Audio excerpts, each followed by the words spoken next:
In life, values and purpose is what matters. With a clear purpose, we generate positive impact on other people's life. Our families, our friends, our clients, our shareholders, the people we care about, the communities around the industry we work, and the ones we serve and touch. Aviation has been the guardian of progress throughout history. Over the years, this impactful industry has given trailblazers, outstanding heroes, and world leaders, pushing the boundaries, standing out in harsh times. No taking a no for an answer. Visionaries who saw opportunities where others saw nothing, turning the impossible into amazing possibilities. Believers disrupting old paradigms, defining new rules and breaking old ones, opening doors for others. Passion, determination, hope, and the dream of shaping a better world have been their motivation, their engine to keep moving forward. Behind all these trailblazers, there is something about the stories that give a sense of order and purpose. Sometimes, ideas come when you least expect them. Because leaders are not exceptional, there is a leader in all of us. Humans, fathers, mothers, right here, right now, we are all leaders of this industry, embracing cultures, beliefs, errors and learning, differences and similarities, ages, personality. Humanity and leadership are plural, not singular. And we know that the best way the world works is by including everybody, by teaming and leaving nobody out. Aviation industry is made of everyone and for everyone, where passion and dedication drive success, where opportunity is open for everyone, where diversity enriches the evolution, where we all work aware of our communities and environment. This is the spark. We are all the leaders of our industry and the guardians of the future.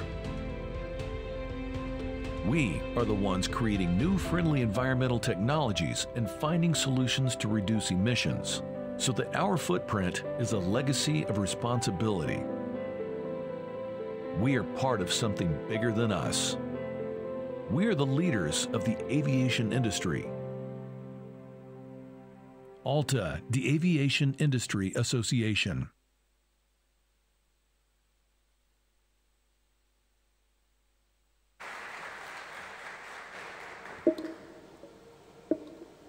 Muy buenos días, bienvenidos sean todos a la edición 2022 del ALTA AGM and Airlines Leaders Forum.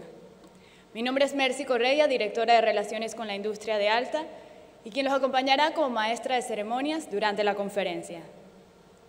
Antes de despegar, quisiera hacer algunos anuncios importantes para la jornada de hoy.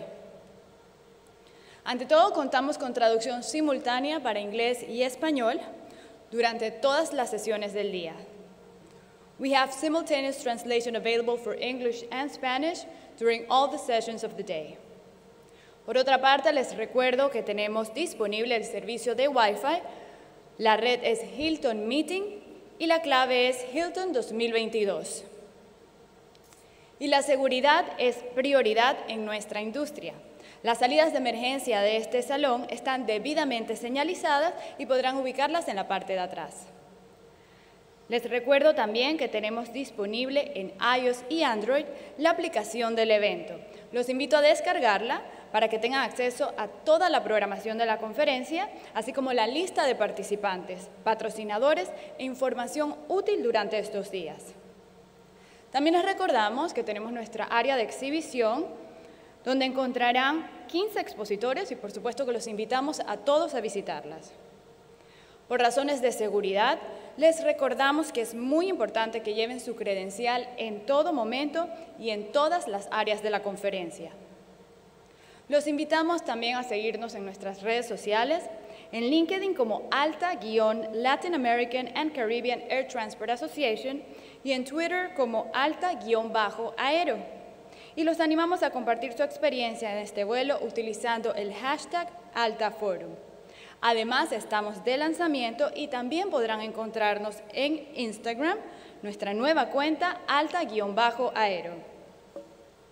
Aprovecho también para invitar a todos los periodistas presentes a que participen en las conferencias de prensa que se realizarán en la sala de prensa en el piso 5. Y este evento no sería posible sin el apoyo de nuestros patrocinadores. Por eso les damos las gracias a cada uno de ellos. Su apoyo es fundamental para la realización de este evento.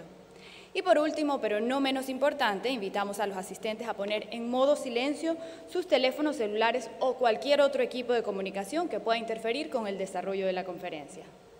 Ahora sí, cinturones abrochados, respaldar en posición vertical y mesas aseguradas. Damos inicio a la 18ª ALTA AGM and Airline Leaders Forum, con un mensaje de Adrián Neuhauser, CEO de Avianca y presidente del Comité Ejecutivo de ALTA.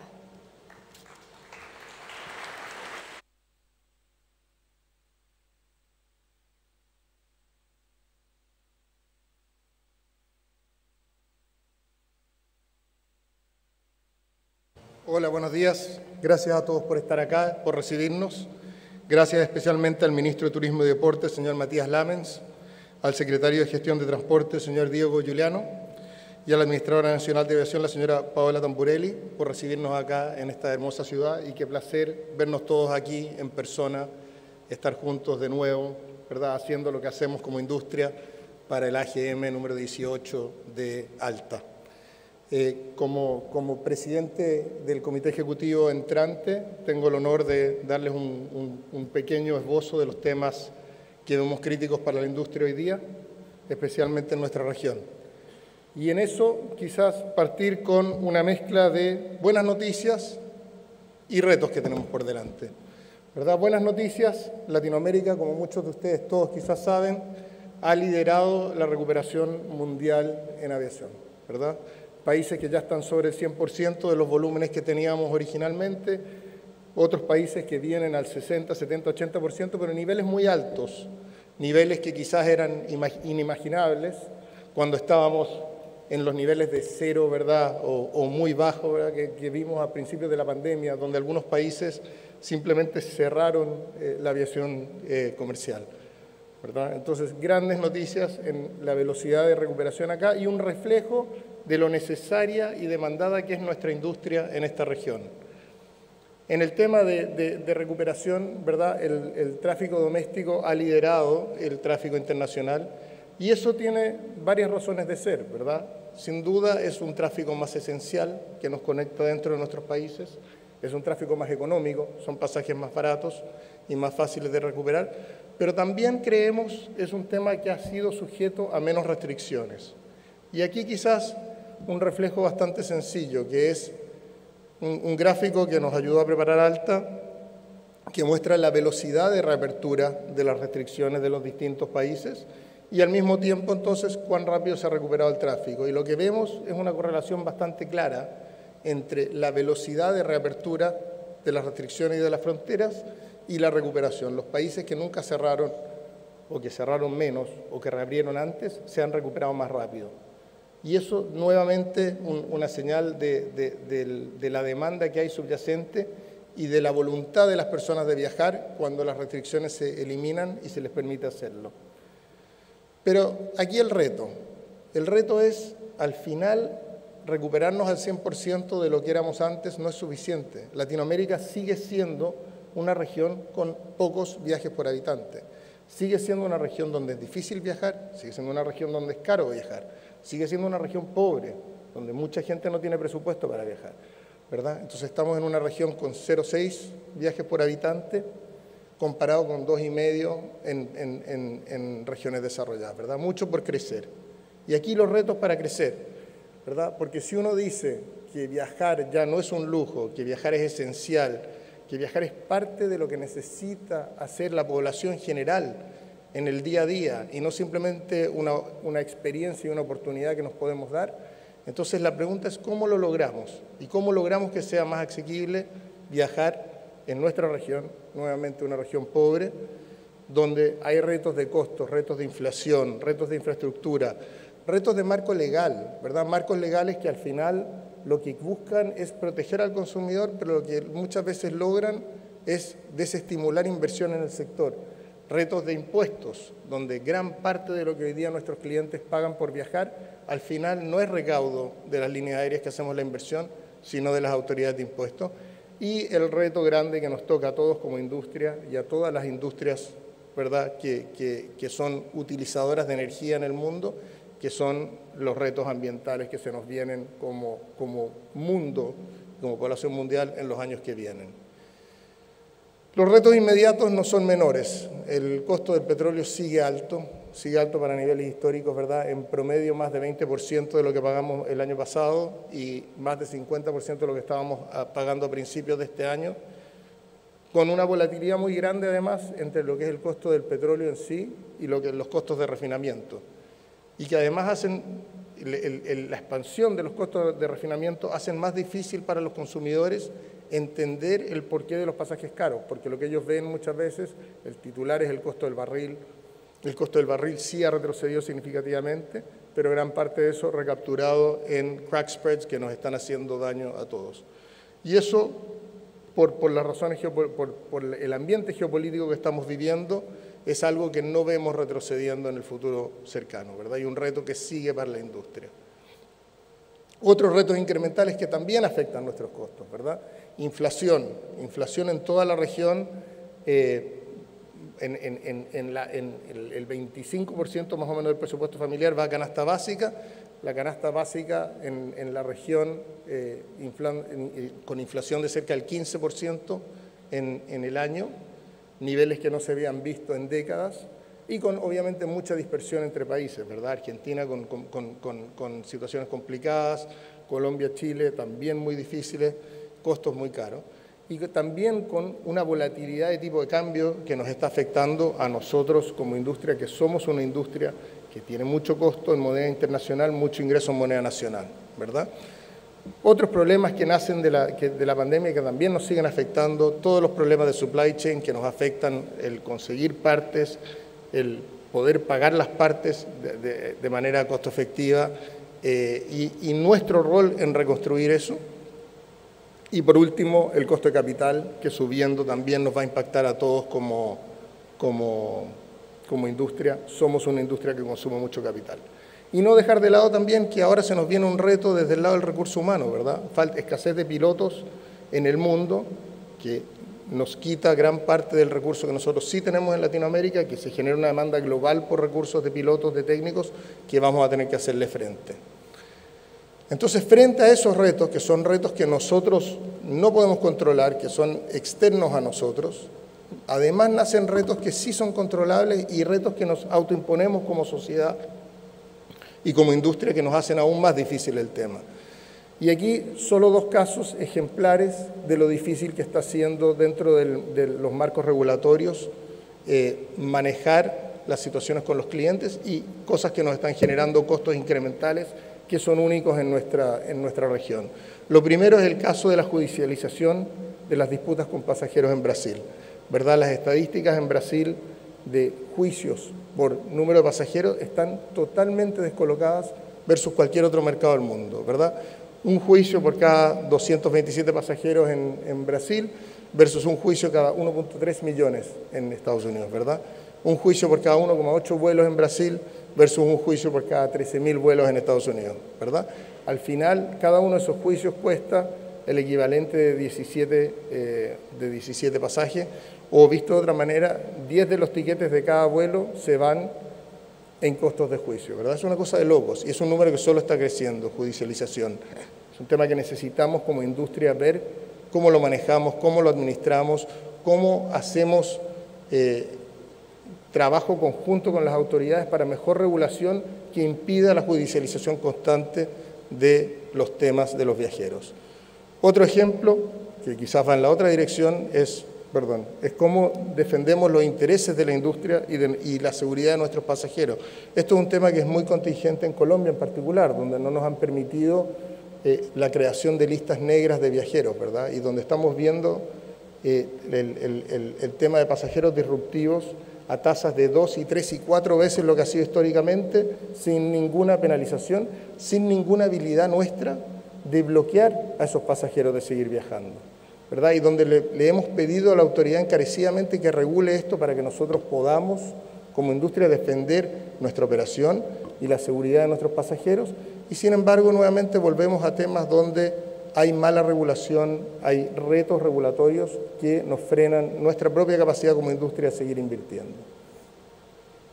Y los retos de infraestructura, que también son retos donde sí podemos hacer una diferencia, donde sí podemos como países invertir para aumentar el crecimiento y donde está frenado, ¿verdad? Al final, una necesidad que estima la CEPAL de 53.000 millones del 2016 al 40, de los cuales que más ocurrir antes del 25, cosa que obviamente no va a ocurrir, ¿verdad?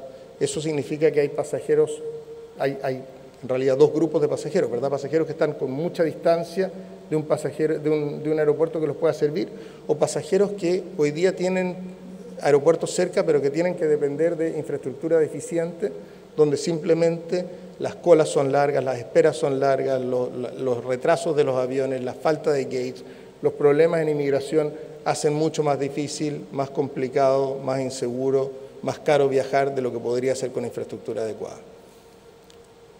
Y el tema de los impuestos. El tema de los impuestos es un tema crítico porque al final las autoridades con las que nosotros trabajamos, todas abogan por mayor competencia y por competencia que baje los precios de los tiquetes y permita que un mayor porcentaje de la población pueda viajar. Pero eso contradiciéndose con una carga tributaria en los tickets que la verdad no se ve en ninguna otra parte del mundo, donde en un tiquete de $50, más de la mitad de lo que paga el pasajero final en promedio en la región es impuestos, donde un tiquete de $100 bordea el 40% y donde gran parte de estos impuestos son impuestos fijos, no porcentuales, y por lo tanto la competencia y nuestra habilidad de bajar el precio del ticket al final no es proporcional a lo que ve el pasajero. Y una presión que va subiendo, porque los costos post-pandemia tributarios han sido presionados hacia arriba, no hacia abajo. Es un tema de complicación para la industria en general y que evita nuestra posibilidad de seguir democratizando la aviación. Y el último tema, que es un tema más de largo plazo, pero levantarlo acá porque no podemos no tenerlo en nuestra mente, es el tema de las emisiones. Como industria, somos una industria que está muy retada, muy visible, muy analizada por los temas y compromisos que nosotros tomamos de cómo ir bajando las emisiones y el carbon footprint de la industria, pero que al final implican costos. Y la pregunta acá es cómo como región vamos a buscar un equilibrio de las responsabilidades y de los costos que implica descarbonizar nuestra industria. Porque no olvidarnos que somos una región pobre y que dentro de una región pobre somos una industria necesaria y que agregar costos de descarbonización y agregar costos de SAF y agregar costos, impuestos al carbono y agregar limitantes al carbono en esta industria, en esta región, se traduce en mayores precios y se traduce, por lo tanto, en menos acceso a los viajes. Y la pregunta es cómo vamos a trabajar en conjunto con las autoridades, con los productores de aviones, con los productores de motores, con el resto de la industria, con los productores de petróleo, y ver cómo vamos a distribuirnos la responsabilidad y el costo de lo que va a ser un reto para nosotros por los próximos 25 años de descarbonización de esta industria. Con eso los dejo, les agradezco la participación, les agradezco el haber escuchado, les agradezco el estar acá, disfruten los próximos 2 días, disfruten el estar juntos, el poder conversar, el poder dialogar y el buscar soluciones conjuntas para seguir haciendo crecer a nuestra industria, que nuevamente es parte esencial de la economía de los países en los que vivimos. Gracias.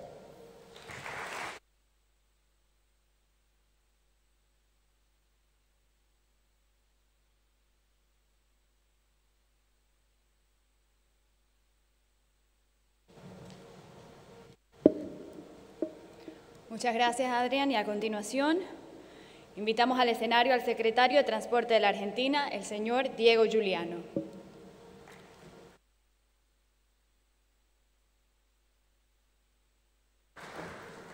Muchísimas gracias. Un honor encontrarnos hoy en Buenos Aires, en la Argentina, con todos ustedes, en este foro que significa diálogo, ¿no? Que significa fundamentalmente encuentro, y agradecerles a todos los que han hecho posible esto, ¿no? Empezando por las autoridades de ALTA, que han vuelto a elegir por segunda vez a la Argentina como sede de este foro. Agradecerle a, por supuesto, la presidenta de ANAC en la Argentina, a Paola Tamburelli, que ha sido uno de los motores para que esto suceda. Por supuesto, a Gabriela Logato, que es la presidenta de LEANA, la empresa argentina de navegación aérea, que presta servicios en 54 aeródromos y aeropuertos del país. Agradecerles a todos los que han venido de lejos para esta ALTA, que significa mucho más que un encuentro. Acá se dialoga, acá se permite, y esto es lo que hemos conversado con todas las autoridades de ALTA en las previas, ¿no? Aquí se permiten las empresas aéreas, sus representantes más importantes, sus CEO, los miembros del gobierno, los aeropuertos, los proveedores, los especialistas, los trabajadores. Se proponen discutir, opinar, intercambiar sobre uno de los temas que, por supuesto, han atravesado a toda nuestra actividad, que es la actividad aérea en este tiempo histórico de la región y del mundo.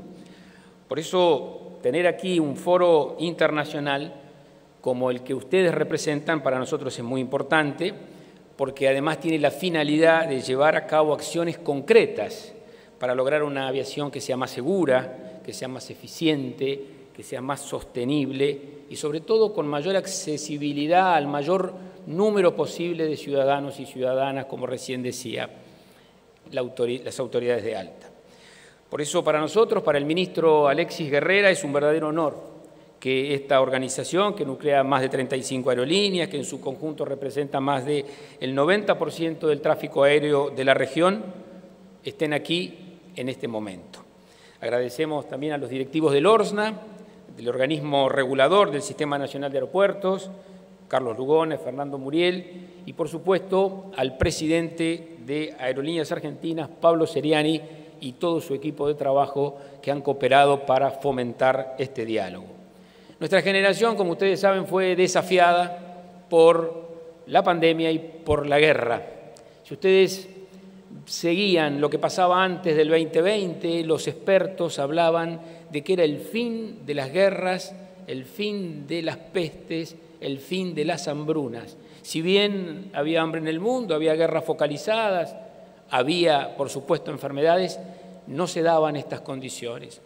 Hoy ustedes saben que en ese invierno del hemisferio norte del 2020, con la aparición del COVID-19 y cuando la Organización Mundial de la Salud nos exigía distanciarnos y aislarnos, eso es la contrafáctica perfecta de transportarnos. Y obviamente el mundo aéreo ha sufrido esa circunstancia. Eso causó un gran impacto en todo el sistema de transporte y, por supuesto, en la industria aérea. Y luego apareció el fantasma de la guerra en Europa, que todavía padecemos. Eso significó un desafío generacional que también nos obliga a analizar nuevos escenarios. Decidir, y en estos foros, la importancia de intercambiar opiniones es justamente decidir cómo vamos a superar nuestras debilidades, cómo vamos a potenciar nuestras fortalezas y cómo vamos a construir nuevas oportunidades para el sector aéreo en Latinoamérica. Nosotros, desde el Ministerio de Transporte de la Nación, conducido por el ministro Alexis Guerrera, que le envía un saludo muy grande a todos ustedes, estamos trabajando y podemos decir que en los últimos 12 meses nuestro sistema aéreo movilizó más de 28,5 millones de pasajeros y pasajeras. Nuestra aerolínea de bandera, en promedio, ya está transportando el 91% de los pasajeros que trasladaban antes de la pandemia y con una tendencia alcista. ese crecimiento está fuertemente impulsado por el sector doméstico. Esto siempre lo ratifica el presidente de Aerolíneas Argentinas, en un 97%. En lo que tiene que ver con lo internacional va más lento, pero es un crecimiento del 63%, y le sigue el regional con un 77%. Desde el Ministerio de Transporte estamos acompañando ese crecimiento con obras en ejecución en los aeropuertos de Posadas, de Santa Rosa en La Pampa, de San Juan, de San Rafael en Mendoza, de Jujuy, Ezeiza, Bariloche e Iguazú. En lo que resta del año y durante el 2023 se van a llevar a cabo y se están ejecutando obras en 15 terminales de pasajeros, 9 pistas, 10 calles de rodaje, 13 plataformas, 16 balizamientos para el mejoramiento de las operaciones. Y las obras no se limitan solamente a la provincia de Buenos Aires ni a la ciudad de Buenos Aires, porque contemplamos obras en todo el territorio de la Argentina federal, con una inversión para este año de 16.700 millones de pesos. El año próximo tenemos previsto una inversión de 40.000 millones de pesos, más allá de las inversiones que haga el concesionario aeroportuario. Son obras concretas que hacen posible que un grupo de aeropuertos de las provincias argentinas reciban vuelos internacionales por primera vez en su historia. Y a su vez que nuestras terminales superen récords, como lo han superado, por ejemplo, la terminal aérea de San Martín de los Andes, que este año rompió su marca máxima de pasajeros, y lo mismo ocurre en otros aeropuertos de la Argentina.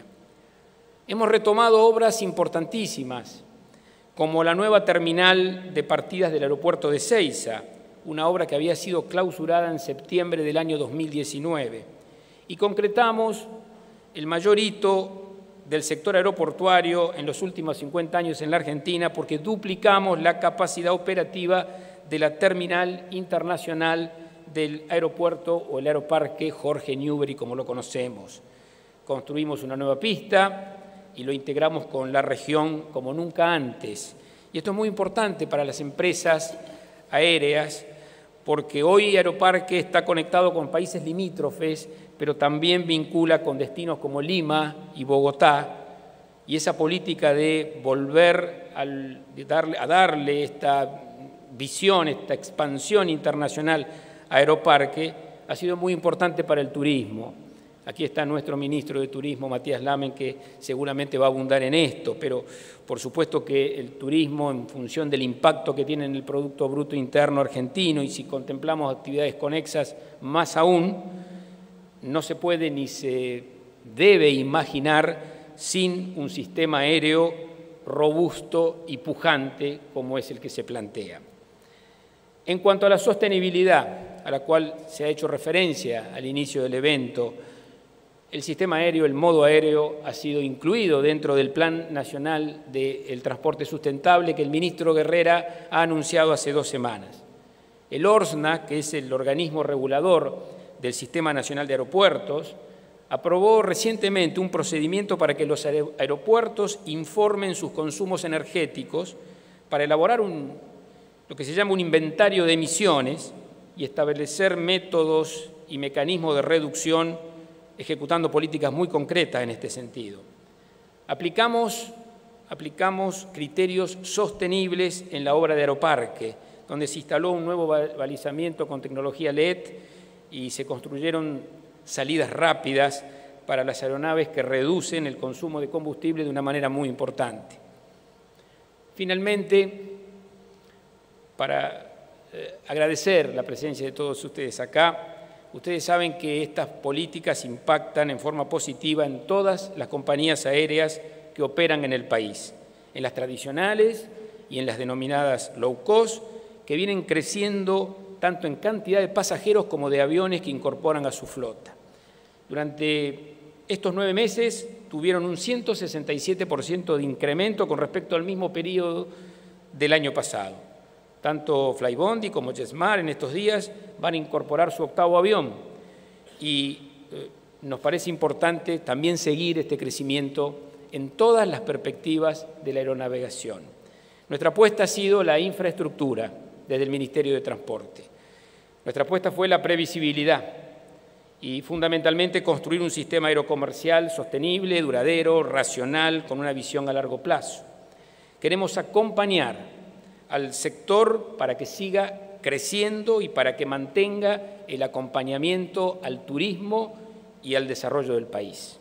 Queremos que todas las compañías se desarrollen y crezcan. Nuestra aerolínea de bandera, las aerolíneas internacionales que operan en la región, las low cost, todas, porque estar mejor conectados significa estar más unidos. Y este es, de alguna manera, el reto histórico que tenemos los habitantes de la América Latina, hacer realidad este sueño de integración latinoamericana que en algún momento llevaron adelante nuestros grandes hombres y nuestras grandes mujeres. Y cuando digo nuestros grandes, hablo de San Martín, de Bolívar, de O'Higgins, de Sucre, de Artigas, de Perón, de Getúlio Vargas, que han apostado intelectual, política y ejecutivamente a la integración latinoamericana. Los argentinos tenemos una canción patria que generalmente cantamos durante todas nuestras clases, en nuestras escuelas, y esa canción comienza diciendo «Alta en el cielo». Bueno, esta vez, aquí en Argentina, aquí en Buenos Aires, alta en el cielo, bienvenidos, trabajemos juntos para lograr esos objetivos grandes. Muchas gracias.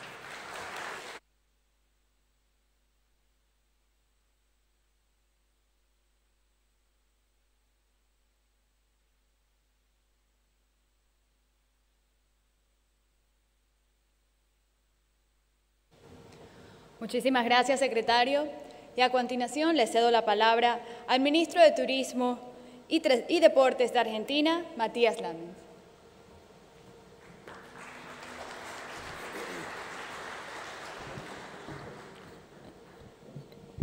Hola, buenos días para todas y todos. Bueno, gracias al Consejo Ejecutivo de ALTA por haber elegido Argentina y esta hermosa ciudad de Buenos Aires para hacerse de este evento que es tan importante. Sé que lo vienen preparando hace mucho tiempo. Para nosotros es un honor, como dijo mi compañero Diego Giuliani, recibirlos acá. Miren, la verdad que nosotros como gobierno asumimos en diciembre del 2019 y teníamos la verdad que una expectativa enorme en lo que podía ser el turismo, en lo que podía representar el turismo para la Argentina, para el desarrollo del país. Ustedes saben, recién conversábamos con algunos de los miembros del Consejo Ejecutivo de ALTA que Argentina, como toda la región, tiene siempre crisis cíclicas, ¿no? Que tienen que ver con la falta de dólares, con la incapacidad que tiene también para generar dólares y esos dólares que necesita para seguir creciendo, esos dólares que necesita la industria al ser dependiente muchas veces de esos insumos que vienen de otros países, la dificultad que tiene para generar empleo de calidad, la dificultad que tiene para ir formalizando la economía, ¿no? Para ir terminando con la informalidad. Eso es un problema que tiene toda la región. Y en eso nosotros veíamos que el turismo podía ser una herramienta formidable para crecer, para que Argentina definitivamente empezara a dejar atrás esas crisis cíclicas. El turismo tiene todo lo que Argentina necesita, ¿no? Generador de divisas, en el 2019 fue el cuarto complejo generador de divisas con 6.000 millones de dólares, generador de puestos de trabajo formales en todo el país. Argentina es un país muy ancho y muy largo. Recién me contaba alguno de los ejecutivos también de ALTA que claro, que viaja de Buenos Aires a Ushuaia y es un viaje de 3 horas, es un viaje que en otra parte del mundo prácticamente no se puede cruzar un continente. Y la verdad que Argentina también tenía esa cuenta pendiente, generar trabajo a lo largo y a lo ancho de la Argentina. Bueno, en eso el turismo también podía aportar mucho. Generar trabajo para los más jóvenes, el primer empleo que es tan importante. Bueno, en eso creíamos que también una actividad como la del turismo podía ser importante.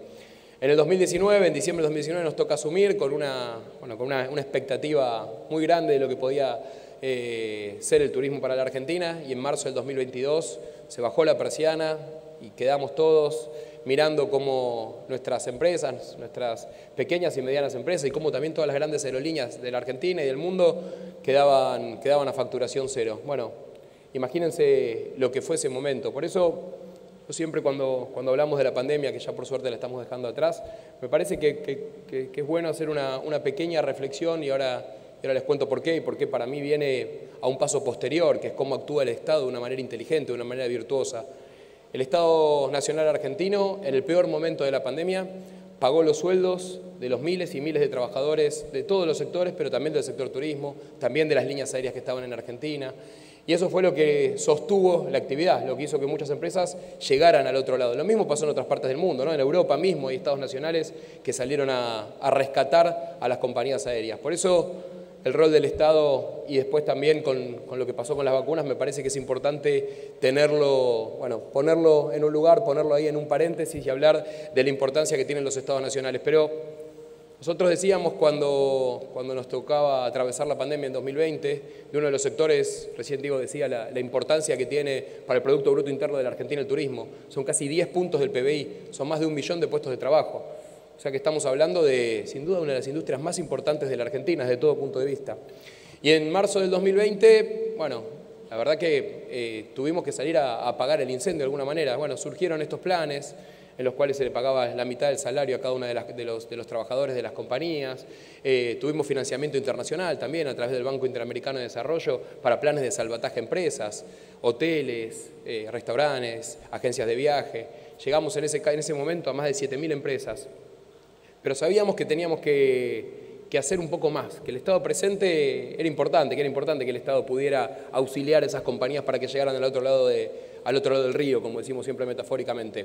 Y ahí nace, y lo cuento porque si bien es un plan de turismo, de estímulo de la demanda, afecta sin ninguna duda de una manera determinante en los números que recién nos mostraban en cuanto a la recuperación que tuvo Argentina del turismo doméstico.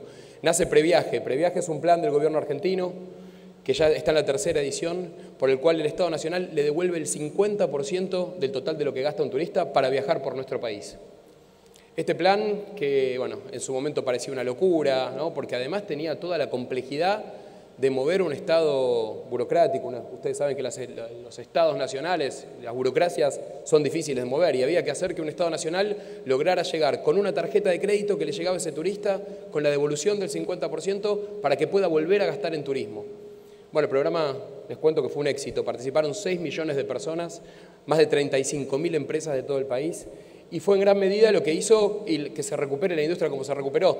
Entre las primeras 5 empresas de las 3 ediciones están las 3 compañías que hacen doméstico en Argentina: Aerolíneas Argentinas, Flybondi y JetSmart. Eso creo que marca a las claras la gran apuesta que tiene Argentina por el sector turístico. Por supuesto que en eso el sector aerocomercial es absolutamente determinante, tenerlo fortalecido, tenerlo de pie. Y la otra parte grande de la estrategia, la otra parte importante, la otra parte que cuando empezamos a pensar en un proyecto que ponga a Argentina, como ya es hoy Argentina es líder en Sudamérica en turismo receptivo, en recepción de turistas de otras nacionalidades, por encima de todo el resto del continente, pero por supuesto que creemos que tiene capacidad para estar peleando entre los primeros lugares del mundo. Todavía estamos lejos, pero creemos que se puede hacer. Para eso hace falta no solamente un plan de promoción ambicioso, como estamos haciendo en todo el mundo, sino también infraestructura. Y ahí nace no solamente esto que contaba Diego, lo que está pasando en los aeropuertos, la inversión que está haciendo el Estado Nacional, la inversión que está haciendo Aeropuertos Argentina 2000, 750 millones de dólares para los próximos 5 años, anunció el CEO en un evento que tuvimos hace menos de una semana acá en este mismo lugar. Nace también lo que tiene que hacer el Estado Nacional, como les decía, ¿no? Con reforma de los aeropuertos del interior, con lo que hicimos en el Aeroparque Jorge Newbery, con lo que se está haciendo en el aeropuerto de Ezeiza, pero también con grandes obras de infraestructura turística. Argentina necesita crecer simultáneamente en promoción, pero también en infraestructura turística. Digamos, necesitamos que el turista que venga tenga una experiencia agradable, que se vaya contando que le encantó a Argentina, no solamente que la pasó bien, que comió bien, que disfrutó de las bellezas naturales que tenemos, sino que también tuvo infraestructura acorde para disfrutar de esos lugares. Y en ese marco invertimos en los últimos años más de 35 millones de dólares y hace poco, hace menos de un mes, estuvimos con el ministro de Economía, Sergio Massa, en Washington y logramos un crédito del Banco Interamericano de Desarrollo de 33 millones de dólares para la Ruta Natural. La Ruta Natural es un proyecto para más de 150 obras en todo el país de turismo de naturaleza. Sin ninguna duda, Argentina, la región y el mundo necesitan pensar cómo vamos a generar empleos, cómo vamos a crecer, en el caso de Argentina, cómo vamos a generar dólares de una manera sustentable, de una manera amigable con el medio ambiente. Y sin duda el turismo es una gran oportunidad. Por eso, muchas de las cosas que planteó antes el presidente del Consejo Ejecutivo de ALTA van en línea con lo que venimos haciendo en Argentina. La necesidad de infraestructura, la necesidad de un Estado inteligente. Él decía, recién, bueno, el tema impositivo, bueno, hay que verlo, pero también el Estado puede actuar de otra manera inteligente, como esta, estimulando la demanda. Si estimula la demanda, seguramente genera un clima de negocios que va a ser más atractivo venir a la Argentina.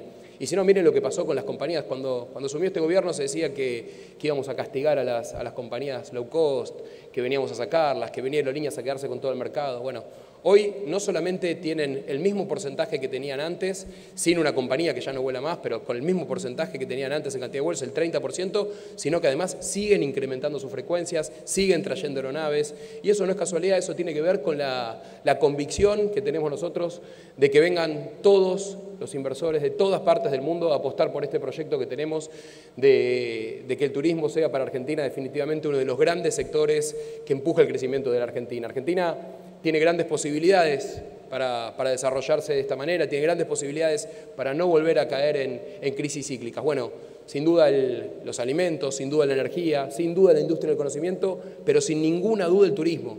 Y así lo vemos. Y para eso, por supuesto que es absolutamente necesario tenerlos a todos ustedes como socios, que nos acompañen, que vengan a la Argentina, que crean, que nosotros también les generemos las condiciones. Eso hace un Estado inteligente.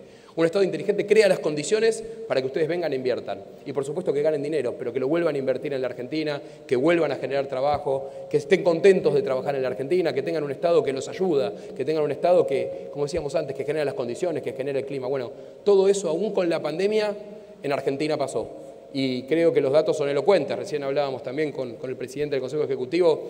Bueno, México y Colombia están por encima de la Argentina, pero Argentina está entre los países que más rápido se han recuperado en términos de turismo doméstico.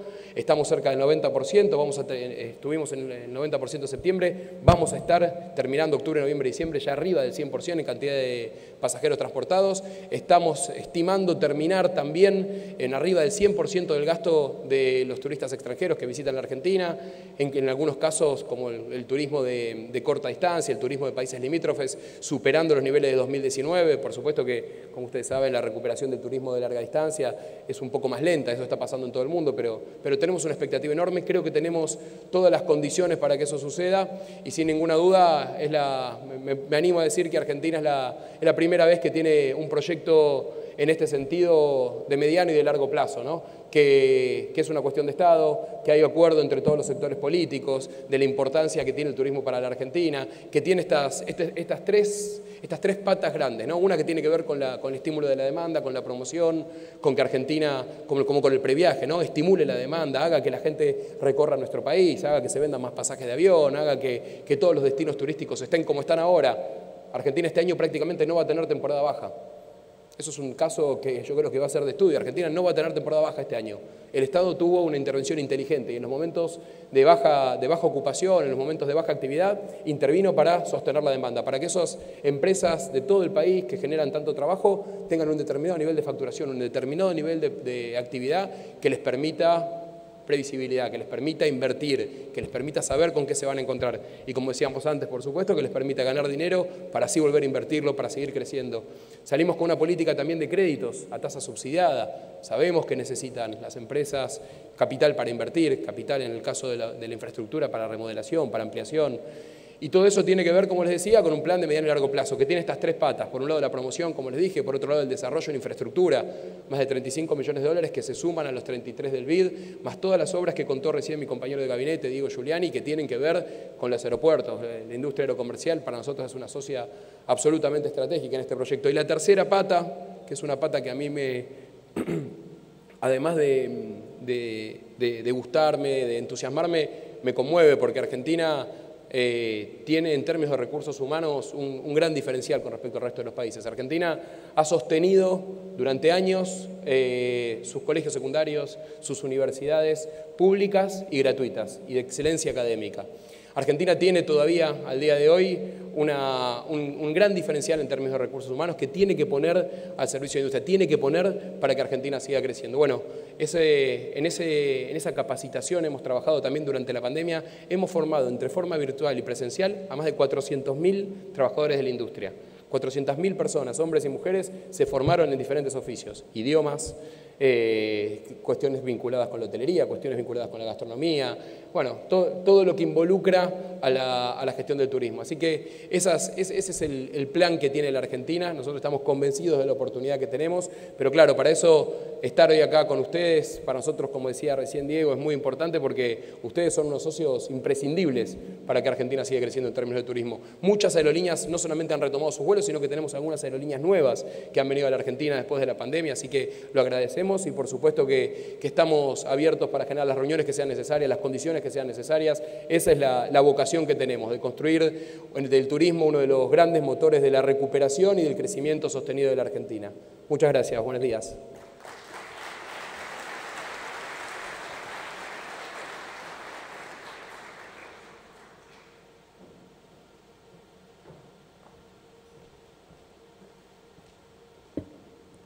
Muchas gracias, ministro, por estas palabras de inauguración oficial al evento. Y en este momento invito al escenario a José Ricardo Botelho, director ejecutivo y CEO de ALTA.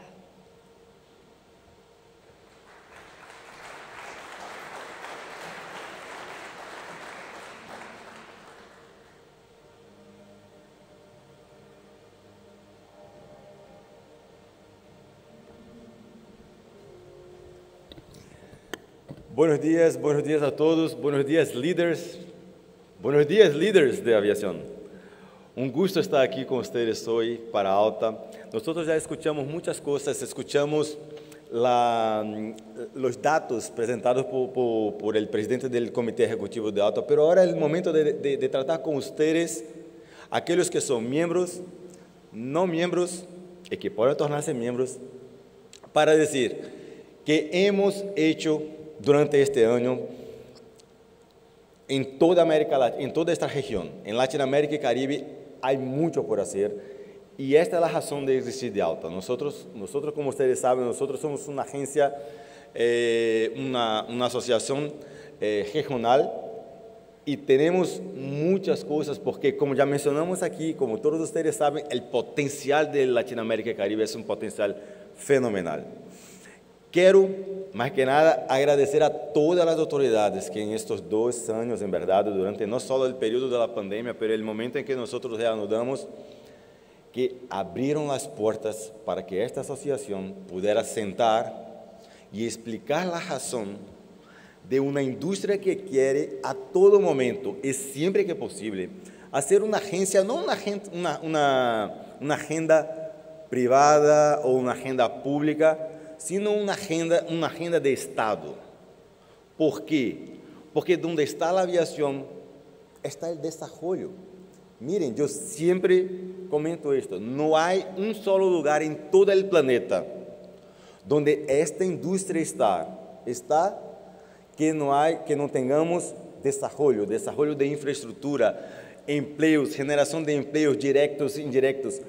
Y esta es la pasión que nosotros tenemos.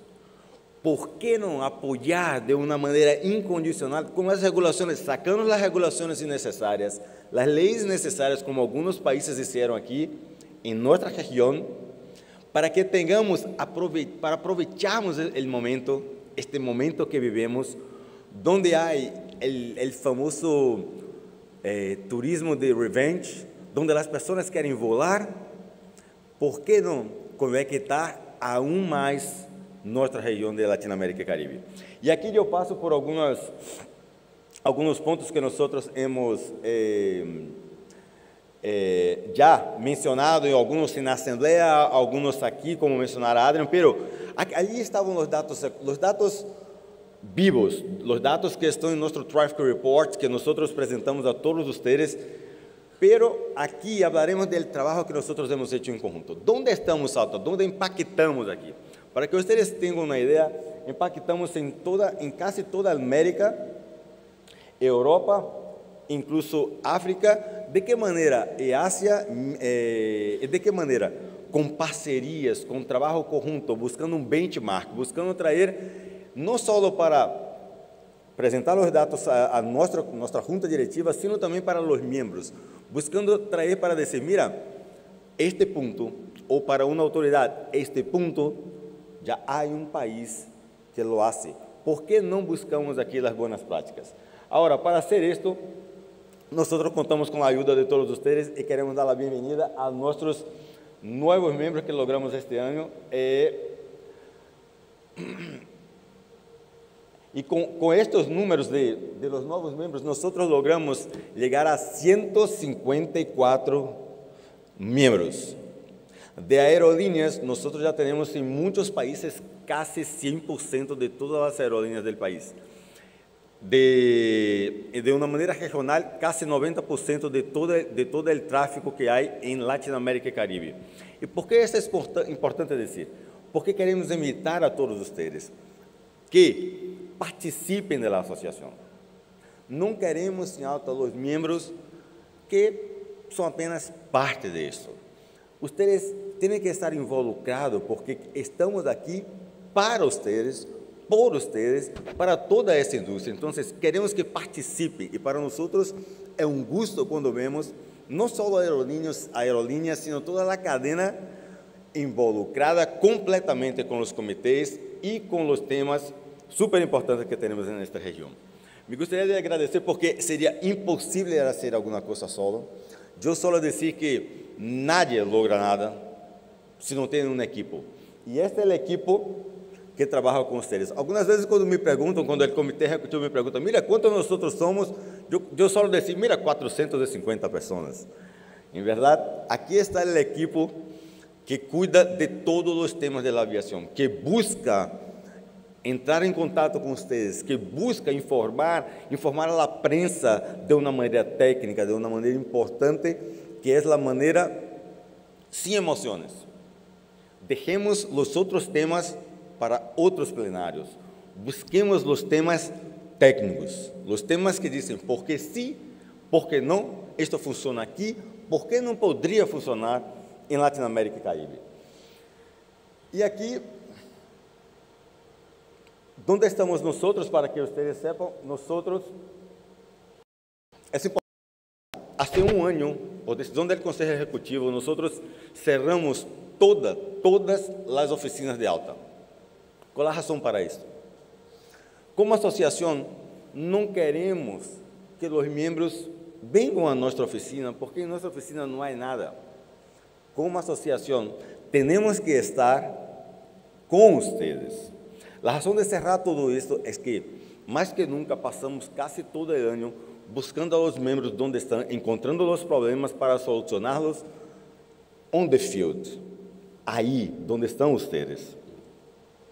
Y aquí estamos en Miami, México, Panamá, Bogotá, Brasilia, São Paulo, con todos nuestro grupo. Ahora, tenemos muchos proyectos. Hoy nosotros tenemos cerca de 57 acciones dentro de ALTA, en todas las áreas. Pasaremos aquí, claro, porque no hay tiempo para pasar todo, algunos proyectos que consideramos key para el próximo año.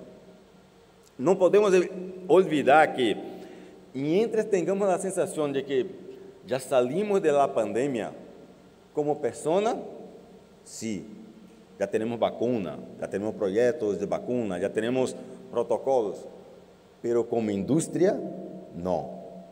Esta industria, sobre todo aquí en Latinoamérica y Caribe, donde no hubo ayuda financiera, sigue sufriendo. Entonces, es el momento más que nunca de seguirmos con la mesa que nos enseñó la OASI, la mesa del grupo CART, y seguimos con la misma idea, con el mismo concepto para mantener los costos, los costos bajos, no agregar nada más para esta industria que sigue sin ayuda y que busca una solución para sobrevivir. Los principales proyectos pasaremos por algún, claro, aquí Brasilia es esencial. Y más una vez, desde ALTA, siempre comentamos esto, buscamos siempre que posible hacer esta agenda, que es una agenda de Estado. Y aquí quiero agradecer la presencia de ANAC de Brasil, de SEA de Brasil, las autoridades de Brasil, SAC, Ministerio de Infraestructura, porque todos los problemas que nosotros encontramos aquí, y sobre todo, el problema en São Paulo, que tiene un impacto inmenso para la industria, y el problema mencionado aquí por nuestro presidente Adrian, que es la judicialización. Este es un problema presentado por la industria en la casa de la industria, que es el Ministerio de Infraestructura, y todos los órganos del Ministerio de Infraestructura, conjuntamente con la industria, tienen una agenda de Estado para plantear los cambios necesarios en el Poder Judiciario y en el Congreso. O sea, esta es la importancia de comprender que esta industria tiene mucho a agregar, porque generamos muchas cosas. Claro que nosotros estamos tratando también aquí la cuestión ambiental, nosotros comentamos, y el ESG es una cosa extremadamente importante para nosotros, pero muchas veces no sabemos cómo concretizar esto, cómo funciona esto. Por eso buscamos parceiros para mostrar para ustedes, y aprovechen la presencia aquí, para saber cómo funciona un offset, cómo funciona la posibilidad de tener un crédito de carbono, qué puedo yo hacer como industria, qué puedo yo hacer como persona. Porque la única industria, desde 2016, cuando se empezó el COSIA en la UAS, la única industria y ninguna otra, y aquí yo hablo de toda la cadena, que está completamente involucrado con este tema y que buscó soluciones, es la industria de aviación. Cambiamos motores, más eficiencia. Cambiamos el modelo de operar, más eficiencia. Buscamos soluciones de SAF. ¿Para qué?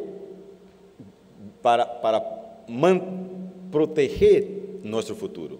No solo como industria, sino como personas. Pero es un trabajo que tenemos que hacer de una manera conjunta.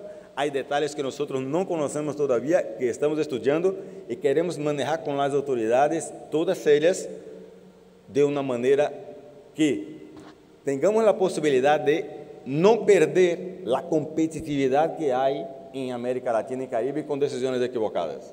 Tenemos un potencial tremendo, por ejemplo, Argentina, sur de Argentina, Chile, Brasil, Colombia, son países que tienen un potencial de hasta 2030 proveer para todo el planeta cerca de 34% de todo el SAF necesario para el país. Y que necesitamos nosotros como industria seguridad jurídica para los inversionistas, una política clara, transparente de SAF para el desarrollo de nuestra región. Aquí seguimos, en Colombia seguimos con algunos temas súper importantes, porque son países, ustedes verán que son países, mira, cuando hablamos de Brasil, ya conocemos los datos, hablamos ahí de más de 119 millones de pasajeros, 210 millones de habitantes, con un potencial tremendo. Y es una industria que ya demostró que cuanto menos regulación económica, cuanto menos impacto económico nosotros damos a esta industria, más se genera. Los números de Colombia son expresivos para un país de 45 millones, pero si logramos mirar a Brasil, por ejemplo, ellos salieron de 33 millones para 119 millones de pasajeros, con un potencial mucho más grande. México sigue la misma línea y algunos otros países. O sea, vamos a aprovechar, vamos a sentar y sacar más una vez las reglas necesarias, y ALTA ha trabajado mucho con los miembros para el cambio necesario para sacar los costos. No podemos nunca perder en mente que no hubo apoyo financiero en esta región, no hubo. En otras regiones, nosotros podemos hablar aquí de 60 mil millones de dólares, en otras más de 40 mil millones de dólares. En esta industria tuvo que trabajar de una manera solo económicamente y con las autoridades para que pudiera sacar las reglas necesarias. Aquí están los temas principales que nosotros hemos cuidado en Colombia y hemos hecho algunas cosas ahí también. Costa Rica y Belice, porque cuidamos, desde ALTA cuidamos de... Mira, cuando hablamos de la población que nosotros tenemos que cuidar, son casi 600 millones de personas. Hablamos de islas, países que no están conectados por carreteras como están en Europa, o sea, donde la aviación es completamente esencial. Y por esto que tratamos de buscar todos los grandes temas, todos los problemas, porque tenemos aerolíneas grandes, ¿verdad? Damos la bienvenida este año a las aerolíneas low cost, ultra low cost en ALTA. Y tenemos también las aerolíneas pequeñas, que necesitan sobrevivir, que necesitan de apoyo, que necesitan de ayuda. Y esta es la idea que nosotros tenemos. Algunas autoridades ya tienen esto en la cabeza y nosotros comentamos mucho. Muchas veces copiamos de un país A un país B el reglamento. Mira, tenemos que hacer esto, claro que buscamos la seguridad, pero tenemos que tomar cuidado. Hablamos de, por ejemplo, muchas veces se copia, la más grande de todas, y agradezco siempre el apoyo de FAA, los reglamentos de FAA, y ahí se ponen para todos los países de Latinoamérica y Caribe porque queremos de esta manera. Mira, los Estados Unidos tienen 24% de todo el GDP de todo el planeta, y hablamos de más de 84 mil millones de dólares, cuando países en Latinoamérica y Caribe no tienen esto. Entonces tenemos que tomar cuidado para no matar la competitividad de las aerolíneas pequeñas que necesitan sobrevivir. Estamos buscando con los países de la región una manera de flexibilizar, mantener la seguridad, flexibilizar y que siguen siendo apoyadas por las autoridades, por las grandes autoridades de todo el mundo. Agradezco y aquí a la OASI NACC, a FAA, que mucho nos apoya con esto. Es un programa súper interesante donde nosotros estamos manejando de una manera conjunta para encontrar una solución que es de la industria hace mucho, es una demanda de la industria hace mucho. Y de manera regional nosotros hemos buscado siempre la seguridad de nuestro core. Claro que durante la pandemia aprovechamos también y aprendemos mucho sobre la seguridad, que nosotros llamamos la seguridad ambiental, con los protocolos. Y como ya tenemos una historia de seguridad, seguimos ahí fuerte con los protocolos. Y por eso hemos trabajado mucho con el Pan America Regional Aviation Safety Team, y ahora ALTA logró ser electa Vice Chair o Vice Core Chair de este panel. Estamos buscando, como mencioné aquí, estandarizar algunos equipamientos de certificación. ¿Por qué? Porque, más una vez, hablamos muchas veces de países que son islas, de países pequeños, como mencionaba el ministro de Turismo,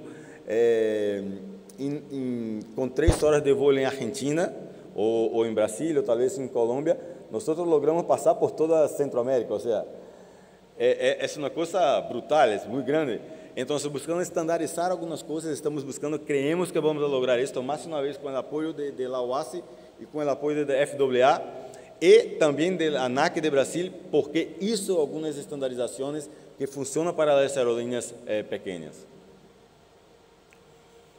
Y aquí, claro, como nosotros hablamos de ESG, como nosotros hablamos de decarbonización, tuvimos que reorganizar todo nuestro comité de medio ambiente, y sacamos durante el evento que nosotros decimos del ALTA Legal en Brasil, logramos reactivar esto con el apoyo de las aerolíneas, pero no paramos ahí, seguimos con varios otros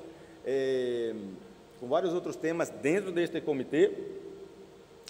Y hablamos siempre ESG. Sabemos que durante la pandemia hubo mucho problema, el problema de salud mental.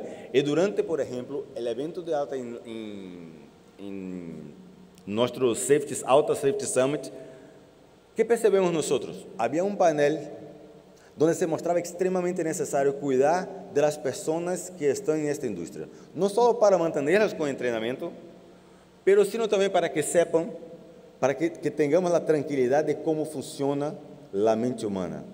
Y ahí pasamos a apoyar un proyecto que es hecho, llamado The Most Important Flight. Les invito a todos para que busquen este proyecto dentro de nuestra página, que es nueva, está completamente remodelada, buscando que, claro que cuidamos de la industria, de los datos económicos, pero al cuidar de los datos económicos tenemos que cuidar de personas, porque personas tienen un impacto en la industria.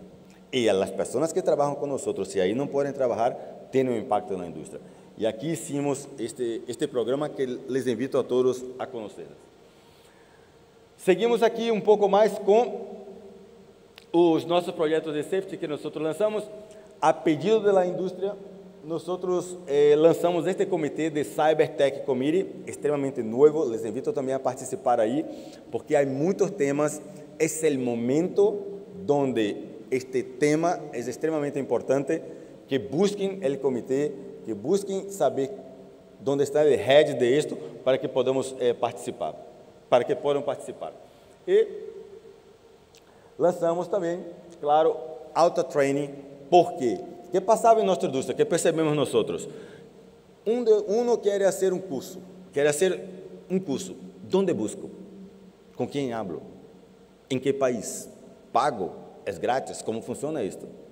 ¿Qué hicimos nosotros? Creamos un hub donde todas las autoridades con las cuales nosotros tenemos acuerdos, pueden poner ahí sus cursos de una manera estructurada. Incluso agradezco a la OASE porque estamos cerca de firmar ahí una parcería donde sus cursos ahí también estarán. Las universidades, las autoridades que tienen cursos, o sea, creamos un verdadero hub de entrenamiento para todas las personas. Y aquí está nuestro hub que envolve hoy esta parcería. Mira, con estas palabras iniciales, nosotros queremos decir desde ALTA, y yo especialmente como CEO, agradezco a cada uno de ustedes, a todos ustedes. Mi teléfono celular estará ahí. Yo muchas veces, aquellos que me conocen saben que yo contesto a las 2, 3 de la mañana, pero yo contesto, porque es un gusto tener miembros que participan de esto. Agradezco más una vez que tengan un excelente evento. Nosotros hicimos todo el equipo, nosotros hicimos todo por ustedes para que se sientan estos 2 días en su casa, porque aquí es donde hablaremos sobre todos los grandes temas de la aviación. Entonces, más una vez, mucho obrigado a todos ustedes. Buen día.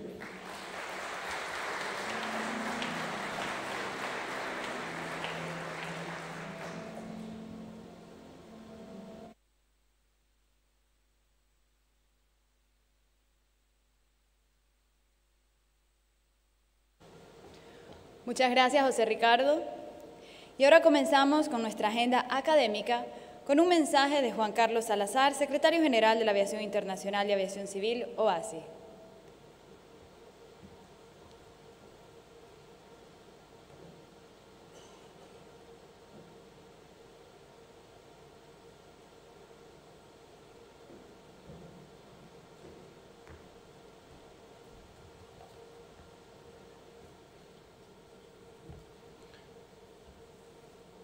Muy buenos días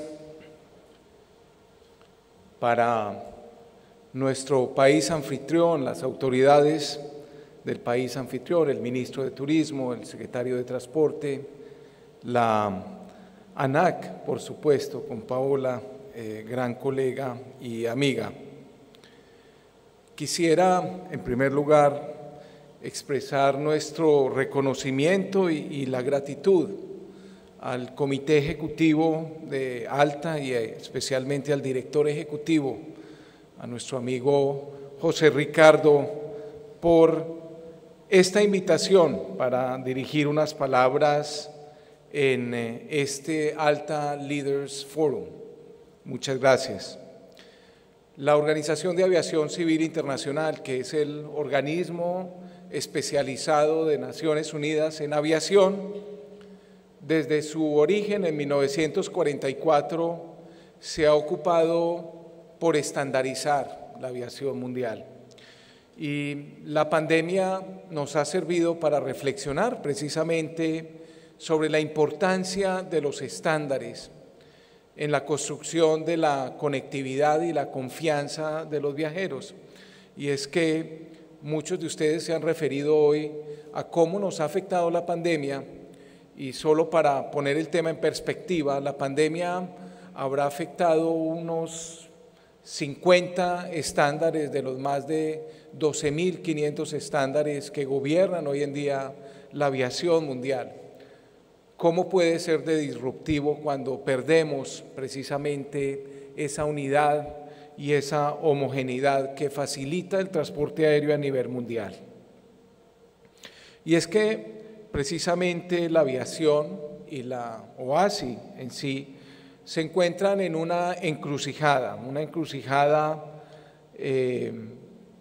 que nos ha llevado a analizar algunas de las dificultades, pero también las oportunidades que plantea la pandemia y este punto de inflexión en el contexto de las prioridades que fijaron los países miembros de la organización en la 41ª Asamblea General de la Organización de Aviación Civil, que concluyó hace un poco más de una semana.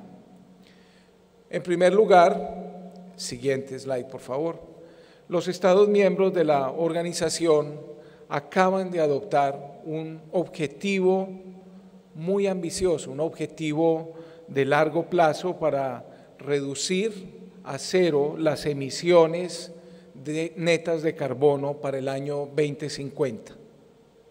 Los Estados miembros han reconocido que para alcanzar esta meta se requiere el efecto combinado de introducir tecnologías de aeronaves que sean innovadoras, racionalizar las operaciones de vuelo para reducir el consumo de combustible, aumentar la producción y el uso de combustibles de aviación sostenibles, entre otras medidas que llevarían a reducir las emisiones de carbono para la aviación. Los compromisos claves de los países se basan en gran medida en consideraciones prácticas sobre el ritmo actual de la innovación tecnológica y los procesos que se están dando en esta materia a nivel global. Los avances que vemos en disciplinas como el sector aeroespacial, la ciencia de nuevos materiales, el almacenamiento de energías renovables y nuevos sistemas de propulsión y muchas otras medidas no solo nos permiten soñar, sino que nos dan razones para confiar en que el vuelo sin emisiones contaminantes pueda ser realidad en unas décadas.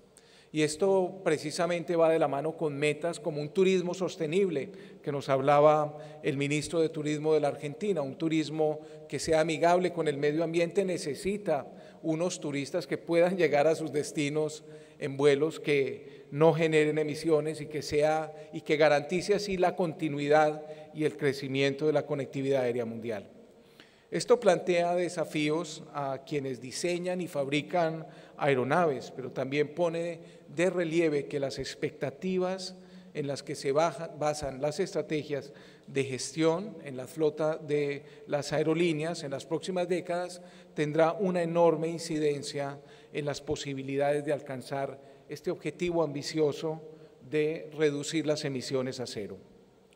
Una de las consecuencias más importantes de que los estados hayan adoptado este objetivo es que nos ayudará a establecer un marco normativo, regulatorio, político mundial que sea armonizado, que sea favorable y que a la vez sea predecible, como nos han mencionado algunos de quienes me han antecedido.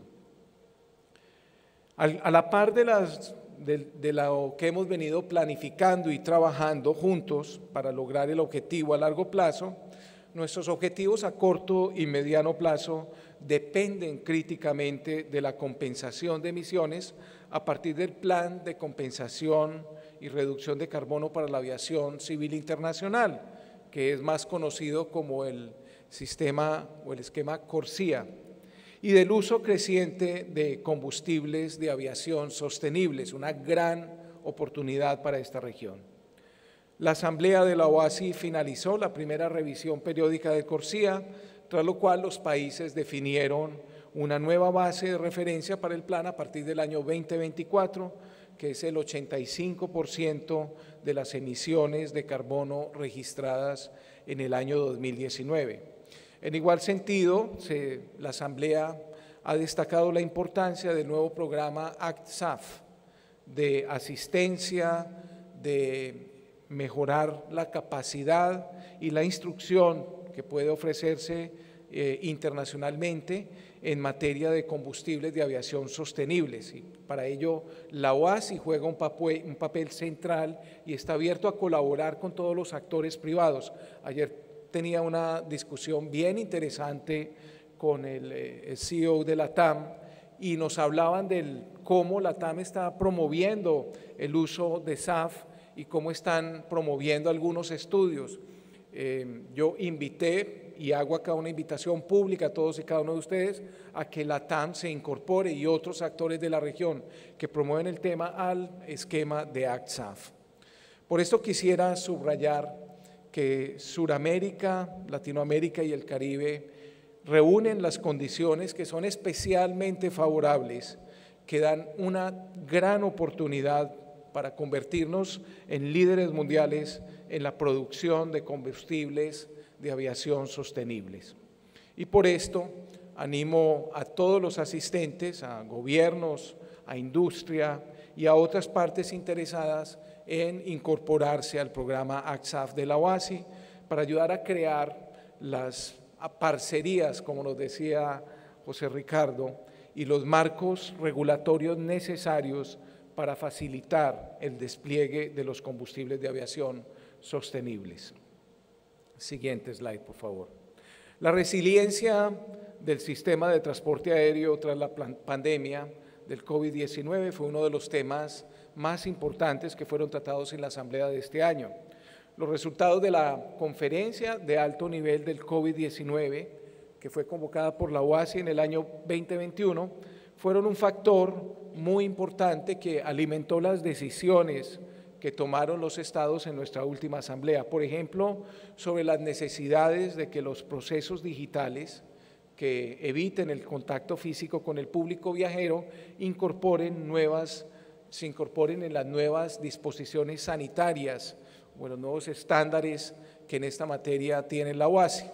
Los países decidieron también impulsar la adopción mundial de certificados sanitarios que sean interoperables, que incorporen las características de verificación de sello digital visible, que es la solución técnica planteada por la OASI, y también respaldaron el listado sanitario, una lista maestra sanitaria que tiene la OASI, que tiene disponible para actores privados y públicos, que facilita la autenticación eficiente y segura de los certificados de vacunación y las pruebas de diagnóstico, tanto para las autoridades como la industria. Todos ustedes conocen bien el sistema de pasaportes a nivel global. Los pasaportes se encuentran unificados en una lista maestra que la OASI facilita para los estados. Estamos buscando que la misma facilidad, la misma solución técnica sea aplicable para certificados de vacuna, para certificados de pruebas que faciliten el viaje más adelante y que sean asequibles tanto para las autoridades como para la industria. Los estados dispusieron igualmente que la OASI debe formular una nueva estrategia para que el mundo esté mejor preparado para las futuras emergencias de salud pública y nos han encargado que lo hagamos a través de nuestro arreglo de colaboración para prevención y gestión de sucesos de salud pública en la aviación civil o el sistema CAPSCA, y que además establezcamos un marco integral para la gestión de crisis. En el ámbito de seguridad APSEC, la Asamblea reconoció la importancia a nivel global del Plan Mundial de la Seguridad, GASEP, y la hoja de ruta de la OASI, al tiempo que reconoce que será necesario actualizarlo para poner un acento en materia de factores humanos, el desempeño y la profesionalización del personal de aviación.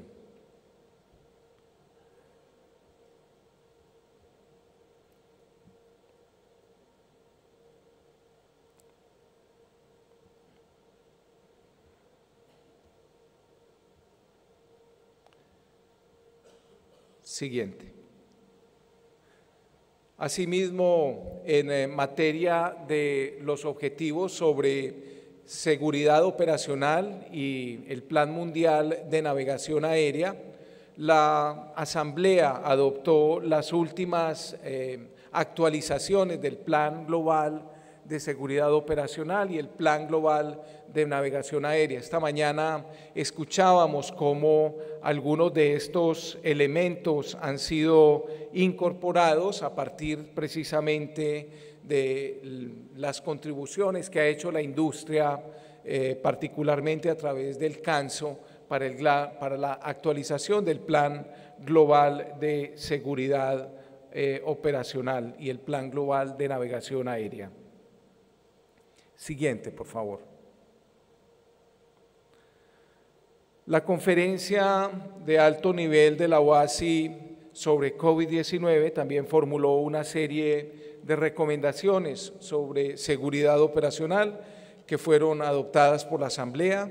Los estados también coincidieron en que organizaciones regionales de seguridad operacional de la aviación, organismos regionales de investigación de accidentes deberían recibir más apoyos con financiación, marcos jurídicos más sostenibles, y en este sentido quisiera destacar los resultados que son ejemplares y el reconocimiento que hay del Sistema Regional de Cooperación para la Vigilancia de la Seguridad Operacional, el SRBOP, en Latinoamérica, que por muchos años ha sido para el resto del mundo un modelo de las mejores prácticas en materia de colaboración para la vigilancia de la seguridad operacional.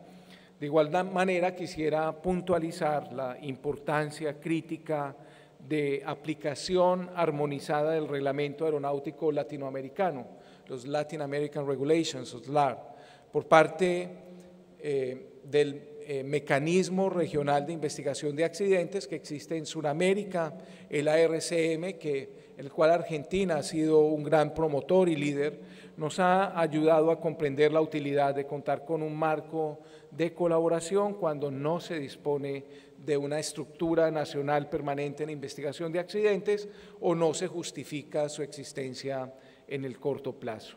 Siguiente. Con respecto al desarrollo económico del transporte aéreo, los Estados miembros de la OASI también reconocen formalmente que la aviación es un potente motor de la recuperación social y económica. También nuestros Estados miembros subrayan la necesidad de profundizar la liberalización de los servicios aéreos y destacaron la importancia de las operaciones de carga aérea para que el mundo siga siendo abastecido y conectado, especialmente en tiempos de crisis, porque la pandemia nos ha demostrado el factor estratégico de la aviación para poder superar las crisis, una crisis tan fuerte como la que se vivió durante el COVID-19. Asimismo, los estados acordaron facilitar el acceso a la financiación para la modernización de la infraestructura de aviación y los servicios de navegación aérea a nivel global, al tiempo que instaron a un grupo de expertos en reglamentación del transporte aéreo de la OASI a seguir avanzando en la creación de un convenio marco que facilite la inversión extranjera en el transporte aéreo. Siguiente.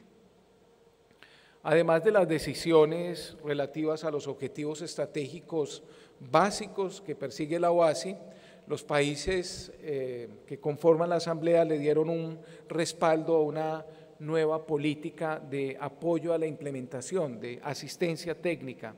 También reconocieron el valor agregado de actividades de cooperación y asistencia técnica que lleva a cabo la OASI. Estamos muy entusiasmados con la posibilidad de colaborar con ALTA y con algunos países de la región en proyectos específicos.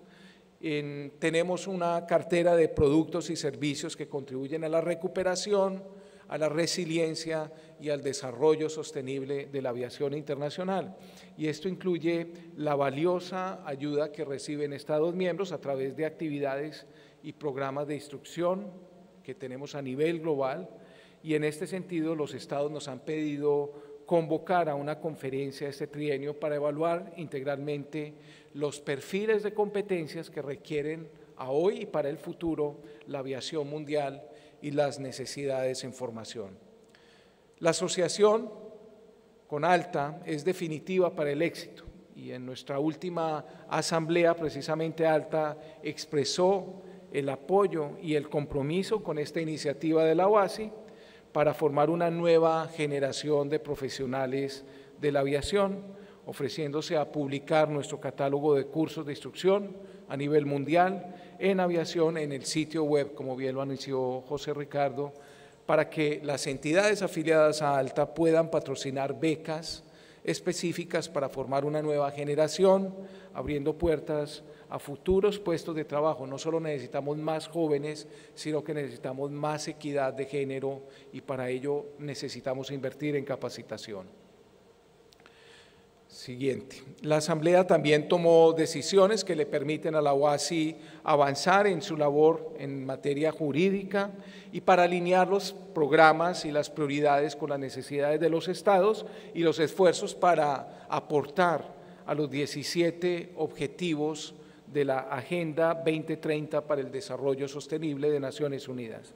En este sentido, yo quisiera enfatizar que la importancia de que nuestras autoridades de aviación civil, la industria y las partes asociadas tengan diálogo y hayan unas políticas de gobernanza adecuadas y un marco normativo para facilitar estos beneficios sociales y económicos del transporte aéreo y seguir impulsando un crecimiento que asume una responsabilidad medioambiental también. Para ello, el diálogo que se da en estos foros es esencial y por ello estamos acá presentes, no solo yo como secretario general de la organización, sino también nuestros directores regionales que representan a nuestras oficinas en Suramérica y en Norteamérica, Centroamérica y el Caribe.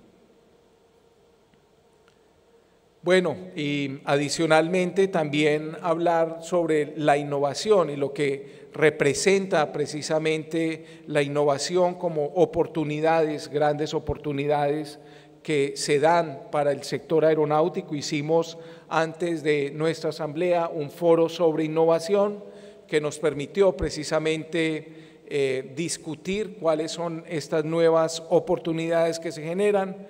Por eso no es de extrañar que el mundo espere precisamente que la aviación, que nosotros como actores de la aviación evolucione y se adopte mejor y más rápidamente que otras industrias. Por ello tampoco nos sorprende que la expectativa que tengamos y que nosotros hagamos gala de una larga y sólida tradición de consenso y de cooperación para afrontar mayores retos que tenemos entre todos y todas. La nueva normalidad que enfrentamos hoy exige más que una red de aviación transformada, y no solo transformada y sin emisiones contaminantes, y esto significa que también necesita que nuestra organización, la OASI, sea más efectiva.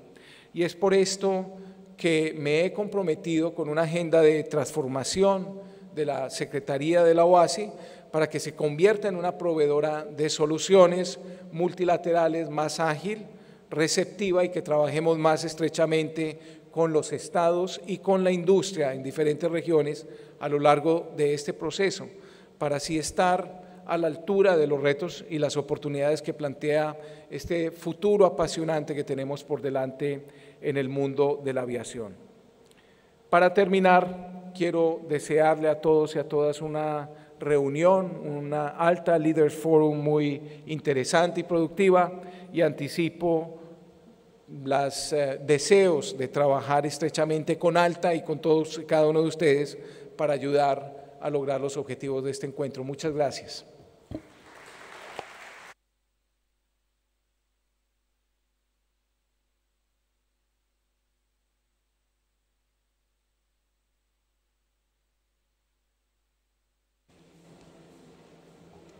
Agradecemos al secretario general de la OASI, señor Juan Carlos Salazar, por su valioso mensaje. Y antes de irnos al primer coffee break, les quiero aprovechar para agradecer a los patrocinadores. Sin su apoyo no sería posible esta conferencia. Uno de ellos que estará patrocinando el almuerzo de hoy es IBS Software y los dejamos con este corto video. Our world is defined by constant and accelerating change. As expectations evolve, proven and flexible technology is critical to successfully navigate a complex landscape. The ability to innovate across partner ecosystems, quickly launch new products to market, and adapt your business is the new state of play for airlines. Bring it all together by unlocking data across your business, helping you improve operational efficiency, maximize revenue opportunities, and deliver seamless traveler experiences your customers will love. Empower your people with intelligent tools that enable greater collaboration across your teams so they can focus on what truly matters. We are committed to building lasting relationships and helping you realize your full potential. Engage, grow, and adapt with IBS software.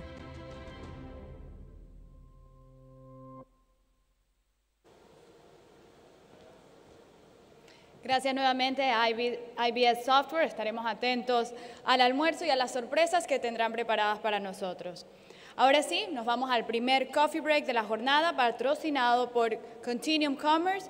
Los esperamos de vuelta a las 11:15 para la conferencia y el panel Socioeconomic Growth Outlook Latin American Caribbean, que estará dirigido por Michael Lindenberg, director general de Deutsche Bank Securities. Gracias.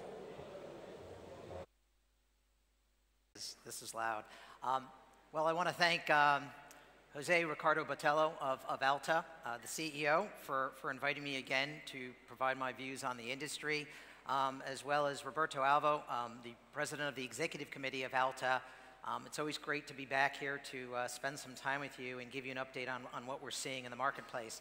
Now, I know the title of my slide is The View from Wall Street, but to be quite honest, it's the view from Montreal, Washington, D.C., Faria Lima, London, Porto Madero. I mean, all of that, because when I think about what's going on in the industry right now, there's just a lot of things going on, and they're having an impact. A lot of pluses and minuses, which we're going to talk about. We're going to talk a little bit about macro, then jump into micro. I believe I have 45 minutes, and then we're going to jump into the socioeconomic element. And again, you know, when we think about the triennial event that was just at Montreal, where ICAO has committed to, call it an aspirational goal of net zero carbon emissions by 2050, sort of following on from a year ago when IATA also made that commitment. We're going to talk about that, and then, you know, the future, leave you with some thoughts.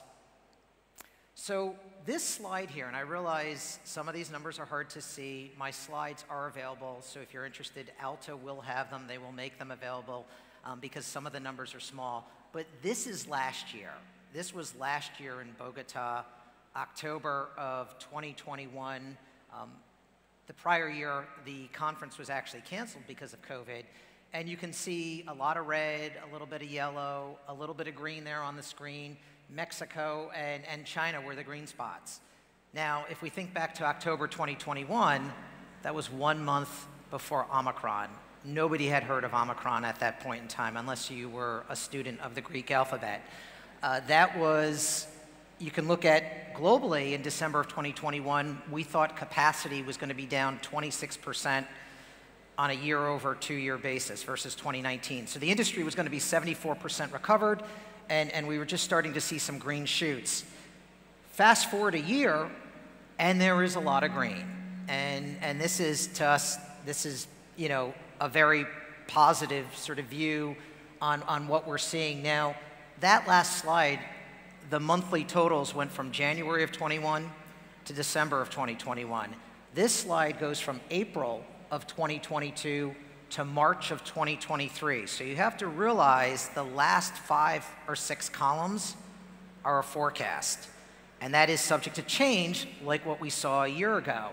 Interestingly, the 26% that we saw for global capacity down in December of 2021, if you look at the left-hand side, you'll see it was down 28%. It reversed, and it actually got to a point where it dropped about 30–35% before recovering. If you look at the slide too, look at China. In October, I'll point it out, down 20%, and then in the month of November, it's only down 1%. That is a huge sequential jump. Now, that's currently what's in the schedules. These schedules are subject to change. I think everybody in this room knows that there's a once-in-a-5-year event going on in China right now. The Party Congress meets. There's a lot of speeches, a lot of presentations about the future of China. At this point, that's what's in the schedule, but we're not sure. We're not sure if China's going to walk away from its zero COVID policy. And if it were to start backing off and relaxing that, you would probably see a number like down 1%. But when we look at some of the other greens, whether it's Mexico or Brazil, Spain, the United States, United Kingdom, we're really starting to see capacity come back. Those are numbers that we're seeing right now. And in fact, there's only at this point one US airline that has reported results thus far for the third quarter, and that's Delta. And in fact, that's the first of any globally publicly traded company. They reported last week. When you look at their revenue was the highest ever on record for the industry. And if you look at the constituent parts of that revenue, domestic was up 2% versus 2019, but more interestingly, transatlantic was up 12% versus 2019 for Delta. Mind you that, there's some real tough things going on in Europe right now, and yet 12%. Latin America was only down 2%. Latin America has actually been one of the bright spots. And then when you look at Asia Pacific for them, that was down 51% versus 2019. Not surprising. The company had a nice profit. They had an 11.6% operating margin, so double-digit operating margin. Last quarter, they had a double-digit operating margin, and they're guiding to an operating margin in the fourth quarter of 9 to 11%. So we could have 3 consecutive quarters of double-digit operating margins. And I think a large part of that is how much that the US has recovered. Let's take a big picture look on macro. When you look, this is Latin America GDP growth. And you can see the bounce back in 2021 where it was up almost 7%. If you look at 2022 and 2023, we just got an update from the IMF. Their numbers were out last week. And what we saw was that for 2022, the IMF was forecasting 3% GDP growth in Latin America. They took the number up. They took the number up to 3.5%. And where it says value, that actually should be 3% moving to 3.5%. However, for 2023, they pulled the number down. They went from 2% to 1.7%. And I think what we're seeing is a relatively strong year this year in Latin America, and then more moderate growth next year. But that's what we're seeing around the world.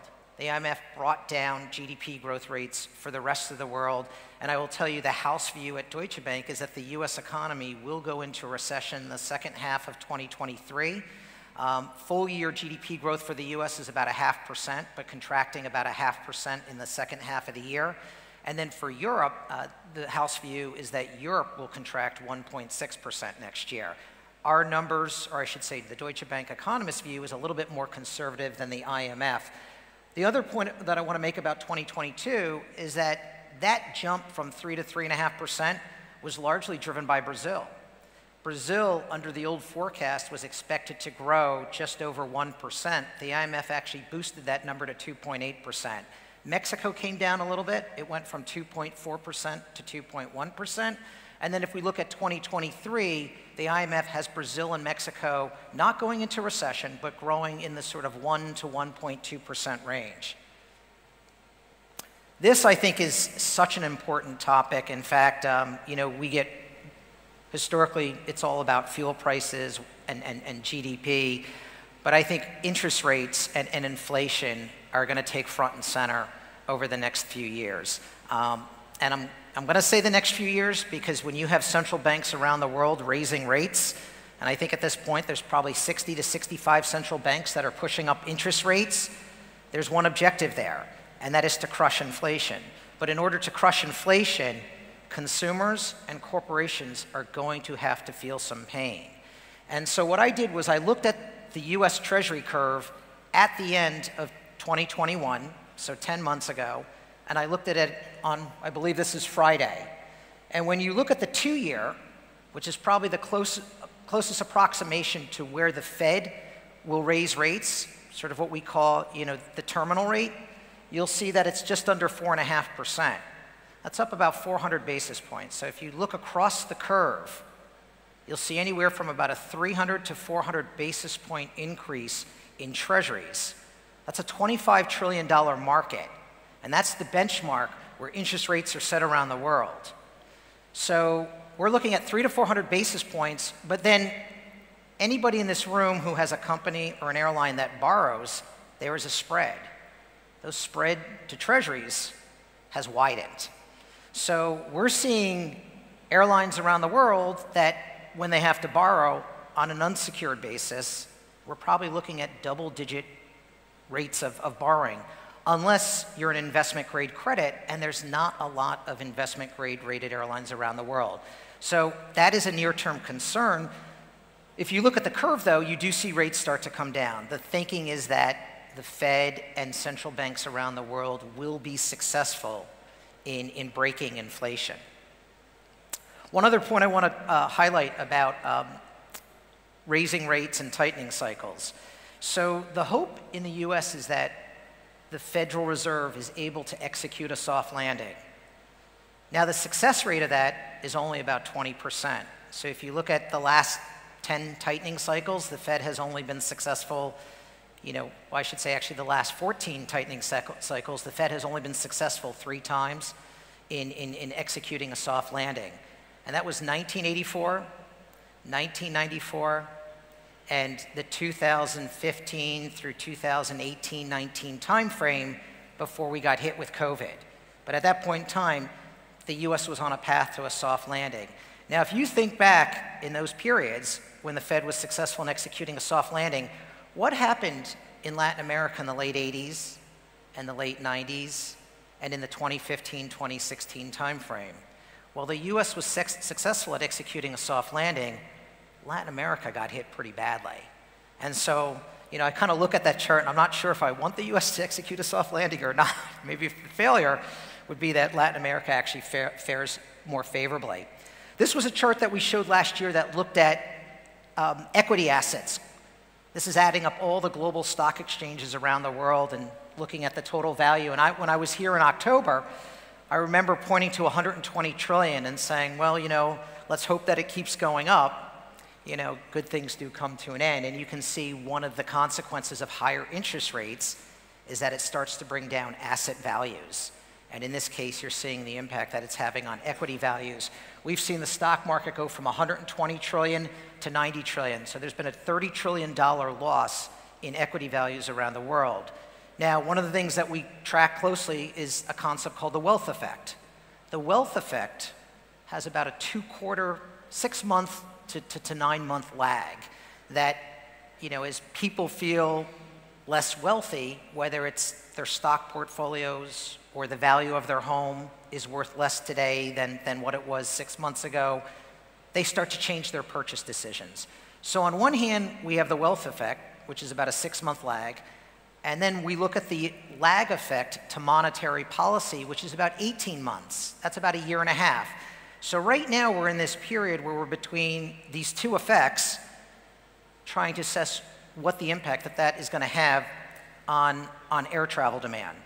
Now, one thing I want to highlight, sort of big picture about the airline industry and air travel demand, is that at least as of today, if I go back and I look at those capacity pages, and I'm going to show a couple charts, over the next a few more charts that talk about the micro, the overall backdrop, at least today, is better than what you would think by looking at some of these charts. And I think it's important to note that what we're seeing, at least with airline demand and call it the recovery, it's very counter-cyclical to what we're seeing in other parts of the economy. And I think part of that has to do with the fact that the airline industry is still recovering from COVID. And there are big chunks, big segments of the industry that are still down a lot. I mean, if I look at volumes between the US and China, they're down 98% versus 2019. So US-China market is only 2% recovered. And if I look at US-Japan, that's only 40% recovered. So China and Japan are the world's second and third largest economies, and the US is the largest, and yet I'm telling you that there's segments today that are down significantly. And so as we look out over the next year or so, there will be counter-cyclical forces that to some extent may mitigate the impact of a slowing economy. Now let's go back to the Deutsche Bank house view on the US and where we're calling for a recession in the second half of the year. That view is predicated on weakening in the manufacturing cycle, business CapEx. It is not on services. The thinking is that services will remain in positive territory because the services sector got hurt so badly during COVID. So you're going to have sort of this mixed, where certain sectors are going to be up, certain sectors are going to be down, and I would say that the airline industry falls into that services sector, especially when you look at some of the most important segments and where they are today. Corporate travel, we didn't even talk about corporate travel. That has yet to recover, and we're going to have a couple charts there. Now this is an interesting story where one of the things that does seem different this cycle is that central banks in many emerging markets were ahead of the curve. So if I think back over the last month or two and we saw the EU raise their benchmark rate for the first time 75 basis points, I think right around that point Chile moved rates up 100 basis points and it was the fourth or fifth or sixth increase. Even before the EU started to raise rates, Colombia has pushed rates up over 500 basis points. We've seen the benchmark in Brazil go from around 7% to over 13%. So interestingly, when you look at the red line and the green line, which are the real and the peso, they've been pretty range-bound. They haven't fallen like you would expect in this type of environment where they would be trying to play catch-up. They've been ahead of the curve of many of the developed market central banks. The yellow line there is the yen versus the dollar. And I think that's very specific.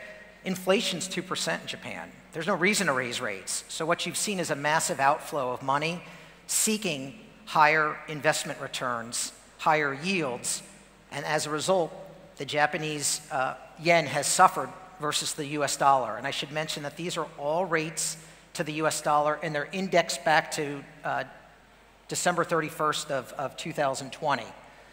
If you look at the pound and the euro, you can also see those currencies are down pretty meaningfully. So, at this point, the strength of the real and the strength of the peso have helped. The US right now is exporting inflation, and it's a much higher dollar cost of funding. Those currencies are help mitigating things like fuel prices, right? I think a few years back, this probably would have been one of my first macro slides. This is what we all would have been scared about. And yet I would say overall the industry is actually doing a pretty good job in passing on the higher fuel prices into the fare structure. And I'm sure many of you around here, have heard comments about corporate travel right now, where for some countries like Australia, domestic corporate travel is 100% recovered, and domestic Brazil is over maybe 100% or over 100%. That's a revenue number or sales number. The volumes are still about, in some cases, 10 points, 20 points, even 30 points lagging. And what you're seeing is that airlines that have, exposure to less price-sensitive revenue segments are actually more successful in passing on the higher cost of not just fuel, but labor, inflation overall, into their fare structure. And I think one of the things that we're seeing right now is this divergence between the full-service airlines and the low-fare carriers. Now, most low-fare carriers are low cost, but I think what you're seeing is that inflation is highly regressive, and it disproportionately impacts the most price-sensitive consumer. And when you think about a low-fare airline, the entire business model revolves around demand stimulation. But if your input costs go up 30%, and we're not just talking fuel and labor and insurance and airport costs, but your cost of funding, how can you stimulate demand when your fares are that much higher and the majority of your customers are price sensitive? So what we're seeing in the US is that the airlines that are now leading on margins are the major airlines, or the airlines that also have a lot of exposure to corporate travel, cargo, maintenance, repair and overhaul, loyalty. This is all about revenue diversification. And so I suspect that in this part of the world as well, you're also going to see it. But what's going to help The full service carriers is that several of them have been through a restructuring process where they've cleaned up their balance sheets, they've reduced their costs. So now not only on an absolute cost basis are they more competitive against low fare carriers, which typically are the low cost carriers or ultra low cost carriers, but they also have cargo businesses and loyalty, they do maintenance, they go after long haul international, corporate travel. These are all in economic terms revenue segments that have a price elasticity that's either 1 or below 1, which is that you raise price and you see less of an impact to demand. For those carriers that rely heavily on passenger or revenue segments where the price elasticity is much higher, as they raise fares, they see revenue go down. It results in demand destruction. And so we're seeing that right now. And the question is, you know, this impact of inflation, is this going to have a bigger impact over the next year or so on the growth rates of low fare carriers? The other issue that's going to have an impact is just the supply constraints that we're seeing, right? I think everybody in this room knows it's hard to get airplanes. There's parts of the world where there are labor shortages, notably pilots, mechanics, supply chain issues, getting materials. These are all providing constraints. And so as a result, I would say that the full service carriers are at least going to have a much better shot in being able to offset these higher input costs with higher fares because of the capacity constraints. Now quickly on Latin America and just getting into the micro piece, I realize again these charts may be hard to see from back there, but I would mention that the yellow line is Mexico, and you can see that that's been one of the strongest markets through the downturn or through COVID. The purple line is Latin, excluding Mexico, and that has also been particularly strong. I would say some of the big drivers there, Central America, the Caribbean, and then the black line is US domestic. The green line is Atlantic, which has come back, and that's really come back. And even with the impact on the FX, where it's now more expensive for Europeans to come to the US, a lot of Americans are really taking the opportunity to go to Europe, given that the euro is now below parity versus the dollar. A year ago, it was 1.2 euros to the dollar, and now it's under 1. I mean, it's remarkable. What a great time to take a trip to Europe, and you're seeing it in the numbers. This, I'll call out, we talked about earlier about China. This is September data, by the way. So this is from the Department of Homeland Security, the information that tracks where people are coming in from, the INS data. You'll see I mentioned earlier, China down 90%. Japan has a value there. That's actually supposed to be down 60%. So that, those are two that are below the yellow line, which would be the 50%. You can see Hong Kong is down 83%. There are a few green bars on there, and I'm going to read them out. And by the way, just the order, it starts with Canada, Mexico, UK, Japan, Germany. It's in the order of the size that these countries represent of traffic flows between the US and the relevant countries. The green, up 29%, that's Mexico. The next green, Dominican Republic, up 33%. Then we have Jamaica, up 14%, Colombia up 17%, Bahamas up 6%, Costa Rica up 9%. Again, they're all from one part of the world, Latin America and Caribbean. It's been a great success story. This is the latest from the Global Business Travel Association, and what they have done is they've pushed back the recovery in corporate travel. And so getting back to 1.4 trillion, it's now 2026 rather than 2024. And really, the same reasons for why the IMF brought down global GDP: inflation, war, high fuel prices, supply chain, all of that having an impact. Labor shortages. Now, this number is air, it's hotel, it's car rental, it's restaurants, it's everything. We have parts of the world where corporate travel is actually recovered, or at least segments. You know, I mentioned earlier Brazil, Australia. US domestic corporate travel is probably right up against 100% recovered on sales, 85, 90% on volume. If you include the international piece, US corporate travel is about 80 to 85% recovered. At least that's what Delta's guiding to for the fourth quarter, with the volumes 10 points lower. And so you can see an airline like Delta's getting on average a higher average fare per corporate customer. But you can see the timeline there. And that was a pushback of 18 months. Now, what's interesting is that what we wanted to do is we wanted to look at corporate travel as a percent of global GDP. Historically, it ranged in the 1.6 to 1.8%. Under the new Global Business Travel Association forecast, they're assuming that as it recovers, it only gets back to 1.3%. So that question about corporate travel and the permanent change, the recovery, how much of it actually comes back, the difference between 1.3% and 1.6%, and you can see it flatlines right at that 1.3, which is on the right-hand side, on $110 trillion, which is the global economy in 2026, that difference, that 30 basis points, represents $385 billion. Now, if you look in, for 2019, the last normal year for the global airline industry produced just over 800 billion. So it's almost as if half, it's like cutting the global airline industry in half. So if you said, what doesn't come back? It's 385 billion, all right, or 30 basis points. But then you talk to some of the US carriers, some of the carriers in this room, and they will say that things have changed, things have evolved. This concept of bleisure, blended travel. You go out on a trip where you're on a leisure ticket, you're back on a corporate trip. I think Delta would take the view that corporate's going to fully recover, and it's because people have changed their travel habits. The flexibility around the workplace and being able to do your work outside of the office, you start mixing and matching. And so the question is, does the GBTA capture that data? What's interesting is they call it out. In their latest forecast, they call out, this blended travel, trying to assess what the impact of that is and trying to put a number around that. So that number could understate, ultimately what the industry gets. So for the Latin carriers, we do have them getting back to profitability in 2023.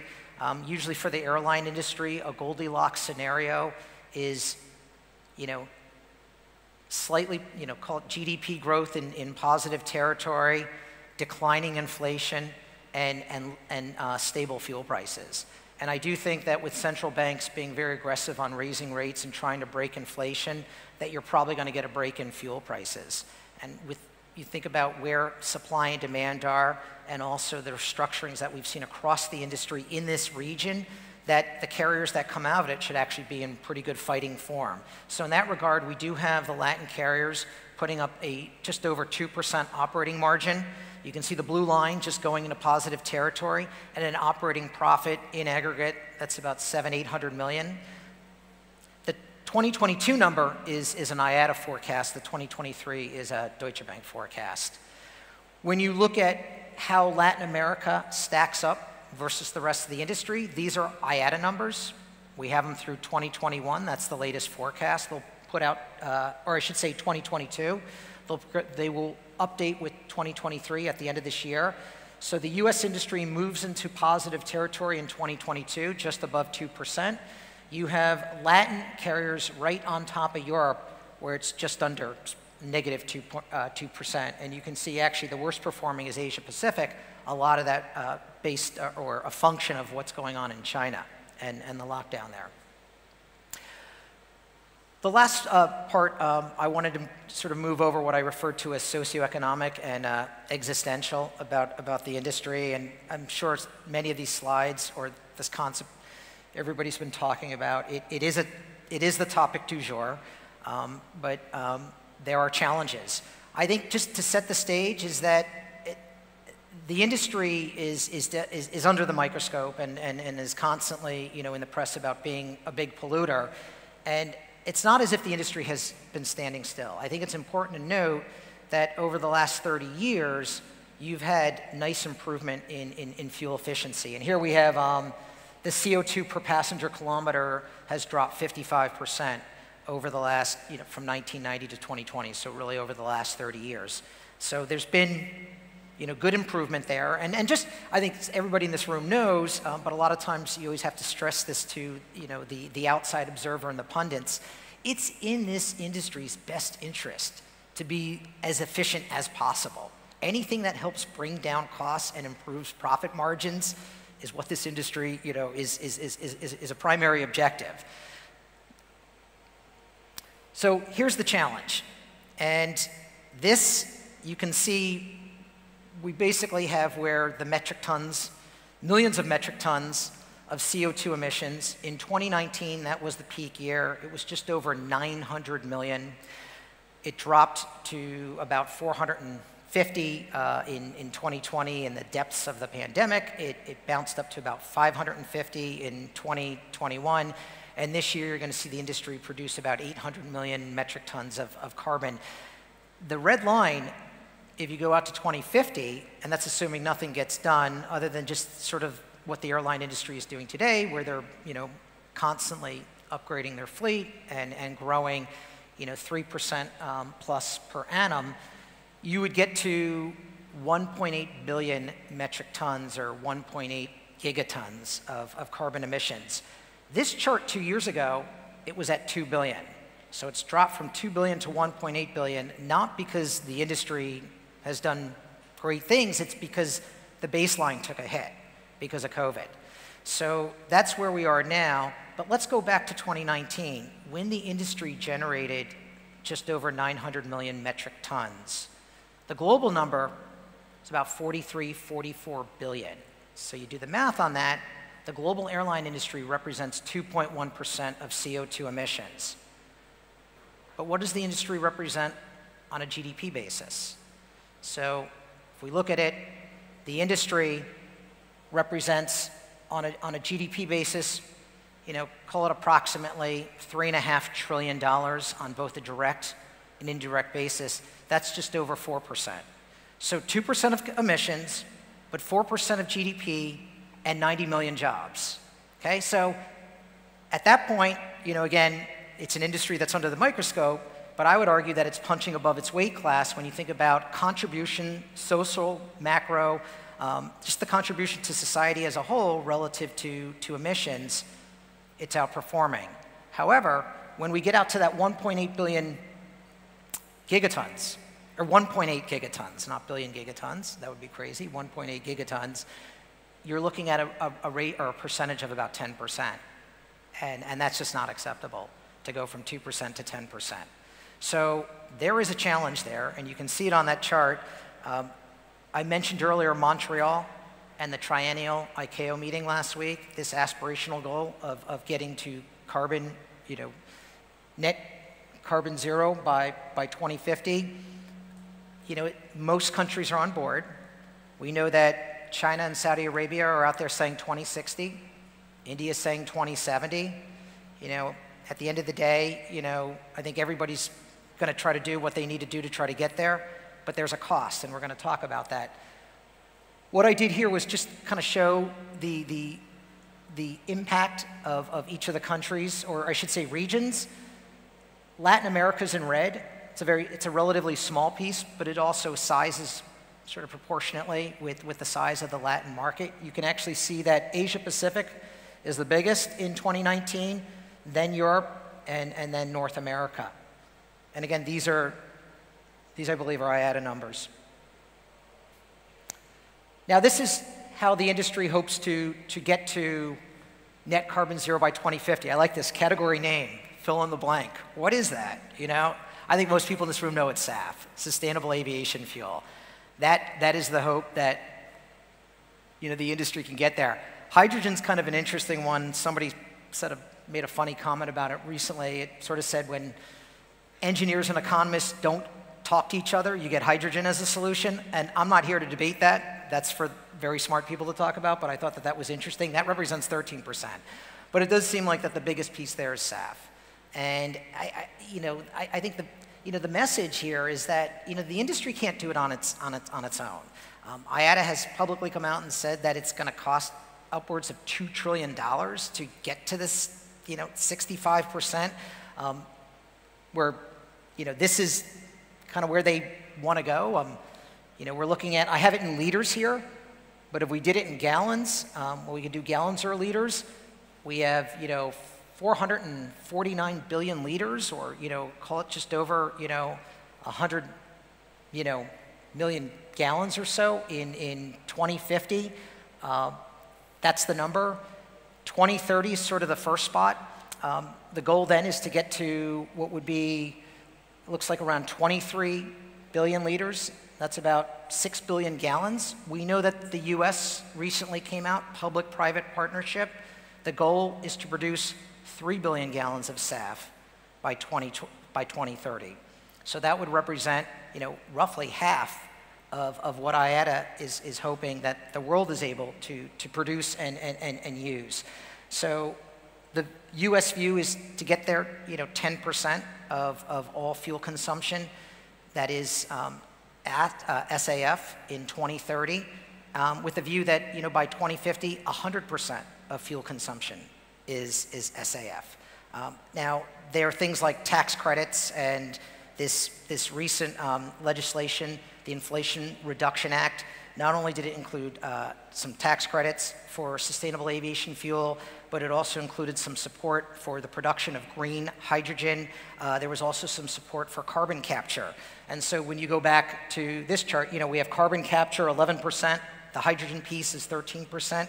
So, there are some policies out there that are going to help for that. And I know around the world, other governments are also thinking through the same things, and we've seen some announcements. We need to see a lot more.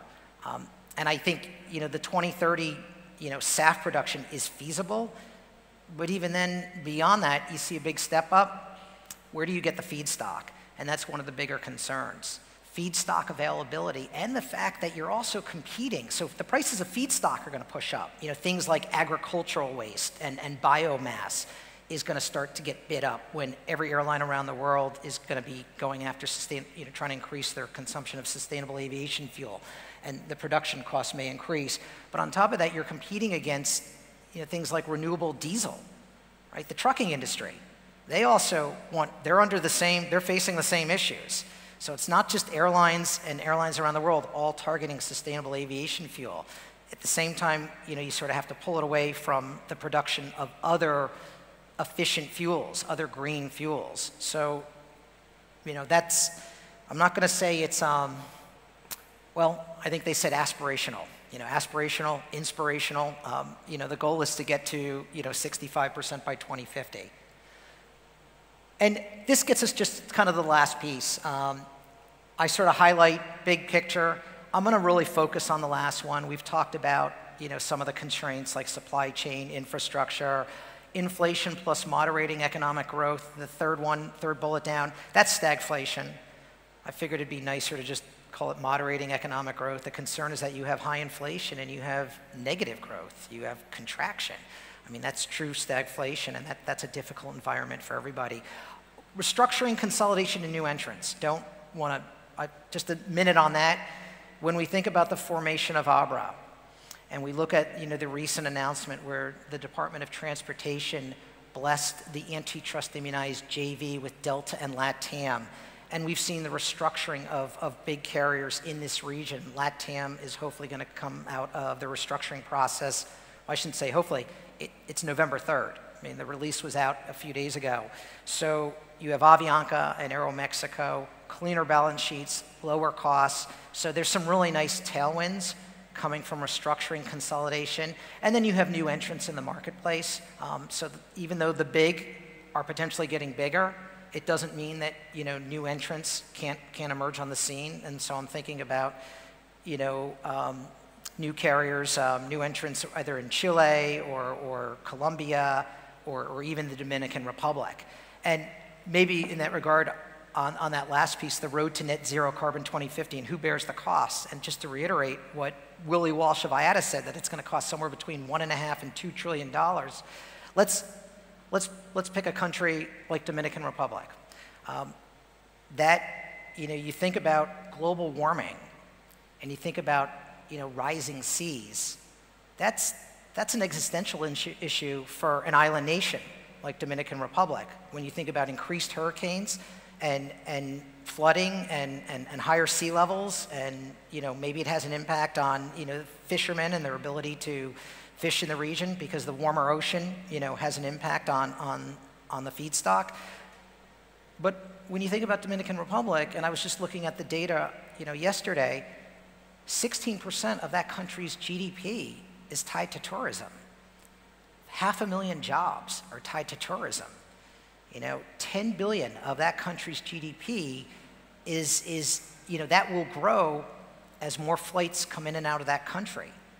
And so you have about, who's bearing the cost here? I mean, we have some conflicting issues here, where on one hand, some of these smaller countries and some of these countries that are sort of moving up the socioeconomic curve, tourism has been a big driver of money coming in, tax revenue, and reinvestment into the communities, the schools, institutions, the government. So building out the airports, attracting new service. So it's a very complicated, not even a question, but a series of questions and challenges. So I'm looking at the time. I haven't gone over. I know I always like to leave a few minutes for questions. So I'm going to stop there.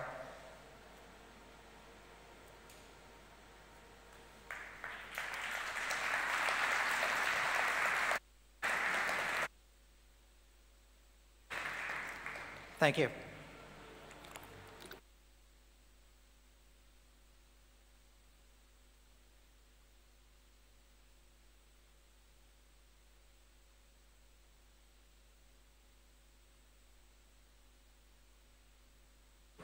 I don't know if there are. Maybe not. Questions? Hungry for lunch? Well, I'll be around, so if you want to hit me on anything, I'm available. Thank you.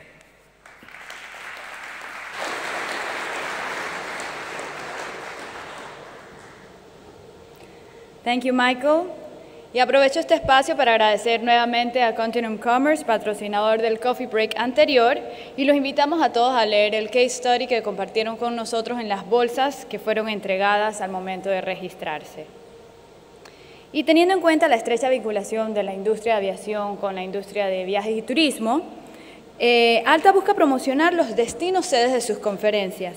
Y este año la agencia de viajes Pure Travel Group pone a su disposición tours y paquetes para que puedan conocer un poquito más de la ciudad de Buenos Aires, y ya sea que lo aprovechen al finalizar la conferencia mañana o que sus acompañantes puedan disfrutar y conocer un poco. Los invitamos a visitar su stand ubicado junto a la mesa de registro.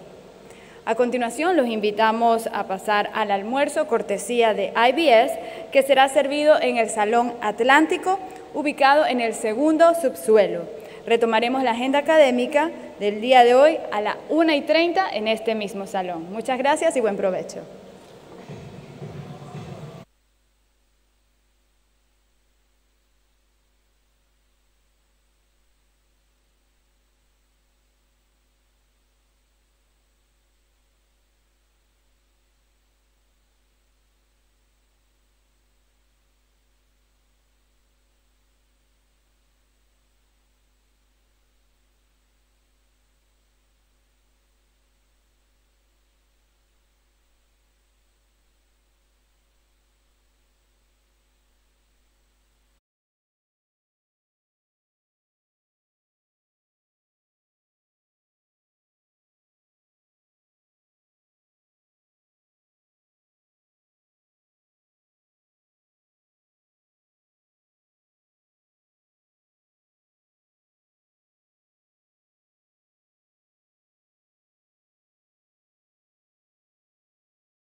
Buenas tardes, bienvenidos de vuelta. Seguimos con la programación del ALTA AGM and Leaders Forum 2022. Y para continuar con la segunda parte de la jornada, tenemos el siguiente panel titulado Aviation Growth While Facing the Newest Challenges. Para ello tengo el gusto de llamar a un gran amigo de la casa, Alex de Gunten, Business Development Officer de HAICO, miembro de ALTA desde 2010, quien nos acompañará como moderador. Y le acompañan los CEOs Celso Ferrer, CEO de GOL, miembro de ALTA desde 2019, Javier Sánchez Prieto, CEO de Iberia, miembro de ALTA desde 2005, y John Rogerson, CEO de Azul, miembro de ALTA desde 2020. Bienvenidos.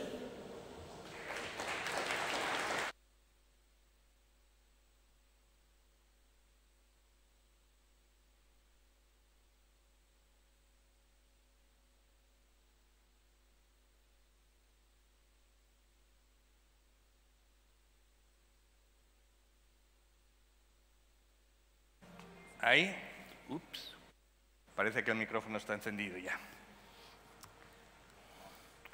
Well,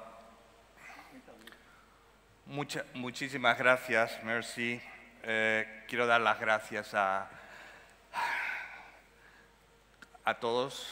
Quiero dar las gracias a ALTA. Para mí es un placer estar aquí. Después, creo que el primer fórum fue hace 18 años.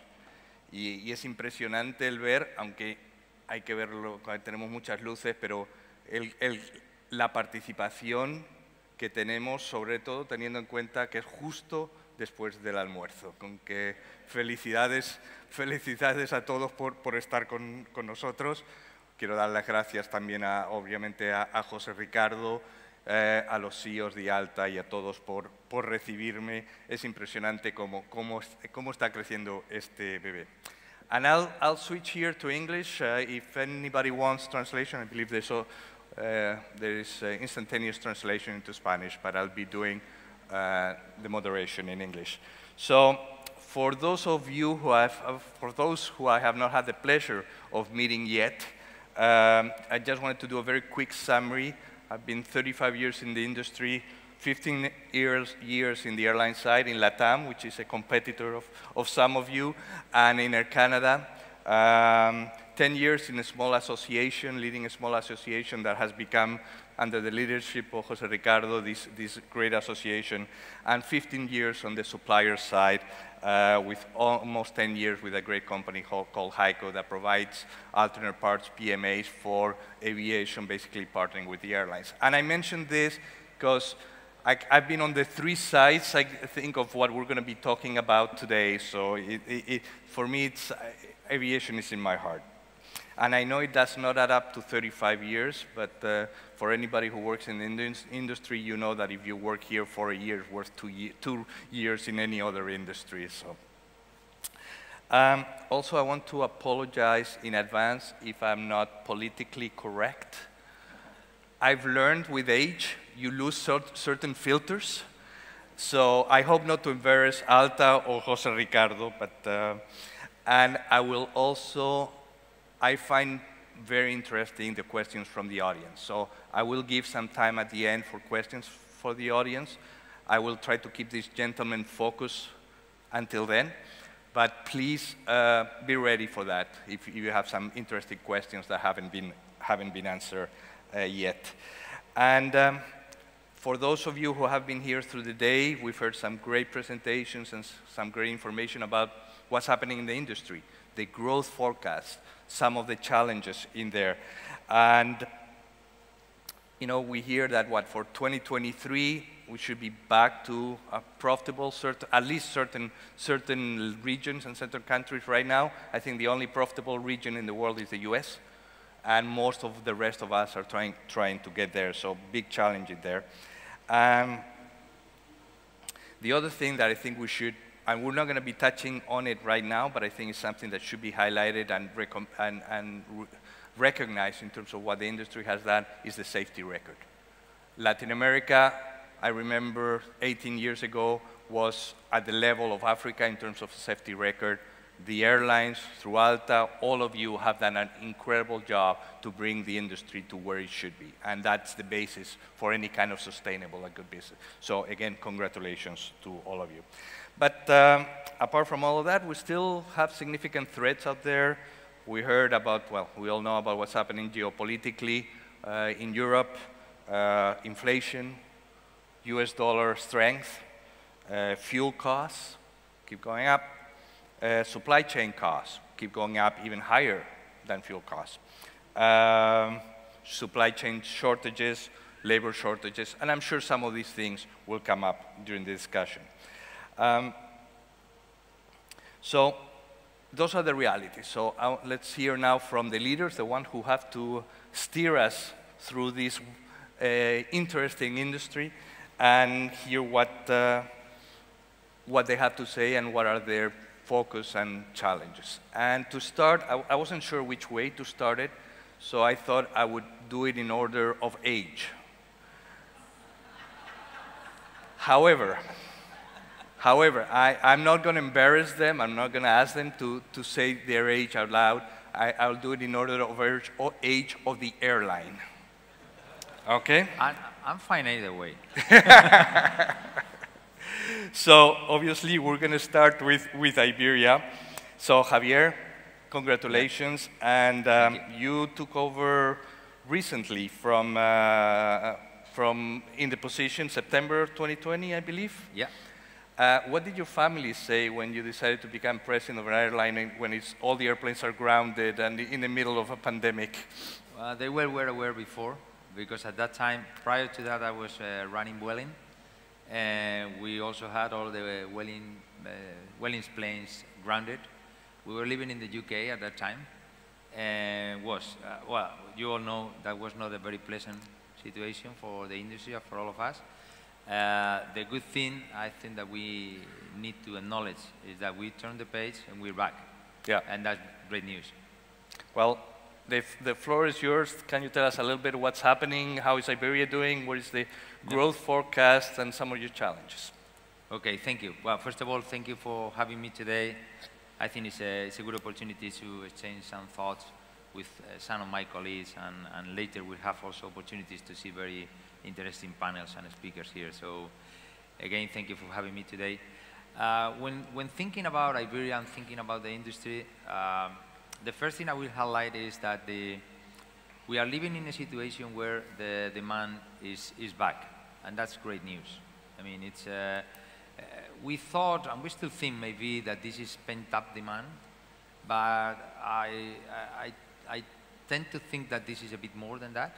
I think that the demand is robust enough to tell us that there's been some change in behavior.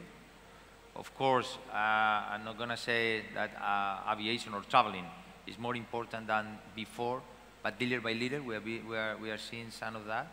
We are seeing also how we failed in our predictions. I mean, we failed in our predictions about the crisis. We're failing in our predictions and how we're recovering from the crisis. We are seeing the traffic, for instance, corporate traffic, coming back more stronger than we thought. So that's also good news. And I think that this is like the starting point. We all know that we will need to live with a level of uncertainty, but that's what we have in this industry. I don't know, maybe am I the oldest? Yes. Okay. I've been in this for the last 30 years. Uncertainty is what you have. You have, I mean, of course, nothing before compared to the COVID situation, but what we have ahead of us, recession, high fuel prices, and we've had that before. Yep. And we've been able to navigate that, we'll be able to navigate that. I think that, in my view, what I'm seeing more and more is there is a line, there is a connection that we need to follow, and it's the customer. I mean, for you who has been in the industry for a long period of time, the customer was not that important 30 years ago, I can tell you. This was more about planes and planes and planes. Now it's about the customer, and the customer. And I think that that's something that we all should or could invest if we want to protect our industry. I think that we have many challenges ahead. We can speak about those later. I will just highlight 2 or 3 that I think are worth, let's say, exploring further. The first one is we need to make this industry work. So the recovery has been an example of many things not to do. I mean, having queues at the airport, having our customers queuing for a couple of hours in every airport in Europe, in the States, here, that's not good. Having different legislation, different way of traveling, so all this uncertainty is not good for the customers, and then it's not good for the industry. We need to understand that the industry is instrumental to social and economic development. So if we block the industry, we block that. I think that we have another challenge that is, I mean, the sustainability. I don't see sustainability as a threat, but it is a challenge. And I think that it will be interesting to exchange some thoughts on how do you see this here in the other side of the pond. Yeah, we'll definitely be talking about that, and I'm sure we have lots to learn to what's happening in Europe in that perspective. Perfect. Anything else? So no, thank you. Next in age, from the airline perspective, is Goal. So we have the pleasure of having probably the youngest CEO in terms of being in the post in the panel. You started recently, correct? Just started. Hi, good afternoon, everybody.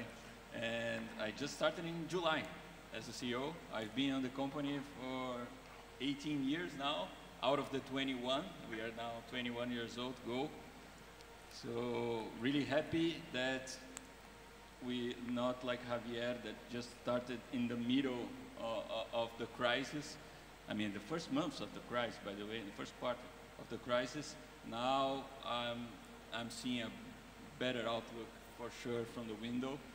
We are not there yet. I'm saying that, I mean, we faced a big crisis. We are now, and I think I'm arriving at this point, what I call the post-crisis scenario for our industry.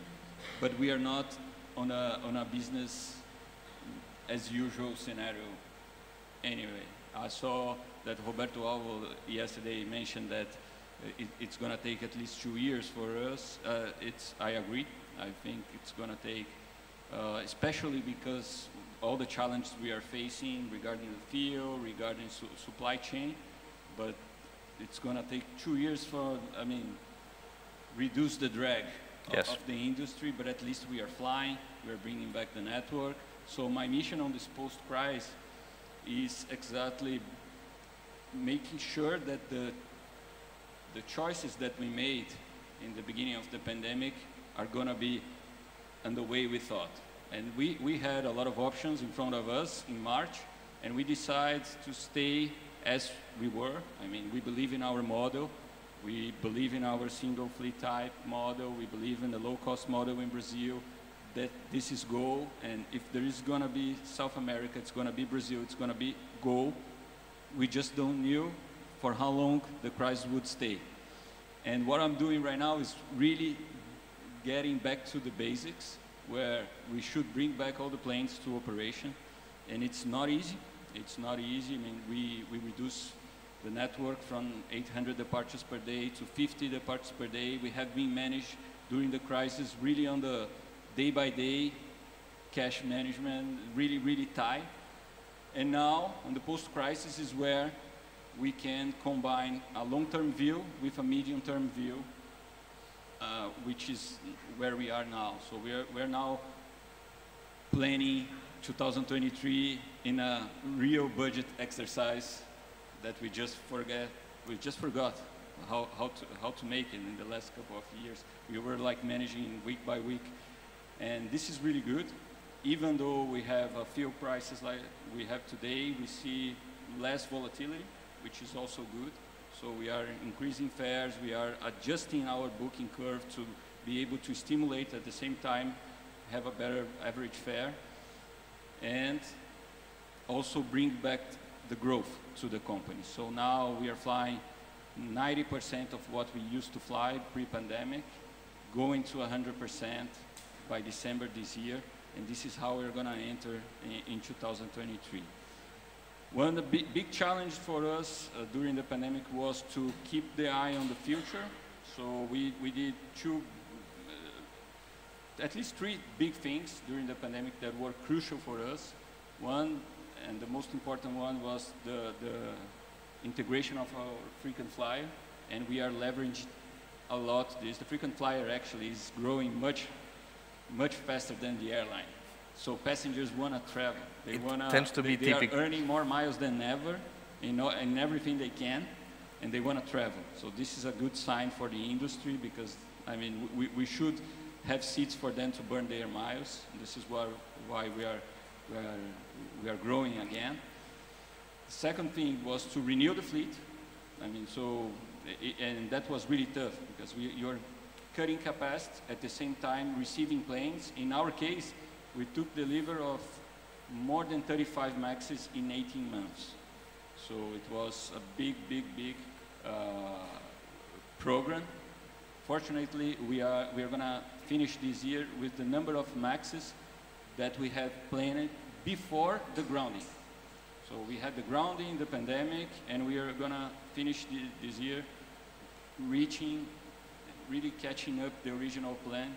So that's really good news. And the third one, we have been through a PSS system migration. So we were not there, and now we went to Sabre, also in the middle of the pandemic.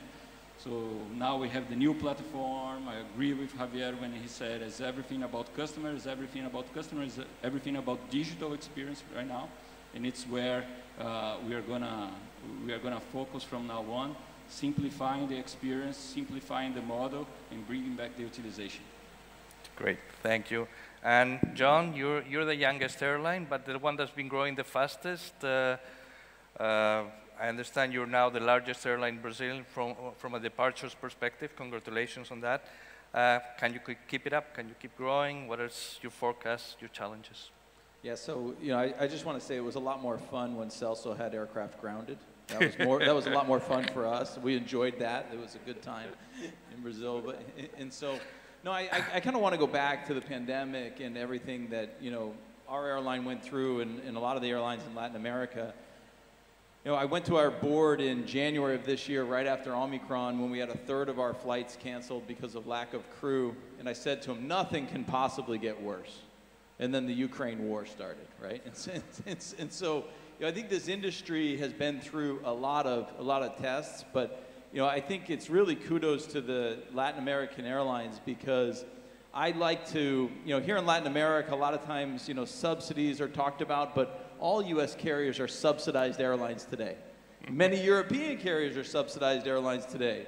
But, we're not subsidized in Latin America, and kind of shows the strength of the management teams that kind of battled through the tough times down here. And I think that makes a big difference. But, kind of highlighting what Celso said, demand is very strong right now in Brazil. The strongest that we've seen in our history, and that solves a lot of problems.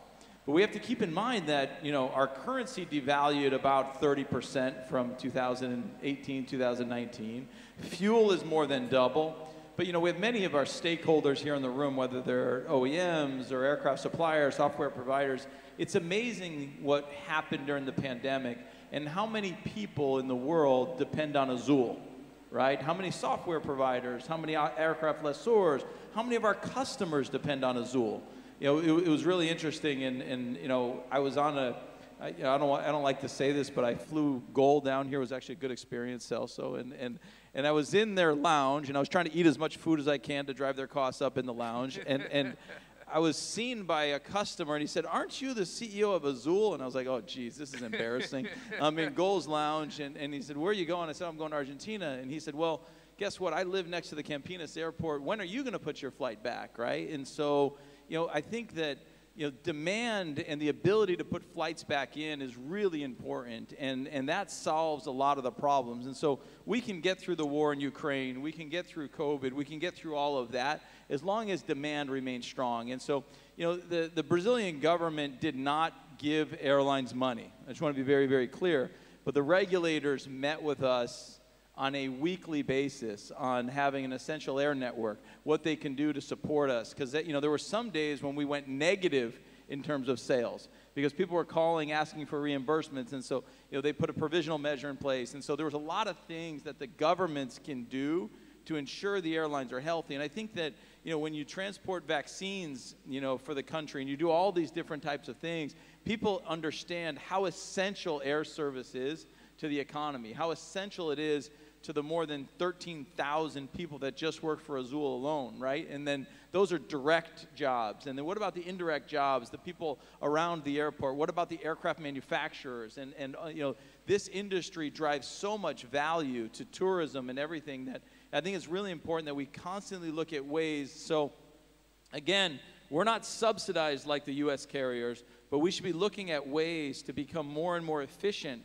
And it's not fair to let them get subsidized by their tax dollars and then us have to live by different rules in Brazil and in the rest of Latin America than they live by. They already have this great advantage that the cost of debt is cheaper, that the government stepped in to bail them out. But we need to look at and say, hey, where can Latin American carriers be just as efficient from a regulatory standpoint as you see in the US and Europe? Well, and that's an excellent point. We've gone through the crisis, and when crises happen, it forces people to work together, which is great. So regulators work with the airlines, work with the airports, which normally is kind of a contingent relationship. Can we learn from that? Can we keep that momentum of working together, authorities, airlines, airports, supply, to try to maintain sustainability? Is there something, lesson we can learn there instead of just, hey, crisis over, we'll go in each other and we're going to hit each other over the head because, as usual, as a relationship normally. Any lessons we can learn from there? Yeah, I'll give a couple and then share with my colleagues here. 99.9% of the things we're on the same page on, right? I think the regulators want to be efficient. They want to help the airlines grow. They want to make sure that we have the safest industry in the world, right? And so we need to make sure that we're partnering and talking more, right? What are the topics that we should be talking about? Exact same thing with labor. When you talk about unions, right? What benefits an airline also benefits a union, right? A strong airline that makes money could pay more in wages. An airline that has more flexibility is good for employees. And I think that so many times we start out by thinking, oh, it's a government, private, oh, they can't be partners. Why can't they be partners, right? Strong airlines pay more in taxes, right? Yep. Strong airlines employ more people. Airlines that have, growth trajectories, are great for OEMs. And so the more we can sit down, I think that at least for Azul, and I don't want to speak on behalf of my peers here, our relationship with the regulator is so much closer now than it was previously. And how do we keep, absolutely, but how do we keep that? I mean, how do we ensure that we keep going in that direction versus the old way?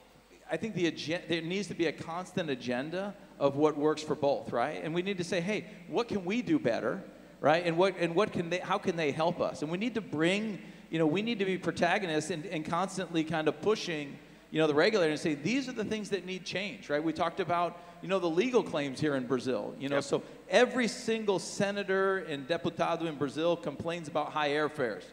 But do they know that 90% of all, legal claims in the world are in Brazil?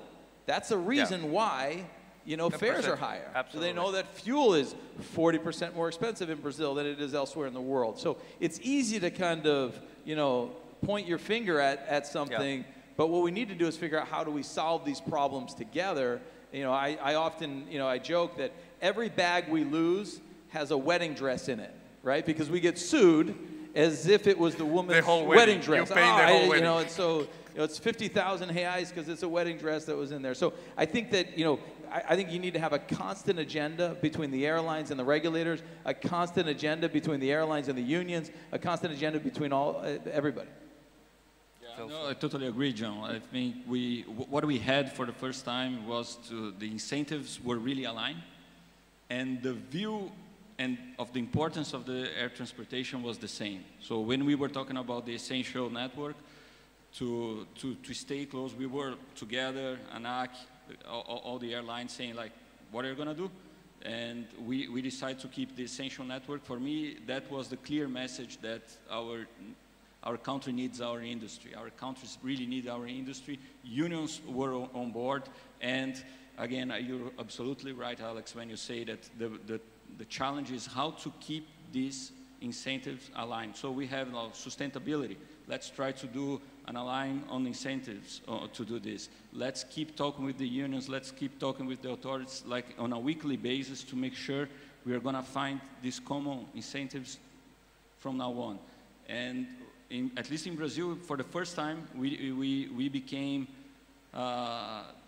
like an important industry from the customer perspective without throwing all the stones on us. It was a collaborative effect. Yeah. Because we said, no, we're going to transport the vaccines, we're going to keep the cargo, we are growing the e-commerce, we are bringing back all the frequency that customers really need. By the way, we were talking about demand. Tourism in Brazil is really booming.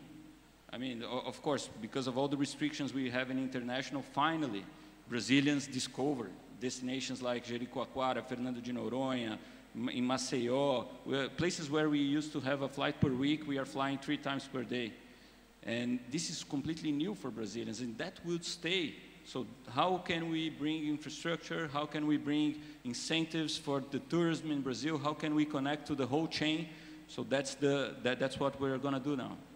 Great. Well, you know, in aviation, Latin America tends to follow what happens in the US and what happens in Europe.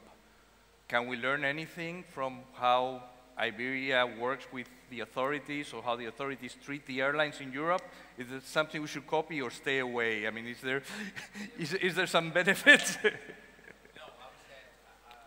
wouldn't say there are things that you can learn. Microphone, please. Adelante.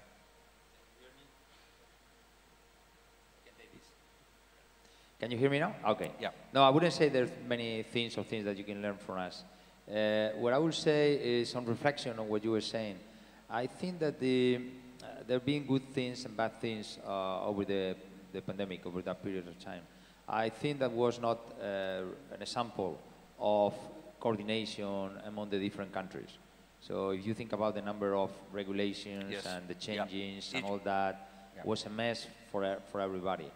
I think that there are 2 or 3 elements we need to be proud of. I'm proud of our people.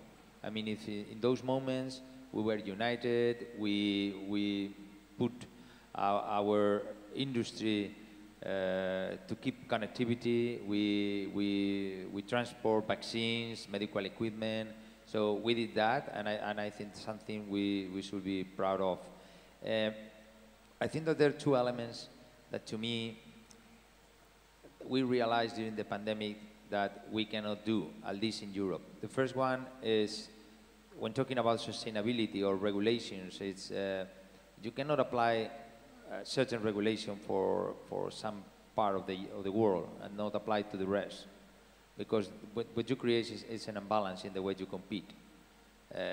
That's something that I hope we learn during the pandemic, and that could be applicable to many things, but in particular to sustainability, or for instance, the different labor regulations. I mean, we live in Spain something that was something relatively good. So we have that furlough scheme that protected the jobs. So the recovery of the airlines has been relatively easy, or at least easier than in the rest of Europe. You can see now countries, well-known countries and countries that are very efficient, like Germany or the Netherlands or the UK, where I mean, basically the whole industry was stopped. Yeah. The airports were collapsed. So that's something that I hope we've learned for the future. I think that we, in our case, in Iberia in particular, was very good to actually, was not good to suffer the pandemic, but was very, very good to go through the pandemic with our people. And the way this has united us, I don't know for how long, but the way this has united us, I think has been very good and will continue to be like the heart of our company.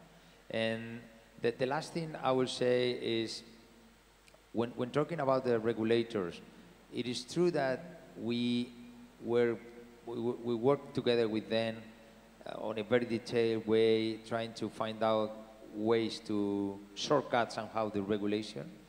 I'm afraid that that will disappear or has disappeared very soon.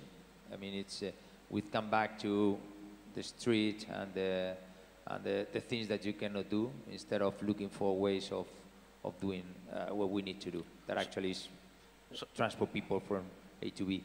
So you think we've learned from the lesson? When the next pandemic happens, and it will happen, it'll be a pandemic or something, a cousin off, the industry will be able to manage it better than today?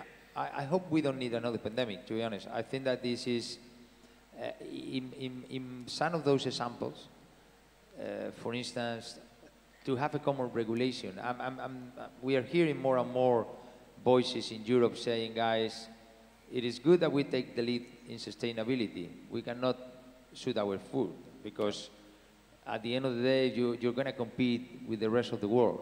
And in fact, by 2050, 80% of the CO2 emissions will come not from Europe.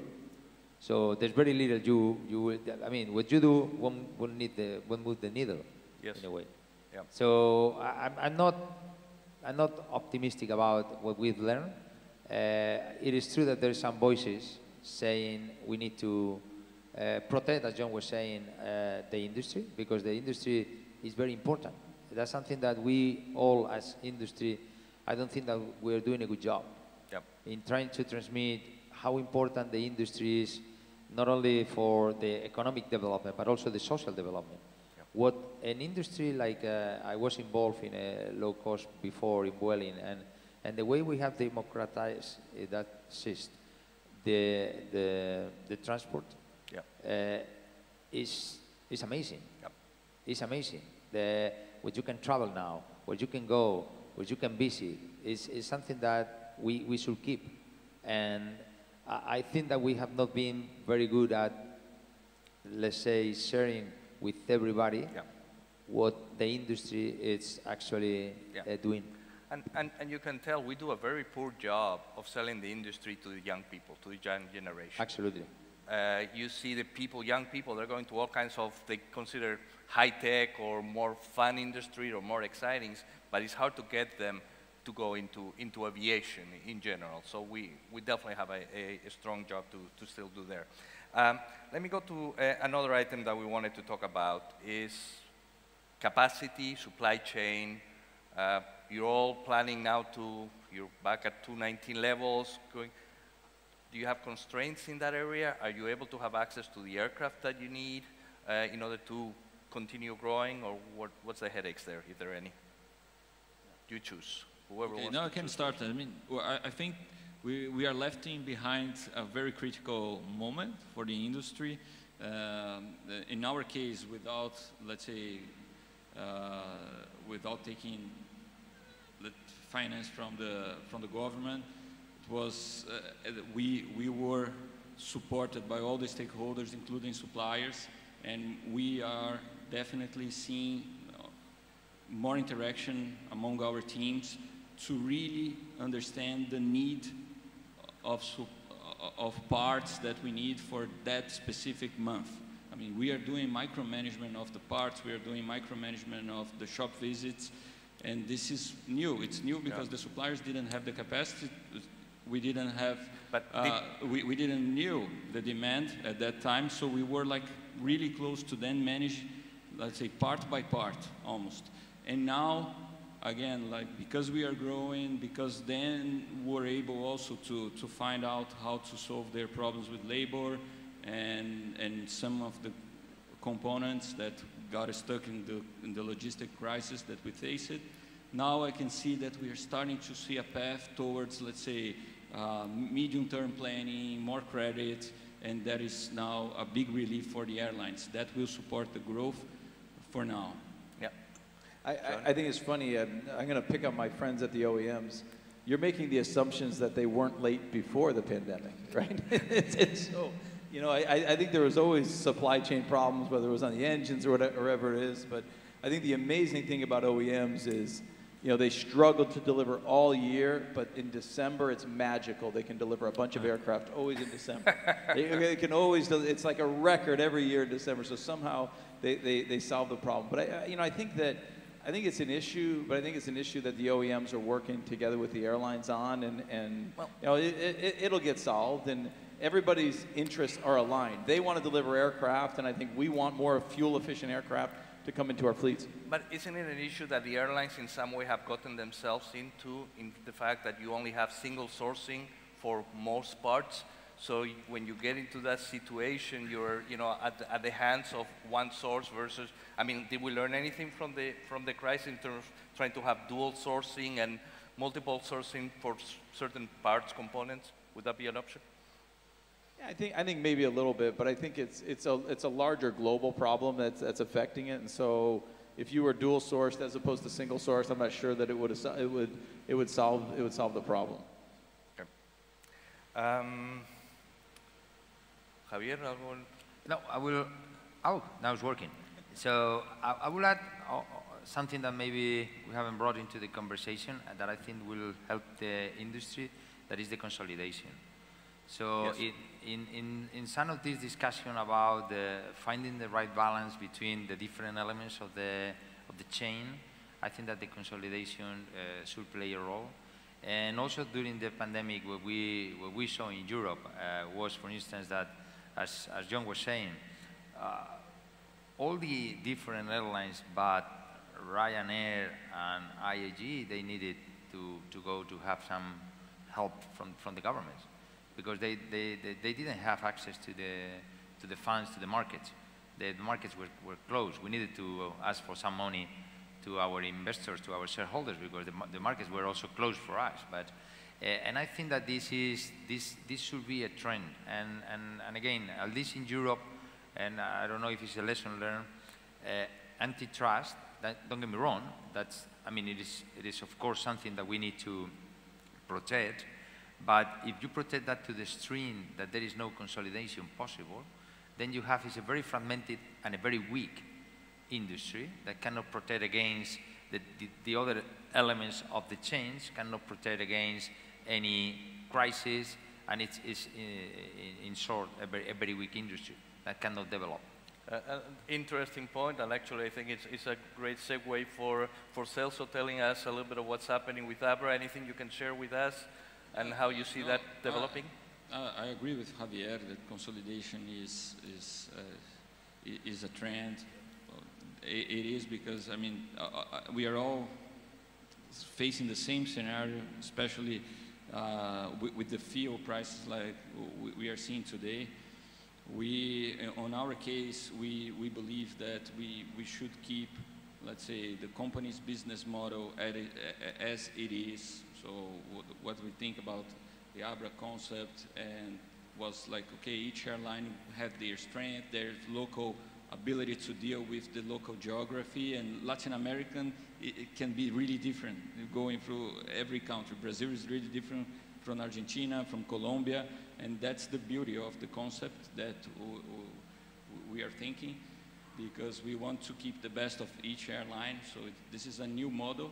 And I think the world, I think IAG has a great example as well, that we are going to be even closer to make sure that we're going to have scale without losing agility. Azul, you're not in part of any alliance, but you're close to United, to TAP.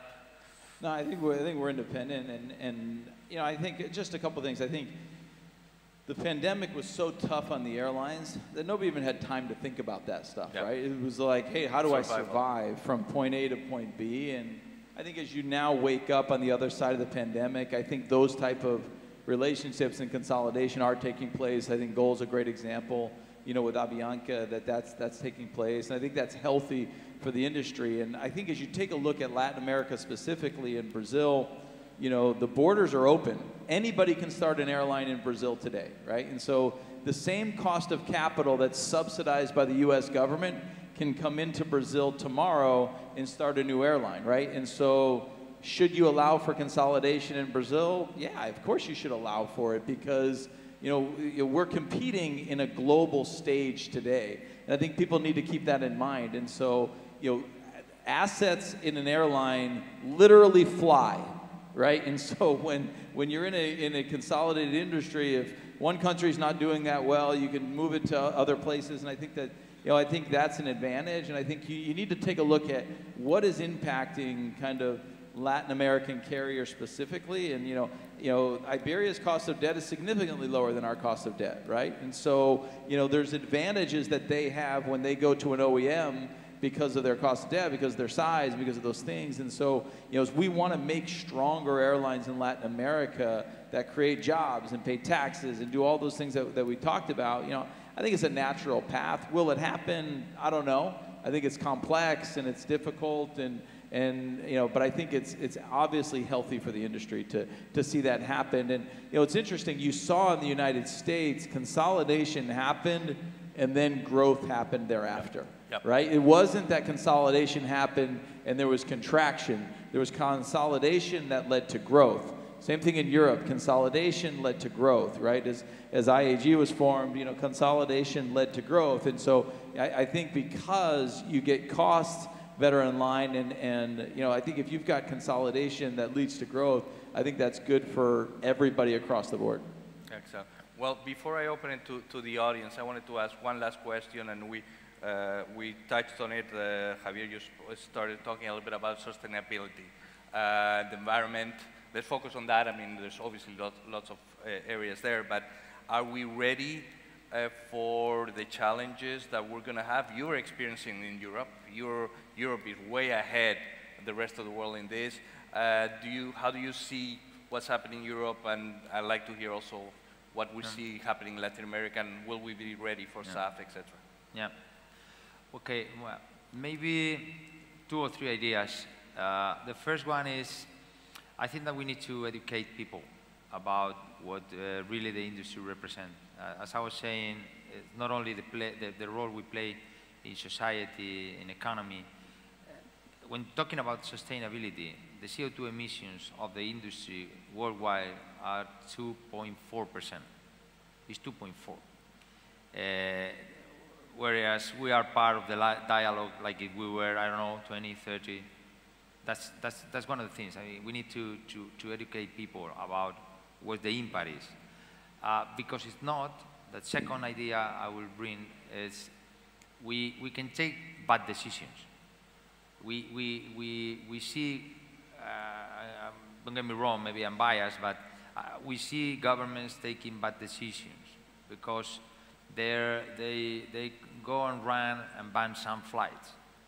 But the flights they're responsible for what? 20% of these 2.4%. So they take a decision that prevent people to continue flying, visiting the world, and stop the economy and the social development, but based on bad information in a way. They can run to put some taxes that will prevent the industry to invest in the new technology, to invest in the new fuels, and to invest in something that will be the solution down the road. So that's what we are seeing. And then the last one, I referred to that before.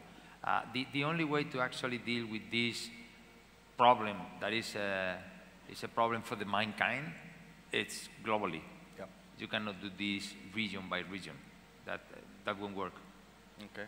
Yeah, I just want to highlight quickly, you know, and you're not being politically correct, so I'm not going to. We do a really shitty job as an industry of selling the things we're doing. We do a really, really shitty job, right? And so, for example, we're taking Embraer E2 aircraft. They burn 15% less fuel than the E1s I have. And then they have 18 more seats. So we're getting like 24% lower seat economics. Tell me another industry in the world that's reducing their CO2 by 24%, one step to the other, right? Goal's doing the exact same thing with Max's, and it's a significant step change, and as an industry, we need to recognize we all need to do things better, but there's a significant investment, billions of dollars that are being invested for this step change to reduce our CO2 right now, right? And so we need to celebrate the fact that, you know, I'm sick of getting beat up on this, as at the same time we're investing billions of dollars in new capital and new aircraft. And, you know, let's not just focus on the environmental aspect, but you have to also focus on the social aspect. And, you know, for a country like Brazil, a pilot job is a very high-paying job. You know, hiring somebody at the airport, a mechanic, a flight attendant, you know, that develops Brazil. We saw the numbers that Adrian, you know, showed today. Brazil's an underdeveloped country for aviation, right? And so we need to grow Brazilian aviation. So we can't stop where we are today as the developed world is flying 2.5 times per, per person there, and we're at 0.5, right? You know, that means we're going to stay poor forever, right? That means we're not going to create, you know, high-paying pilot jobs, mechanic jobs. That's just not fair to Latin America. I think Latin America needs to get to where Europe is, where the United States is, because there's going to be an enormous amount of social development as that takes place. It's definitely a multiplier effect, absolutely. Well, we have a couple of minutes. If I can, any questions from the audience? Okay, there, thank you. I have one in the middle, 6th row. If you can introduce yourself and company, please. Hello, Eduardo, Wayman Aviation Academy in Miami. I'm curious about the pilot shortage in the U.S. is being felt very strong. Is it time for Latin America, Caribbean to be looking at our own cadet programs? No, we are not in the same situation than the U.S. at this point. We have, like John was saying, and Javier before, that there's no many people interested in getting to our industry. This is not true here, at least in Brazil is not true. I mean, we see a lot of people who wants to be pilots, who wants to work in aviation. So we are not there. Of course, it's a topic that we are following closely, but there's no pilot short at this point. Yeah, what I would say is in Brazil specifically, it's a money issue, right? Same issue that you have in the United States. There's no financing available to get flight hours, right? And so I think, you know, we should be working with the government to get more financing available. We started a scholarship program inside of Azul that's funded by our own employees to help other employees get flight hours, right? And so there's a lot of, you know, desire to become a pilot, but the access to capital is the greatest, you know, obstacle today. And so the more that we can work with governments and states and, you know, to work on that, the better, right? Because there are going to be great high-paying jobs in the future. And so that's, I think, the biggest obstacle in Brazil today. Any other questions? Well, oh, sorry, I missed one. Yep. Hello, Cliff Birchfield from Brock Solutions. It was a great forum, thank you. You touched on, you know, the importance of passenger, and baggage being an issue. You talked about the wedding dress, but that's an important aspect of passenger experience. What do you see as the roadblocks to moving us into something like a FedEx tracking or being able to follow where our bag is? Yeah, well, if I may, because I said before the customer. I think I was referring to, I will come back in a minute to the bags. I was referring to what Celso said before, that during the pandemic, in our case, we took some decisions to continue investing in the passenger, in the customer. So we took the decision to continue investing in uniforms, in the new gastronomy on the planes, on the new interior for the A350s, and a lot of things that at the end of the day, in sustainability, as John was saying before, an A350 burns half what an A340 was burning before. So, but in particular with the bags, we know is the biggest pain point and has been the biggest pain point for the customers during the summer. And we're working on that, and we are working with some elements, new elements, like the new AirTag. So in conversation with Apple, they see that 50% of the bags will have in 5 years an AirTag inside. How can we leverage on that?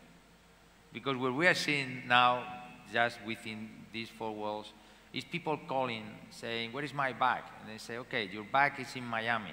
And the guy say, no, I see my bag in Madrid. Yes. I know where the bag is. So how can we leverage on that? How can we have something for the industry that is like embedded in our systems? How can we have something that is, of course, more affordable for people and for us? I think that we need to work with that kind of technology, and we will find a much better solution than we have today, that is sometimes taking pictures or, you know, well, we all know that stuff is more difficult.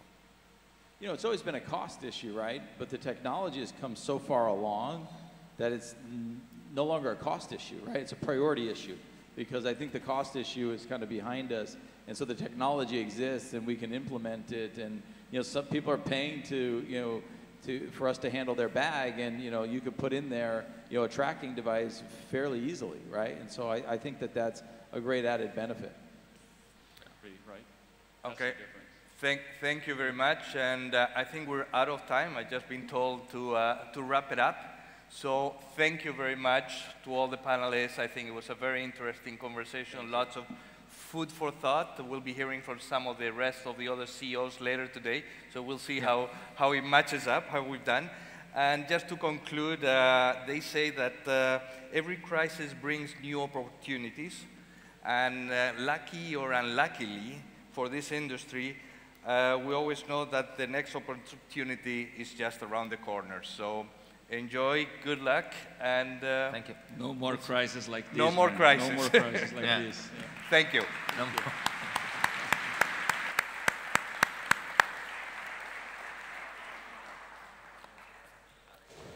Thank you, Alex, and thank you to our panelists. If you can please join us for the group photo.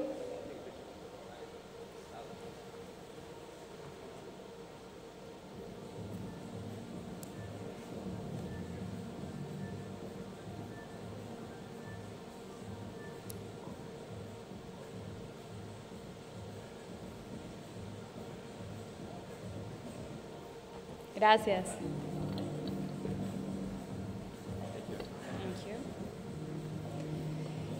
Y si no lo han hecho aún, los invito a descargar la aplicación del evento, donde podrán encontrar todos los detalles de la agenda. Asimismo, les recordamos seguirnos en nuestras redes sociales y por favor utilizar el hashtag AltaForum en sus publicaciones.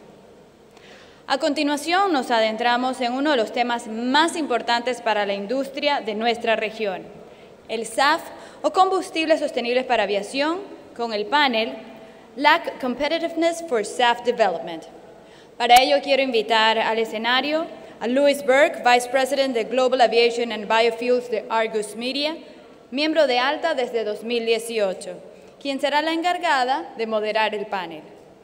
La acompañan en la discusión Erasmo Batistella, CEO de BS Views, miembro de ALTA desde este año, Juan José Toá, director de Corporate and Sustainability para LATAM Airlines, miembro de ALTA desde 1983. Manuel Macedo, presidente de Honeywell Latinoamérica, miembro de ALTA desde 2019. Y Thorsten Lange, EVP Renewable Aviation de Neste, miembro de ALTA desde 2020. Bienvenidos.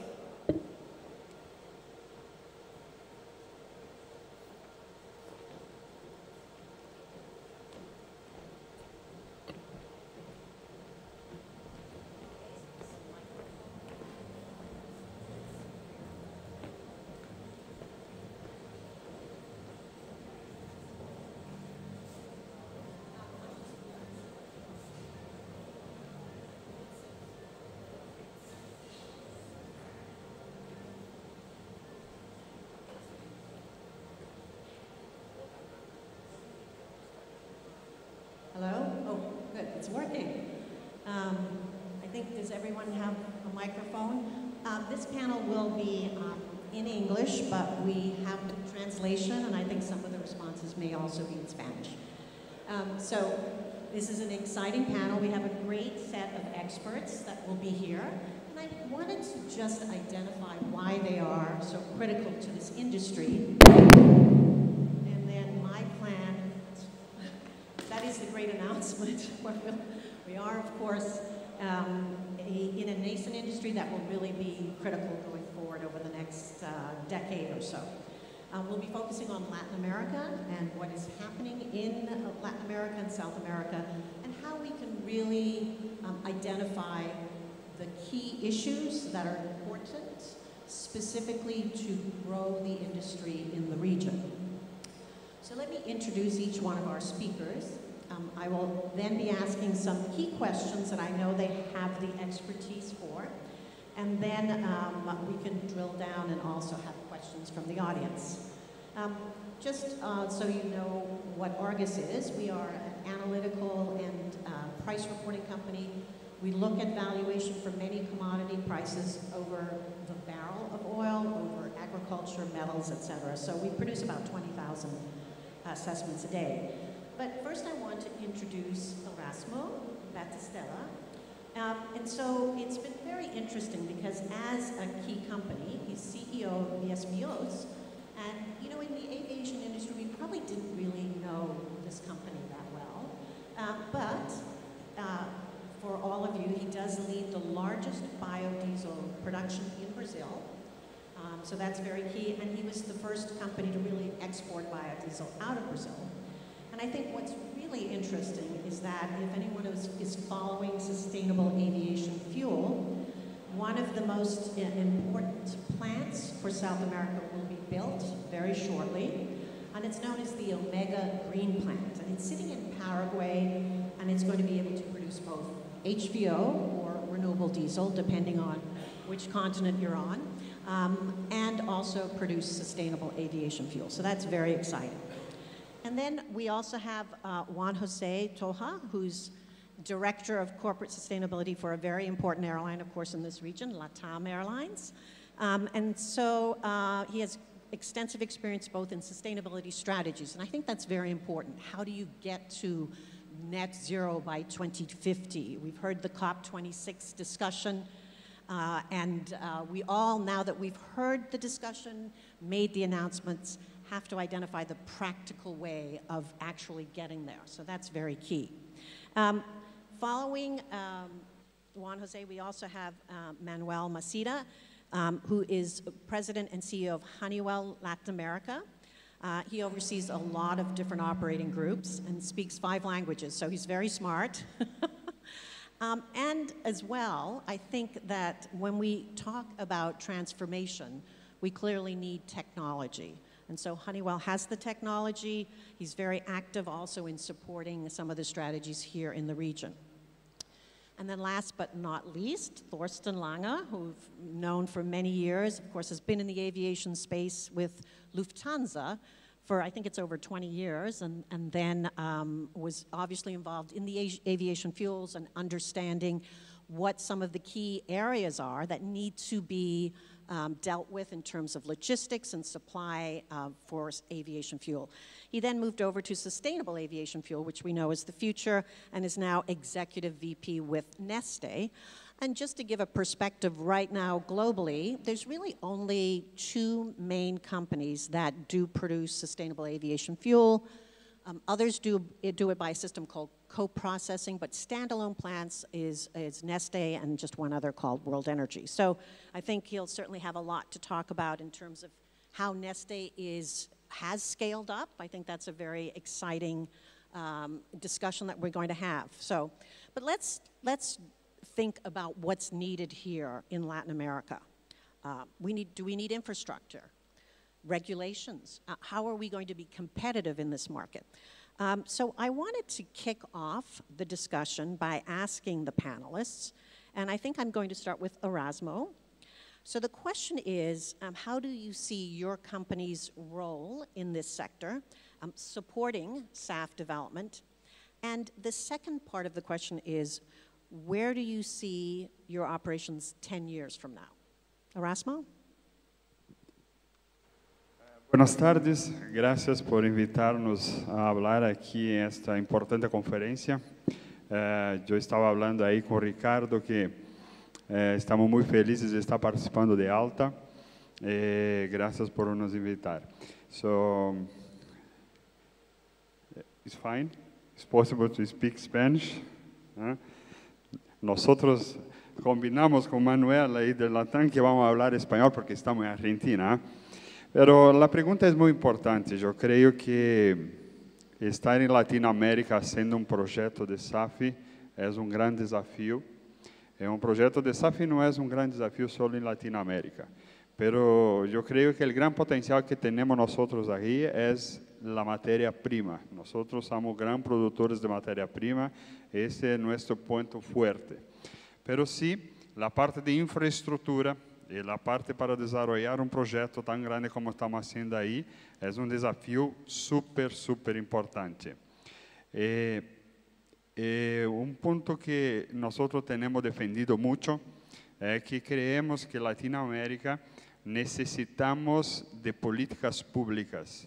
Tenemos discutido con muchas personas que pensamos que Latinoamérica debería tener una política pública única que pueda normatizar cómo producir las materias primas y también cómo utilizar el SAF. Porque si nosotros tenemos esta política pública, va a ser más fácil introducir el SAF aquí en Latinoamérica. Cuando yo miro 10 años más, yo veo que Latinoamérica puede ser, sí, la parte más importante del mundo para producir SAF, pero necesitamos organizar las políticas públicas porque tenemos un potencial muy grande de producir materias primas.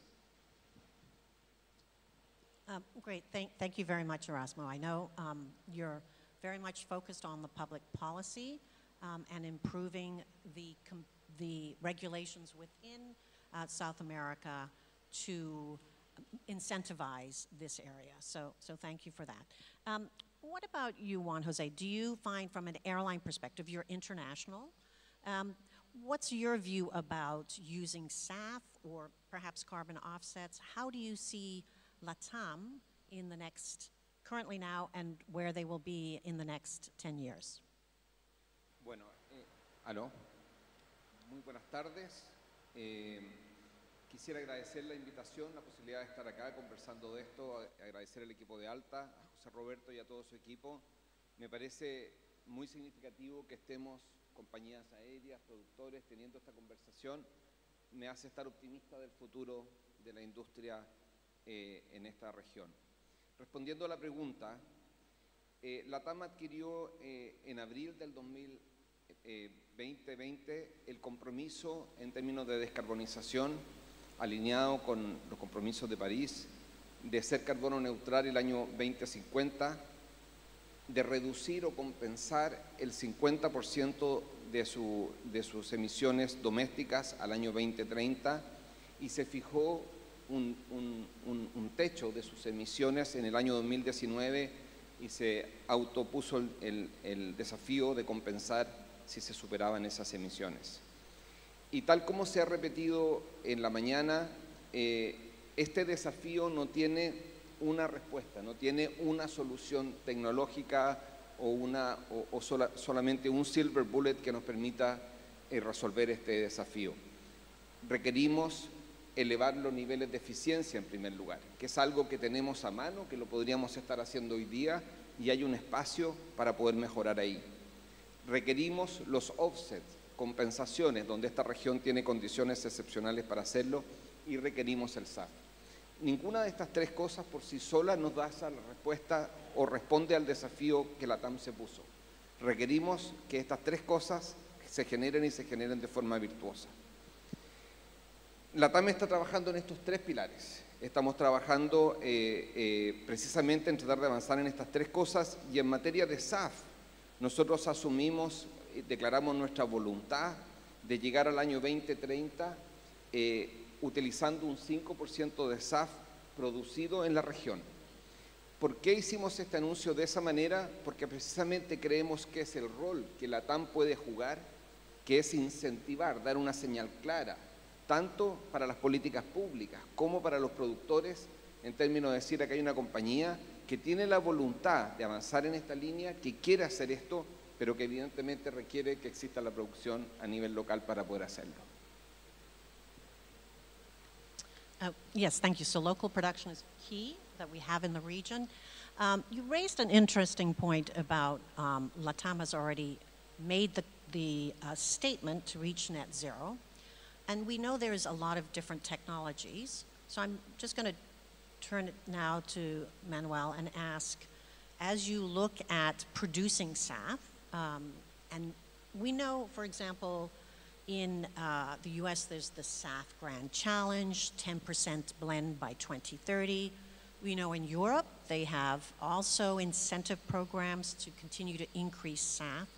How do you feel about the technology and your company and where you are now and where you will be 10 years from now? Will you have the same technology? Happy to hear your thoughts. Oh. Okay, can you listen to me? Let's start in English and then we can change to Spanish. So, first of all, Honeywell is a well-known company amongst all of you. I would say 90% of the airplanes have our technology, and we've been around quite a long time, more than 100 years. And throughout these years, especially in the aerospace industry, we've contributed, together with other companies, to create a lot of efficiency. You know, as we compare to where we were as an industry back in 1960, we've improved around 80% the efficiency of engines, efficiency overall. However, most of you may not know, or some of you may not know, that Honeywell, besides being in the aerospace industry, we also one, if not the biggest licensor of fuel technologies. And when I say fuel technologies, I'm not just talking about the SAF and the new green fuels. I'm talking about all the fuels. However, due to the growing demand and the need that the world has, and since already many years we created these technologies, SAF. But let me say a few words on that. So why SAF? Basically, the world is pouring into the atmosphere around 40 billion tons of CO2 every year. That's quite a lot. The industry where we are now is responsible for more or less 2% of those CO2 emissions, but according to ICAO and many other institutions, it's expected, as the number of passengers ramps up to 10 billion, 16 on a year basis, it's expected to be worth 18%, let's round it, 20% of the emissions. So we really need to find alternatives to fossil fuels. We need to find fuels that somehow decrease the emissions or the CO2 emissions in a substantial way. And SAF is one of the 4 or 5 ways of doing it. We're going to talk about SAF, but this is not only about SAF. SAF actually is responsible, or is estimated to be responsible, to give the solution to 65% of the decrease in CO2 emission. But you have hydrogen as well. You also have the electrification. You have we have the efficiencies that I talked about earlier on, and you also have the carbon capture.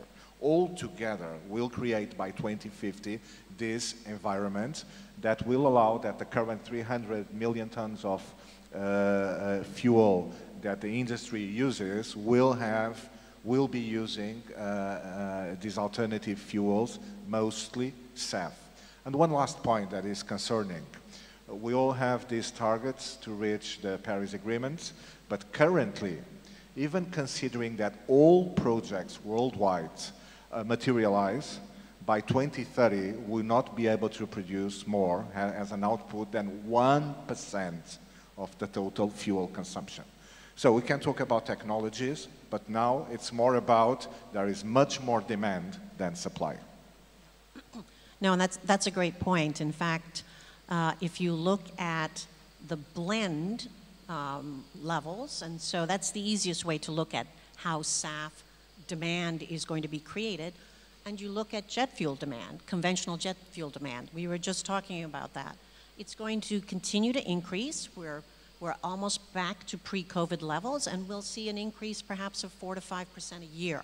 So we're continuing to see the jet fuel demand increase. So the blend rate and the actual capacity there's issues whether it's feedstocks or whether it's demand. But let me ask this of Thorsten, because I think Neste is an interesting, commercially functioning facility that has the ability to produce both renewable diesel, or HVO, and SAF.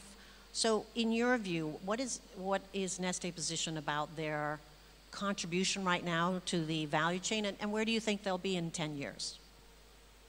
Well, first of all, we had heard interesting things about the ambition from LATAM with the 5%, and I heard also some, let's say, skepticism on whether or not we can achieve that. I think, and we in Neste think that also sustainable aviation fuel business will be and has to be a global business in the future. I don't see that we would need only local solutions, and we discussed it earlier already.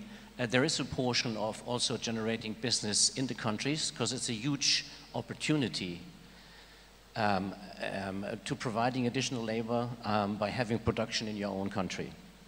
But the challenge that we are tackling is a global one, and it needs to be approached globally.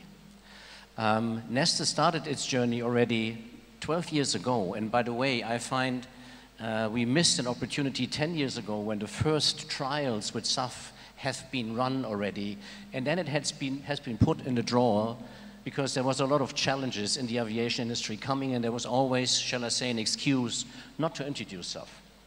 But you have to start somewhere, and what we saw and what we'll still see is if you don't nudge the industry, you will have difficulties to find investors. Neste was willing to taking a risk, by the way, because we started to producing sustainable aviation fuel now more or less 4 years ago without having the regulatory support.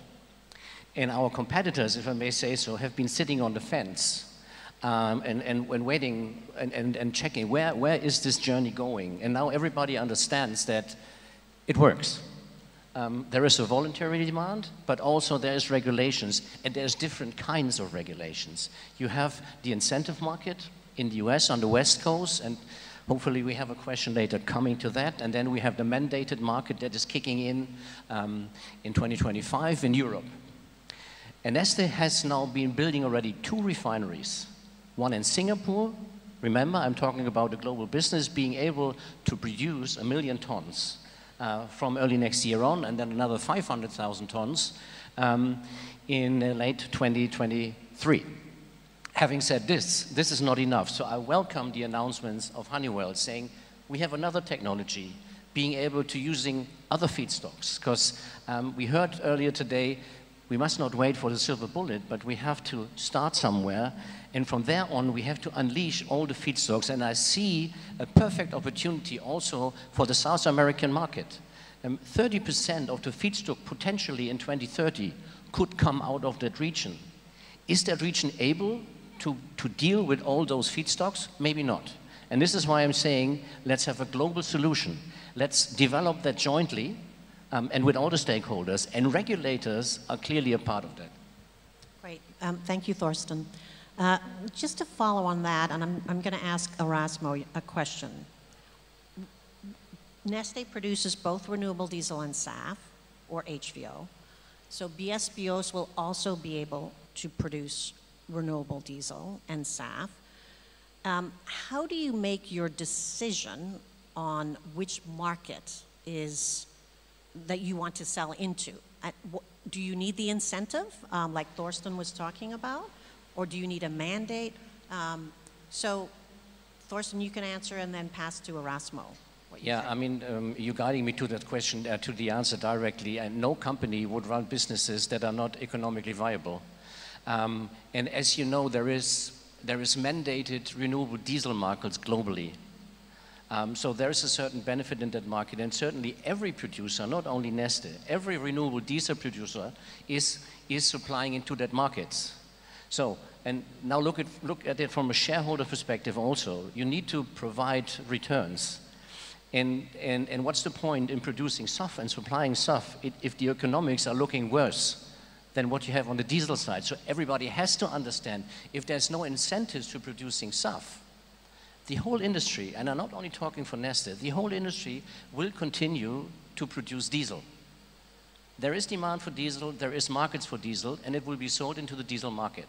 So you have to create somehow a level playing field for SAF, because there's a lot of regulations, namely mandates in the renewable diesel market, in the US, in Sweden, in Italy, we look into Europe, everywhere. We have to have the same on the SAF side. Okay, great. Erasmo, what's your perspective?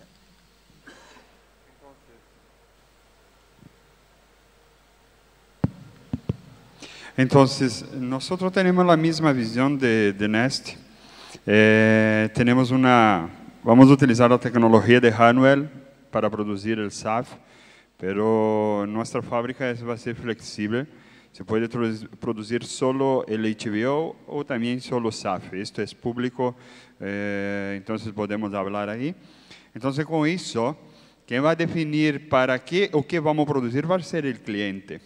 El cliente va a demandar. Entonces, el mercado de SAF, como habló Neste ahora, si el mercado de SAF no competir con el mercado de HBO, el mercado de HBO va a demandar esto. Entonces, ahí tenemos una regla de mercado. Por eso que yo soy un gran entusiasta que nosotros necesitamos crear las políticas públicas. La política pública va a ser el direccionamiento para que podamos sí crear a nivel global el mercado de SAF. Nosotros en este proyecto de Paraguay vamos a poner producir prácticamente 900.000 toneladas años de biocombustible y claramente puede se producir solo SAF. Y un otro punto importante que las biorefinerías no van a producir solamente SAF o green diesel, pero también van a producir otros productos como nafta, como GLP verde. Esto se transforma en oportunidades para otros sectores. Por eso que cuando nosotros recibimos una inversión de biorefinería, nosotros vamos a crear mucha más sinergia en torno de esto y generar más empleos verdes. Y por esto que Latinoamérica puede se beneficiar mucho de crear la política para atraer más inversiones como está ocurriendo en Paraguay. Nosotros vamos a Paraguay porque encontramos ahí un sitio interesante, porque efectivamente en este momento nuestro foco, nuestra visión es exportar la producción, porque no sabemos cómo va a se utilizar aquí. Ficamos muito felizes quando tuvimos em Chile la última conferência de ALTA, que escuchamos que Latam asumiu publicamente o compromisso de la mezcla hasta 5%. Entonces yo creo que este es un primer paso para la compañía aérea que hace la operación aquí en Latinoamérica para también comprometerse. ¿Por qué? Porque eso es fundamental para crearmos el mercado, porque si de nuestro lado estamos investindo más de $1 billón para construir una fábrica, nosotros también tenemos que ver que el lado comprador también está colocando, se comprometiendo con esto. Entonces, por eso que felicito a Latam por ter asumido públicamente esto de utilizar el SAF y efectivamente hacer cosas concretas para la descarbonización del sector aéreo. Entonces, felicitaciones ahí. Thank you for that, Erasmo. Just switching gears a little bit to the concept of, do we want to produce SAF here in South America? Or we know that South America is the bread basket of one of the biggest bread baskets in the world. So we see a lot of exports. We see exports of soybean oil going all over the world. Argentina, soybean oil is used extensively. So how do we define the profitability for both the feedstock producer, because they are also, as Thorsten, you pointed out, and Erasmo, you need to make margins. Do we need government incentives, as we've talked about? Is it better to have SAF produced locally, close to major fuel uplifts? Or do we feel that it's completely a global market and, you know, a LATAM will buy their fuel in Charles de Gaulle Airport or they'll buy it in the UK? What do you think, Juan Jose, about this? Si uno piensa esto desde las barreras de por qué cuáles son las barreras que hacen que esto no avance, yo diría hay dos cosas básicas. Uno es la disponibilidad de SAF. Hay que pensar que en esta región no hemos producido todavía ningún litro. Y segundo es el precio. Entonces, cuando uno piensa en el desafío que va a enfrentar la humanidad en los próximos 50 años, y uno piensa que el cambio climático va a ser tal vez como humanidad lo más importante que va a enfrentar la generación de los que estamos acá. Y uno piensa desde una perspectiva de la región que nosotros conectamos como compañía, uno dice, estamos en la región correcta. Esta región cuenta con recursos, cuenta con condiciones muy favorables para hacer frente al cambio climático. Contamos con 40% de las especies que hay en el mundo. Contamos con 1/3 de las reservas de agua potable, 1/4 de los bosques y tierras cultivables. Y contamos con eso, tenemos condiciones para poder hacer programas de offset que son excepcionales. Y al mismo tiempo contamos con condiciones para producir SAF que también son excepcionales. Brasil cuenta con cultivos y con materias primas para poder producir hasta el 30% del SAF que se requiere. Chile cuenta con condiciones excepcionales para la producción de hidrógeno verde y con eso producir combustibles sintéticos. Y Colombia y otros países de la región también cuentan con condiciones que son absolutamente excepcionales. Entonces, tenemos la suerte de estar acá, de estar en este continente. Sin embargo, tenemos que ver cómo somos capaces de materializar esto y que se transforme en inversiones y que se transforme realmente en producción de SAF. ¿Y qué requerimos para eso? Requerimos efectivamente, yo creo que crear políticas públicas que busquen un equilibrio entre las cosas, entre las necesidades de lo que se ha señalado acá, que es evidente, de la necesidad de invertir en términos de tener ciertas condiciones para invertir, pero al mismo tiempo, como se señaló en la mañana, también teniendo en cuenta las condiciones que tiene el mercado local y lo que este mercado es capaz de absorber. Porque lo que también tenemos que tener a la vista es que no puede ser que Latinoamérica sea el exportador de SAF y no un consumidor de SAF. Requerimos también tener una industria acá y queremos ser protagonistas también de ese proceso.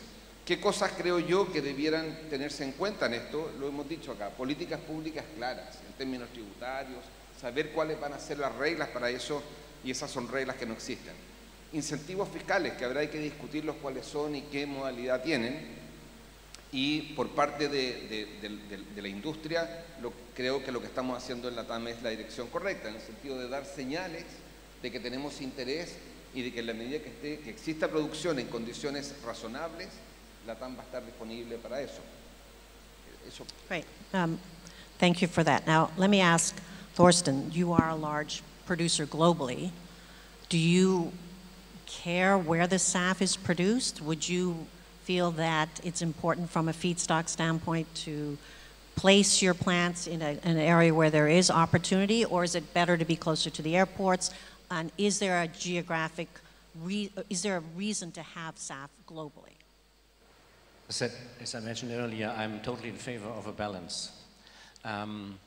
The only thing I'm afraid of is that would lead to a kind of protectionism that we cannot afford.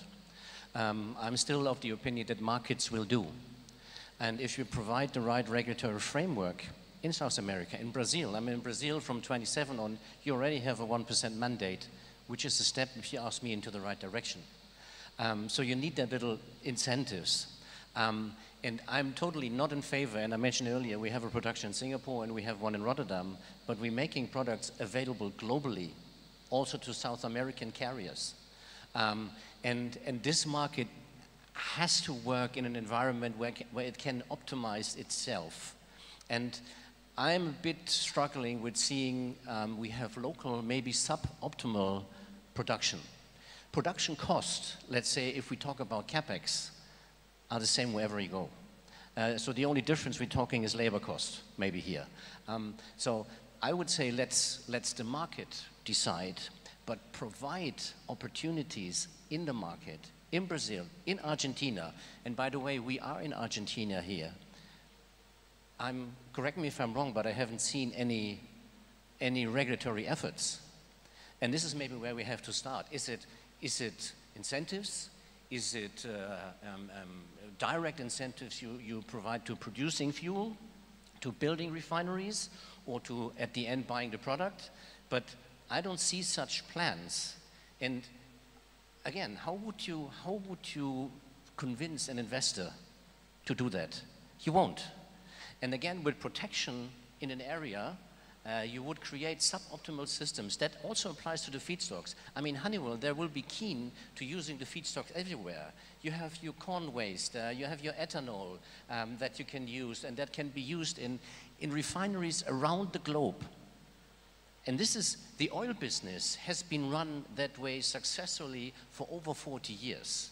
And don't worry about logistic costs and also about the impact, the greenhouse gas impact of logistics. It's minor compared to the efficiency gains you have from larger productions. It leads me to, and I'm going to ask Manuel this question. We've talked a lot about feedstocks being used to produce SAF. We've talked about that there are 7 pathways that are technically approved, and just so everyone knows, SAF is considered a drop-in fuel. It has exactly the same specifications as traditional aviation fuel, so that the infrastructure should be the same, and you should be able to fuel efficiency. However, we do have a food versus fuel argument that is going on, of course, globally. So the concept of what's known as feedstock neutrality is something that is being debated in many circles. In certain regions, policy regulators are starting to tier the type of feedstock where they feel maybe a crop-based, which is pulling away from the food situation, is not the most ideal, and maybe we should be looking at waste, like used cooking oil or tallow. But let's talk about even the other newer technologies we can talk about. So we hear about alcohol to jet, we hear about power to liquids. Manuel, can you give us a perspective on what Honeywell's doing in that area? Yes, ahora lo hago un poquito en español, que también me gusta. Bueno, finalmente hablamos de SAF, pero puede que ni todos sepan qué es SAF, ¿no? Porque de tan nuevo que es, a ver, SAF finalmente es un Sustainable Aviation Fuel, significa que se puede producir un combustible idéntico hasta con propiedades mejores que el combustible de base fósil, pero con un origen no fósil. Ese origen no fósil puede ser de vegetales, de grasas animales, de residuos. Hay 7 caminos autorizados por ASTM desde 2011, no es algo que salió ayer, y se siguen refinando esas tecnologías. Hay diferentes tecnologías. Podemos utilizar el soybean, no, la soya, el aceite de palma, que es muy fuerte en el norte de Latinoamérica, el soybean en el sur, pero también podemos utilizar residuos de aceites, grasas animales, podemos utilizar, y Honeywell lo anunció la semana pasada también, el etanol to jet, ¿no? Con base en caña de azúcar o con base en otros componentes que también existen de feedstock, ¿no? De corn, por ejemplo.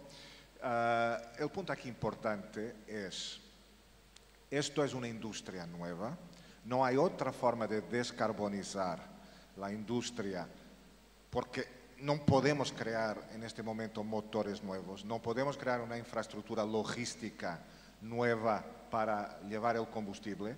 El SAF no necesita de nada de eso y eso es su gran ventaja, aliado a que trae ahorros hasta 80% en las emisiones de carbono. Entonces la pregunta que se debe hacer es, de todas estas tecnologías que hay, ¿cuál es el papel que Latinoamérica quiere jugar? Para contestar a eso hay que entender que esto es un ecosistema. Tenemos los productores, ¿no? Como Erasmo, y ni todos van a ser tan emprendedores de decir, aún no sabemos las respuestas para este ecosistema y yo ya le voy a poner ahí mi dinero, ya lo voy a hacer. La mayoría, para que esto pueda producir las cantidades que necesitamos, va a necesitar de que se junten productores, licenciadores de tecnología, ¿no? Como por ejemplo nosotros, los inversionistas, ¿quién va a poner el dinero? Esto puede costar 1 billón.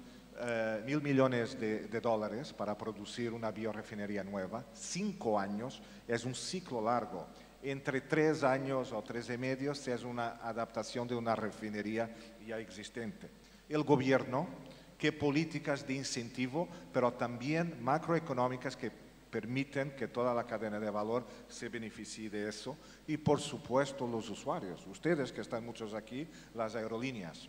Y la cuestión del precio, que de alguna forma juega con también el tema de competitividad, con el tema alimentar. La cuestión del precio, finalmente entendamos mi posición o cómo lo veo yo, claro que es importante porque es más caro, pero finalmente si todos tienen que ir a eso, va a ser más caro para todos. El problema para Latinoamérica es si en Latinoamérica no se crean las políticas públicas, si ese ecosistema no se dinamiza, sí que puede haber una disrupción competitiva para las aerolíneas en Latinoamérica, se tienen que ser importadores.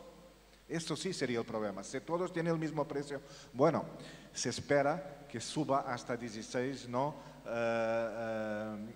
El crecimiento de las horas de vuelo va a crecer exponencialmente. Entonces no creo, aunque el precio pueda hacer con que sea un poco más lento, el gran problema es la simetría y no el precio. Por otro lado, utilizar carbono va a tener también costos asociados, ¿no? Que sabemos y Corsia está trabajando también en eso, entonces no veo que el problema sea tanto de precio. Y por último, el tema de la competitividad con alimentación. En Latinoamérica tenemos de las regiones donde hay más área arable, ¿no? Donde tenemos cerca de 90% del agua que se utiliza viene de la lluvia, donde no hay ninguna necesidad de hacer deforestación, hay muchas áreas que agradecen, se pueden plantar esos feedstocks y por eso, de acuerdo a estudios de FAO y del OECD, de OCDE, que definen que Latinoamérica tiene condiciones únicas. Y una última, contrariamente a muchos otros sectores en Latinoamérica, la agricultura tiene índices de tecnología, de incorporación tecnológica y su crecimiento del output viene por incorporación de mayor productividad, lo que significa que es una industria, por ejemplo, Brasil, Argentina también, Paraguay, donde puede contribuir a la eficiencia que este nuevo mercado, esta nueva industria requiere. Great. Well, I think we're going to have to leave it at that. We're out of time, but I did want to quickly summarize. I think clearly we feel that the partnerships of all the stakeholders are key for producing SAF in this region, and also ensuring that you have all of the parties incentivized to get that profitability. We're not doing this just to spend time casually. We have to make a margin and have to make it profitable. So I think we have all members of the value chain right here, the airlines, the technology producers, and of course, the sustainable aviation fuel producers. So I want to thank them all for their insights. And I know that they'll be around. I think we have a coffee break next, but they'll be around if there are any other questions. So thank you.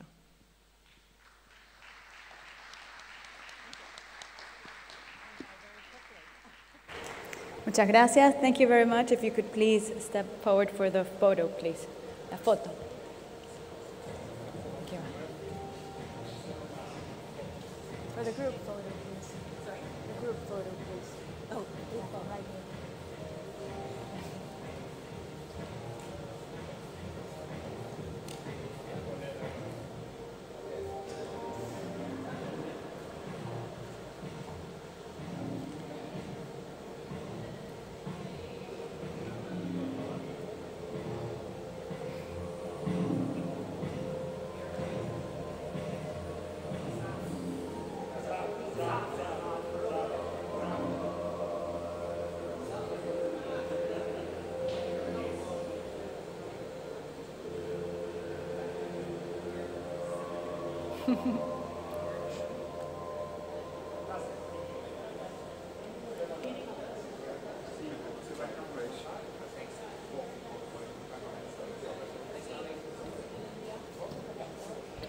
Muchas gracias por este profundo repaso por el estatus del despliegue de SAF y las oportunidades que presenta nuestra región en esta materia.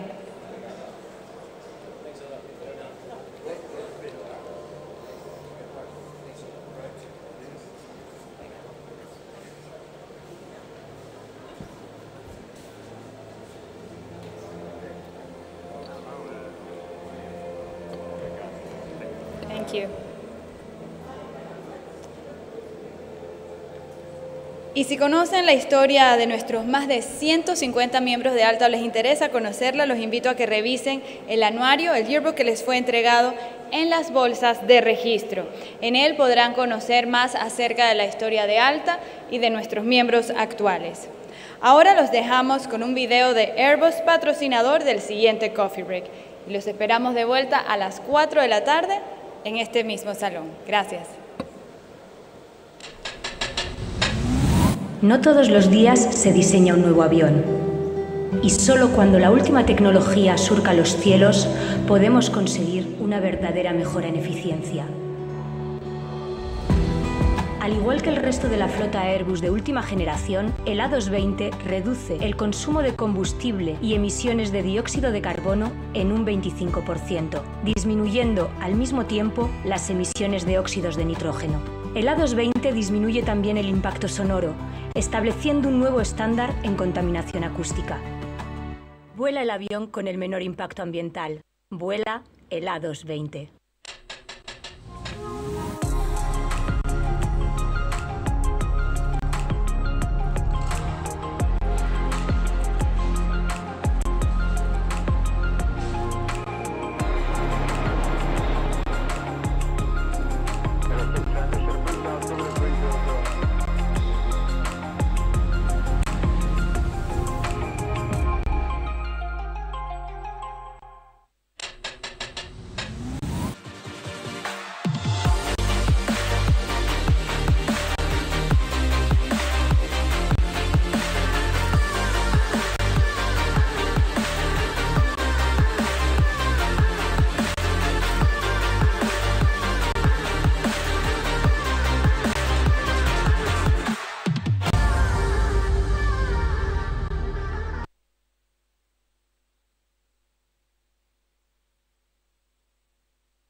Bienvenidos de regreso a lo que será el último bloque de la agenda académica de hoy. Continuamos ahora con una mirada a la sostenibilidad y al futuro de la innovación en términos verdes. Para el panel Innovation Now is Green, quiero invitar a Sebastián Micos, Senior Vice President de Environment and Sustainability de IATA, quien será el encargado de moderar este panel. Sebastián estará acompañado de Daniel Kechibachian, CEO de Aeropuertos Argentina 2000, Landon Loomis, VP Latin America, Caribbean and Global Policy Managing Director de Boeing Brasil, miembro de ALTA desde 2004. Elpson Cuadros, vicepresidente para Latinoamérica y Caribe de CITA, miembro de ALTA desde 2004. Y Rodrigo Sousa, VP de Marketing and Strategy de Embraer, miembro de ALTA desde 2005. Bienvenidos.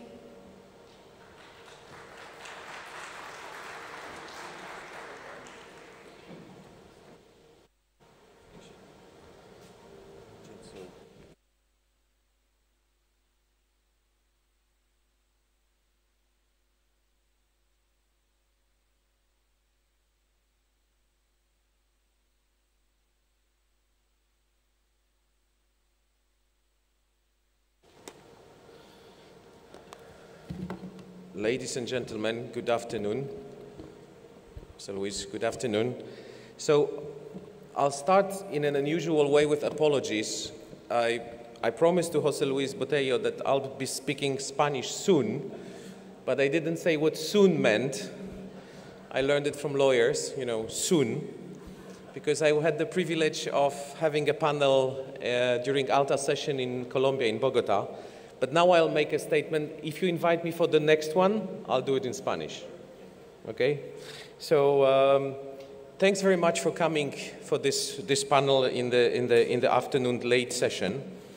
We'll have a discussion on green innovation. So innovation now is green. That's the title of the session. So we'll question that. We'll see if innovation is always green or is it green enough. I mean, there's plenty of questions.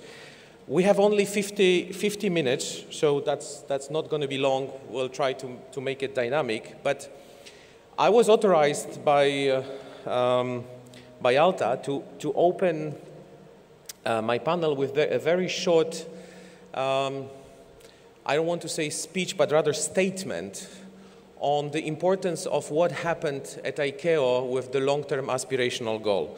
I know that Juan Carlos Salazar I was here when he was addressing you this morning, addressing us. But I really would like to insist on the fact that last week, literally last week, in Montreal, ICAO voted what was not very much commented in the press, but voted a resolution which is called commonly LTAC, but it's long-term aspirational goal. And this is not different from what IATA, where I work, done in October 2021 by voting a resolution committing the aviation to net zero by 2050. For us, it was 300 members, all of the industry. It took us, you know, some discussions, and then we had one afternoon, we voted. Of course, it was pre-discussed and pre-agreed before that. But what ICAO did is truly historic. It was done through a bureaucratic administrative process of going through working papers, discussions, lots of different points of view. But what is really impressive is that 150 nations seated in one room in the middle of a huge political tension due to the war in Ukraine, due to the discussed abduction of the Ryanair plane, rockets sent by Korea over the Japanese Sea. I mean, plenty of tensions, real tensions discussed in that room. And then throughout those 2 weeks, those 150 nations represented in the plenary session ended up the last day by voting a 4-page resolution, which is, you know, very long text, whereas we recognize, we acknowledge, we thank you, etc., but puts all those states behind the process of starting a very serious work on decarbonizing our industry, and on giving a timing, 2050, which is the timing we also put in IATA, but it's first of all the timing of the Paris Agreement. And I think we should say that we really started a very serious process of energy transition, which will affect each one of us in this room, each one of the panelists sitting here, because it's about removing us from the fossil fuel energies and going to a propulsion switch. Okay, there was just a panel on sustainable aviation fuel, but actually we don't know what propulsion system we're going to end up with. And I would like to recognize ICAO. There was, you know, Juan Carlos Salazar here, Salvatore Scacitano, the president of ICAO, because they really did a great job in putting in those difficult times all those nations behind it. Okay, it's just a political statement, but for IATA I can say the same. We also did the political statement. Now we have to walk the talk and achieve it. But it was really something that is exceptional and historic, because we will not rediscuss it, yeah? It's done, it's closed, it's 2050, and we have to go through that. So having made this statement or recognition, when I was preparing this panel, I went through the ALTA again, and actually I was looking in those 4 pages for the word innovation. Has this 4 pages mentioned the word innovation, as we have in the title of the panel, which is Innovation Now is Green? And interestingly, there is no word innovation. There is words which is encourage development, keep abreast of innovative solutions, progress of technologies, but nobody talks about real innovation. So this is what we're going to be debating. Do we need innovation to green the aviation, or do we have all the innovations already? Innovation now is green. Can we do innovations which are not green? Can you imagine a new fossil fuel, which is fantastic, it's innovative, but we don't know if it's green or not. So for that panel, the panelists were already introduced, so I'll do it again. Daniel Quechi-Bachian from Aeropuertos Argentinas, Landon Loomis, who is making me the pleasure of being in any panel I manage from Boeing, Mathis Serfontaine from CITA. We have the same headquarters in Geneva. So, and Rodrigo Souza from VP Marketing Strategy for Embraer, so also a very innovative company. So gentlemen, maybe I'll start with you, Daniel, and ask just the first question. I know you're going to be answering in Spanish, so please slowly so I can keep learning. But what innovations are you working on? Do you have innovation? Are they green? Do you define them as green? Is innovation mean greens? How the airports are approaching this? Because you have hard infrastructure. So I'll start with you, and I'll sit and continue from here. Thank you, Sebastian. As you said, I will change to Spanish to better pass through my ideas. We have translation, and I see a lot of people, Spanish speakers. So. Qué importante hablar de innovación, ¿no? En nuestra industria, y primero gracias, ALTA, por la invitación. Importantísimo trabajar líneas aéreas, aeropuertos y toda la industria junta.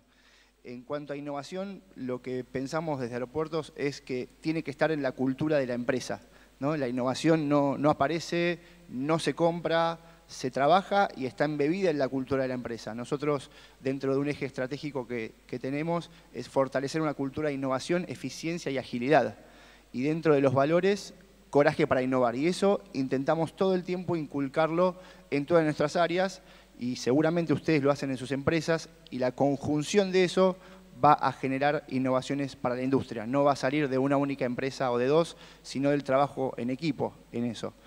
Hablando de innovaciones que estamos trabajando, nombrar algunas. La primera, acá está Embraer. Nosotros tenemos un acuerdo con IBIT. Estamos invirtiendo mucho en lo que es eVTOL, que es el Vertical Take Off and Landing. Para el que no lo conoce, lo voy a simplificar. Perdón, la gente de Embraer, pero para que se entienda fácil, son drones que llevan personas en distancias largas. Eso es un game changer muy grande y habla mucho de la sostenibilidad, ¿no? También tenemos un acuerdo con GOL en ese sentido, trabajando juntos.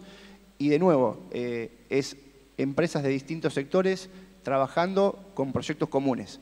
Eso es fundamental para la innovación y creemos que es un vertical que está avanzando muy bien. Después también estamos trabajando en lo que es energía. Todos lo sabemos, lo que consumen los aeropuertos. Estamos anunciando dentro de poco que la nueva terminal de Ezeiza va a consumir 100% de energía renovable.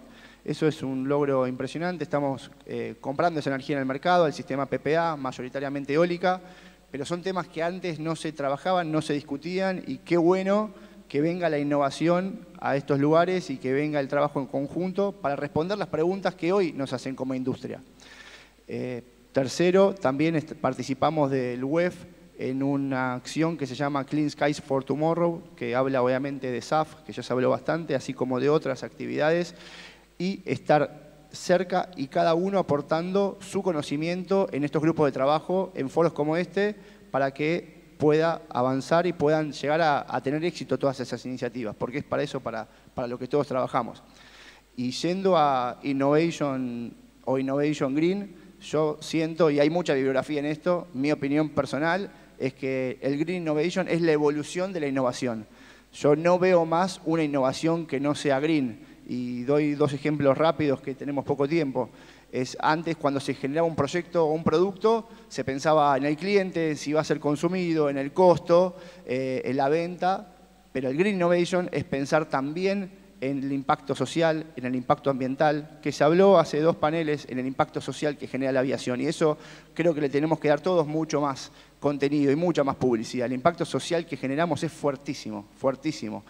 Obviamente hay que trabajar el impacto ambiental, pero tienen que estar de la mano y tienen que estar en los mismos centros de discusión, sobre todo en América Latina. Así que en eso yo veo una gran diferencia. Y después, algo muy disruptivo que está sucediendo son las ideas de negocios con innovación verde pensada desde el propósito mismo. O sea, surge un propósito, surge una visión que puede ser medioambiental o puede ser en un ambiente social y económico, y a través de eso se hace un modelo de negocio. Eso es fuertísimo. Y pienso que la aviación tiene que ir por ese camino. Nosotros estamos conectando bienes, servicios, culturas. Eso ayuda a la paz mundial, ayuda a la evolución de las economías regionales. Eso es un trabajo que se vio mucho y fue dicho en muchos paneles con las vacunas, pero no solo con las vacunas, con todo el transporte que hicimos en la pandemia de cargas, conectando terminales de cargas, con líneas aéreas, con estados. Todo ese trabajo tiene que estar ahí arriba, porque ese es nuestro objetivo, nuestra misión y nuestro propósito. Y obviamente que toda la innovación que hagamos tiene que estar con ese vertical y considerarse uno de los grandes verticales que tienen los países en cuanto al turismo. Okay, thanks Daniel. You enlarged my question a little. So before I ask Landon, I understood the topic that innovation is green, so not, because you mentioned the social impact, yes? So the more ESG.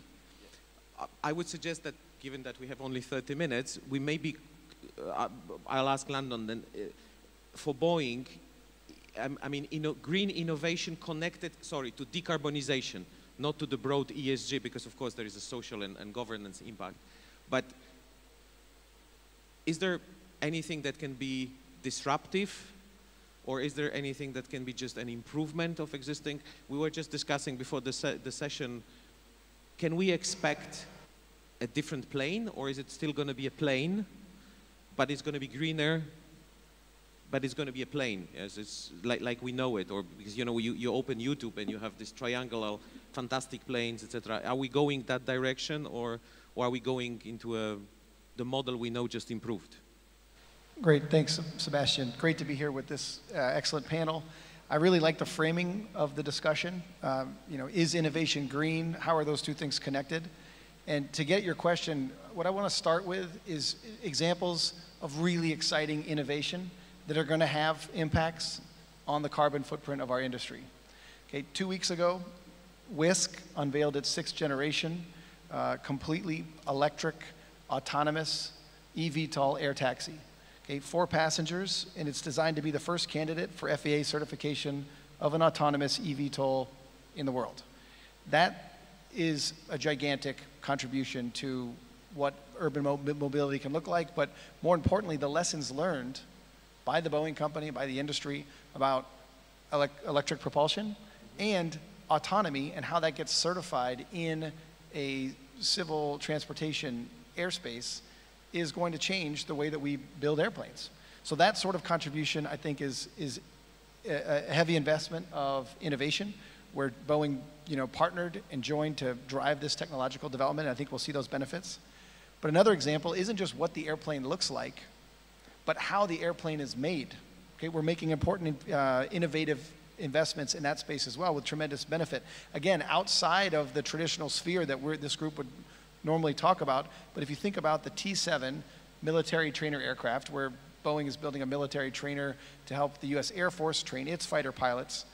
In the T-7, by using model-based engineering and digital thread, we went from the computer screen to test flight in 36 months.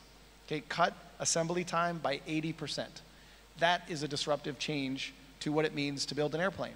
Okay, now this is in a defense contract, but the learning that took place inside Boeing to do that, which includes all sorts of conservation elements in terms of the amount of metal used, the amount of scrap material that was wasted and discarded, all of that reduced as a result of model-based engineering and digital thread, really leaning into, we think about the metaverse. The applications for that in our industry are transformative, and we're leading in that space. Now, there's a whole story where we're driving on decarbonizing commercial aviation, which, as we've seen throughout the day, really leans heavily on the extent to which we can increase the use of sustainable aviation fuel. The innovative work that we're investing in is going to help contribute to the environment, where as an industry we're tackling the problem. But when we take a step back and ask ourselves, how are we going to meet our goal, reiterated in the LTAG, as you mentioned, to be net zero by 2050, the answer is disproportionately about SAF, and that's where we're putting a disproportionate amount of our energy as Boeing. And I'll just mention that Boeing is today the world's third largest buyer of sustainable aviation fuel. We have a commitment for 2 million gallons. As we all know, it's very difficult to get SAF, but we've jumped into that space to create a demand signal because we understand that's really where we're going to move the needle on decarbonizing commercial aviation. But just bouncing on that, because eVTOLs, that's an area which has a lot of publicity, and it's very green connected. But is there still space? Maybe it's an obvious answer, but I'll still ask the question. Is there still space for non-green innovation? Is there anything that you would do which wouldn't be connected to this green topic? I'm talking about decarbonization. I don't know. Can we consider, in Europe, there is a debate which drives some of us nuts, let's put it like this. I don't know how it is in Spanish, but I'm sure the translator will say it right. You ask institutions if putting winglets, which reduce consumption, it's a green investment or not green investment, while you have the impact of reducing fuel the moment you put winglets.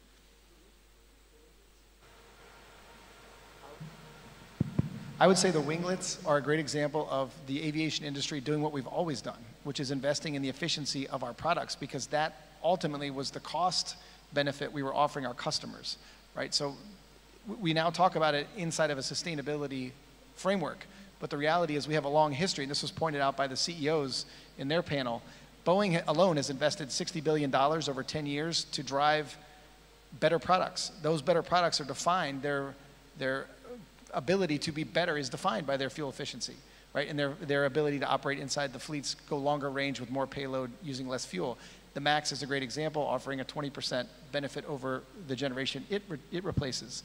Okay, so that is an investment that, as an industry, we've always made. And now we can harness that fact that it's in our DNA to relentlessly drive efficiency and, codify it in commitments like LTAG or in the IATA General Assembly commitment to be net zero by 2050. Thanks. Winglets, we're going to lobby to have winglets as a green investment. That's a good idea to have winglets. Matis, of course I know you don't produce SAF. CETA is not producing SAF, and maybe you will, but for the moment not. But in the pie chart of green innovation and green improvement, we always have operations due to software as a constant part of like 2 to 3% every year. Is every innovation that, first, do you have any disruptive? Maybe that's the moment to announce, so we can buy it. The second is all innovation green? Is this green element part, or is just innovation? Because if your industry, if you don't innovate, you basically are out of the market quite quickly. So is it green always or not green? How do you, I will come back to the title on the panel. Innovation now is green. Would you agree for CETA?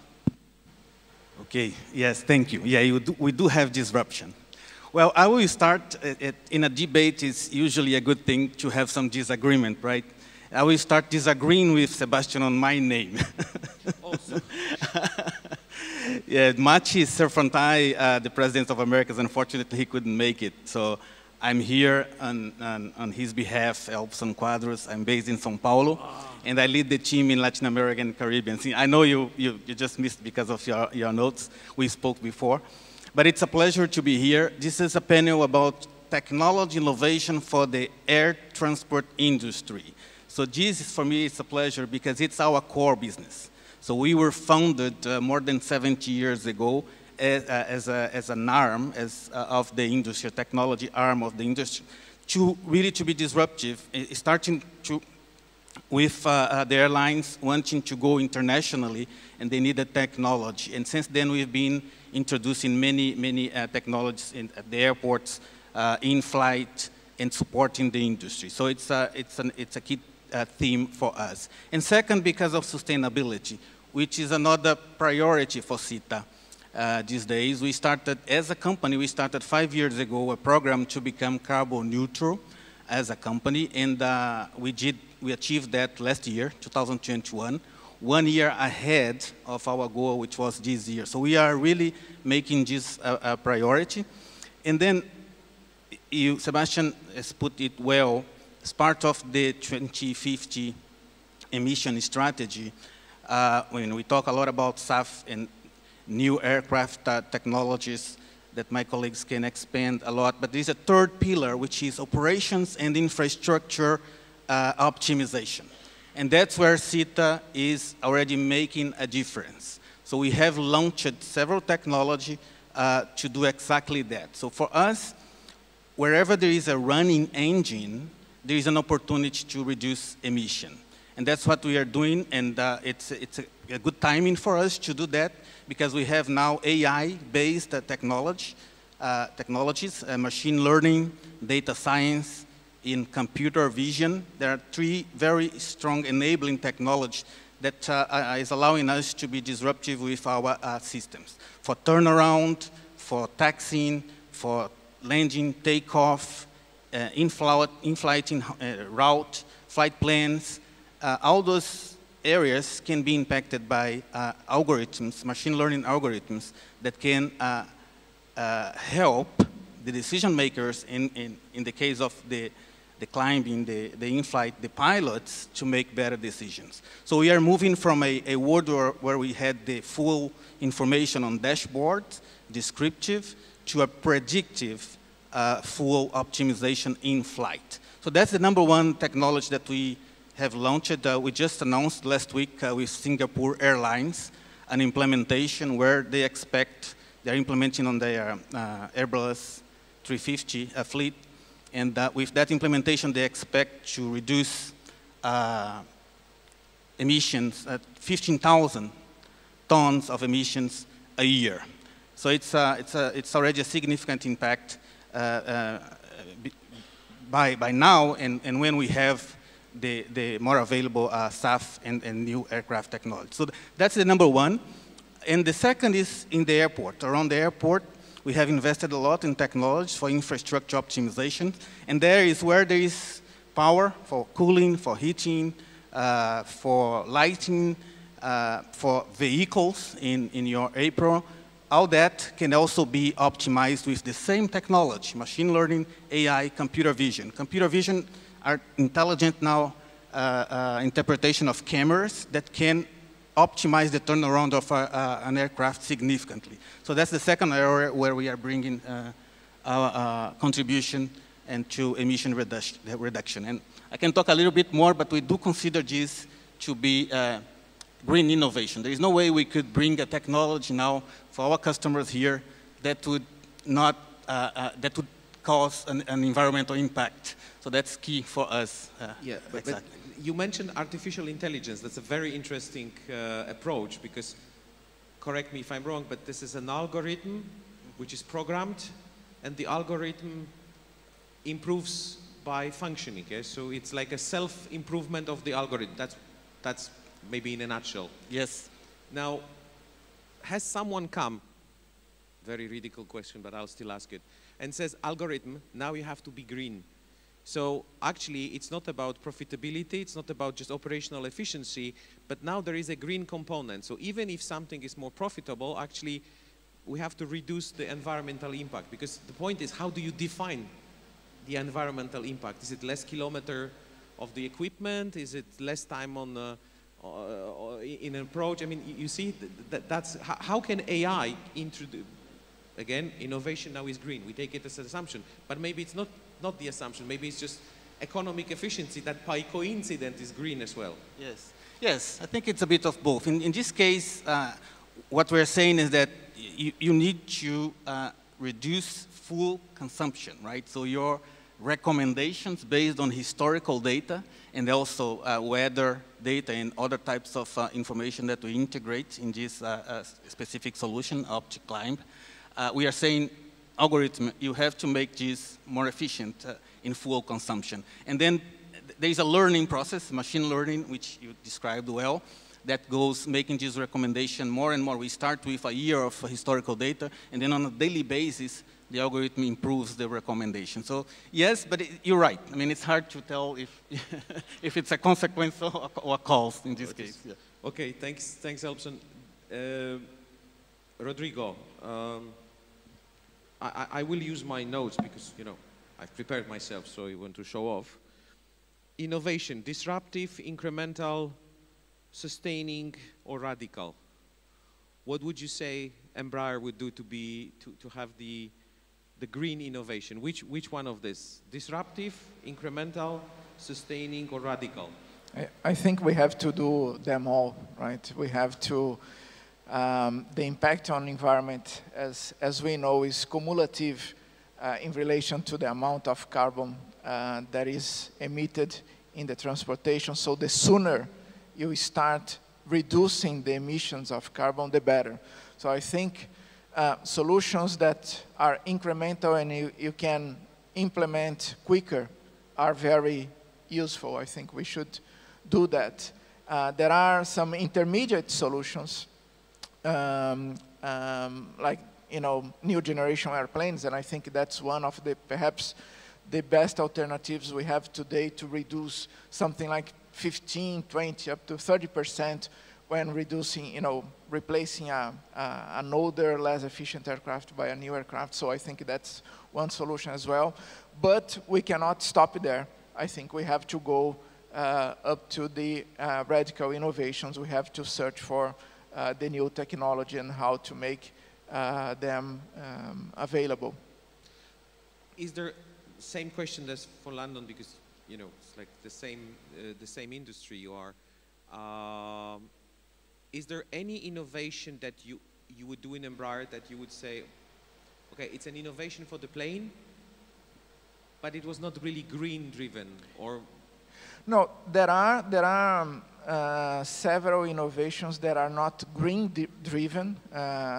For instance, related to AI, cybersecurity, for instance, that's true. Right? So there are, we look for other fronts of innovation, passenger experience as well, right? But what I think there is no place anymore is for solutions that will make the, you know, the environment footprint bigger, right? I think that would not proceed inside Embraer, would not be allowed. So we have, answering your initial question, right? If every innovation is green, not all innovation is green, but there is, I think there is no space for innovations that that makes the environmental footprint worse. And I think it's important that you do have some effort concentrated on reducing, for instance, carbon emission. The same thing that you did here in the panel, right? Let's concentrate the discussion here on decarbonization. Inside the company, you have to have also this focus on what we want. So in addition to several fronts that cannot make the environmental footprint worse, we have a dedicated one that is zero emission innovation vertical. And that's focused exclusive on different solutions to achieve the goal of net zero by 2050. No, that's a very interesting sentence that I'll take as one of the takeaways, that as far as maybe not everything is green, but it's, I understand, I'm paraphrasing what you said, that it's unacceptable to the customer, which would be in that case both passengers, airlines and everyone, that an investment can be anti-green, yeah? So it can deteriorate the impact. And again, I'm talking just about emissions, yes? We on purpose don't go to the SG part of it. Landon? If I could just add one, I think that's a great point. You can think about it as a limit, right? And not just on potential investment projects for innovation, but on the market itself. You know, we view we had 4.5 billion passengers before the pandemic that moved around in our transportation system. In 2050, we expect to have 10 billion. So the size of our industry and the number of people it moves around will more than double. And in that same period, we have to take net carbon emissions to 0. So we have to manage that 2x growth at the same time that we bring emissions down. If we don't take this conversation seriously about minimizing the carbon footprint, we won't get to 10 billion. That's just like you won't get to certain investment projects if you don't take the carbon impact into account. So I think that's a great frame offer. Okay. The 10 billion is by 2050 the big challenge, yes, because our emissions should not grow. Daniel, coming back to, we have 15 minutes before the end of the panel, and I really wouldn't like to take on the next panel, but this is the moment to talk about money. Do you have enough money to do green innovations? Dinero. Bueno, hablando. If not, where do you think they should come from? Yeah, I mean, I'm serious question, because all the ALTA discussion in ICAO sets a next target. Sorry to yes. Is okay. It's good to have a political statement by 2050, but then the next question is, who pays the bill? How do we finance this? Because there are lots of estimations, but I'm asking about you as CEO. Do you feel comfortable having enough budget, enough money, or you would like an international system to finance, or maybe the government could give you more money to do what we call green innovation? Perfecto. La inversión para la innovación siempre fue un tema, ¿no?, en todos los países. Y yo pienso que estos foros son espectaculares para que la industria hable y estudie el futuro, ¿no? Si pensamos en dónde tenemos que innovar, pensando que la innovación es verde, no hay mejor manera de poner el dinero en algo que estamos todos convencidos. Si cada uno ve una realidad distinta de futuro, si alguien piensa que va, por ejemplo, 100% por el SAF, si alguien piensa que va 100% por eVTOL, y no tenemos consensos como industria, va a ser muy difícil convencer a estados o quien quiera financiarlo, o mismo a nosotros como líderes de las empresas, a invertir en eso.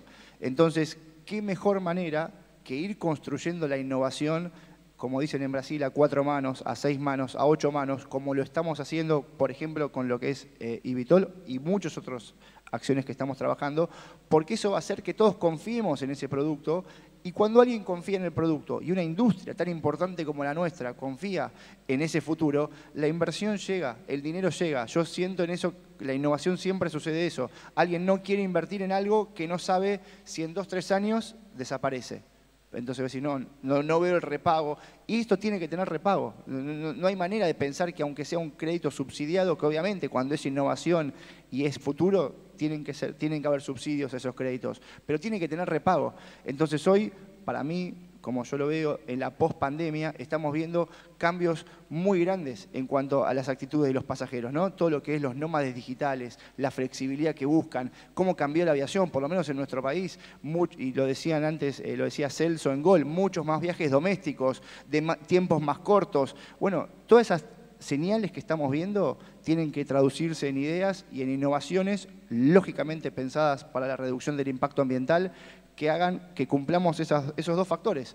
Aumentar la cantidad de pasajeros, que por lo que todos trabajamos, y a su vez reducir esas emisiones. Entonces, si tenemos ideas concretas de futuro, consensuadas, trabajadas por todos, con las opiniones de todos, con los gobiernos, meter a los gobiernos en estas discusiones, porque tienen que salir con ese consenso. Cuando está ese consenso, mi opinión es que la plata siempre aparece. Okay, you mentioned passengers. That's very interesting, because we do a lot of studies where all passengers want to decarbonize, but nobody wants to pay additional money to the ticket. Do you think that in Argentina, would passengers be keen on adding $2 per ticket? Not to airlines. Don't charge airlines. No. Just passengers. But do you think there would be like an understanding that buying more SAF or buying offsets, it's a different story. It's a gap filler, but SAF is. Would people be keen on having those 2, 3, I don't know, couple of pesos? Perfecto, Sebastián. Yo lo veo justamente como Rodrigo, lo veo por la negativa. No veo a ninguna persona pagando algo que no es sustentable. No existe, no lo va a pagar. Entonces no hay pago 2 pesos más por algo sustentable. No compro algo que no lo es. Nosotros, y cierro con esto, incorporamos hace poco 20 chicos jóvenes profesionales, lo hacemos todos los años, que vienen de universidades. La cabeza es otra, o sea, cosas que nosotros no vemos, plásticos, residuos, está inmerso en lo de ellos. Y no van a hacer nada, no van a ir a ningún restaurante, no van a consumir absolutamente nada que no tenga un cuidado y un pensamiento por el medio ambiente y que no le crean a esa empresa, no lo van a hacer. Entonces, no es pago más para el que lo hace, es dejo de hacer el que no lo hace. Es mucho más fuerte, es mucho más fuerte. Okay, yeah, so we live on the same planet, we have the same everywhere. But it's good, it's good. Landon, is there need for more money? Because of course we can joke about, you know, planes, price, etc. But we know those technologies costs, and the way is forward. Yes? So is there enough money? Should there be more money, or not only money coming from our shareholders, but it's a global task? Yeah. So I think Boeing, you know, our perspective on this comes from the fact that, like I said, we're already the third largest buyer of SAF in the world. We've invested in partnerships to create production.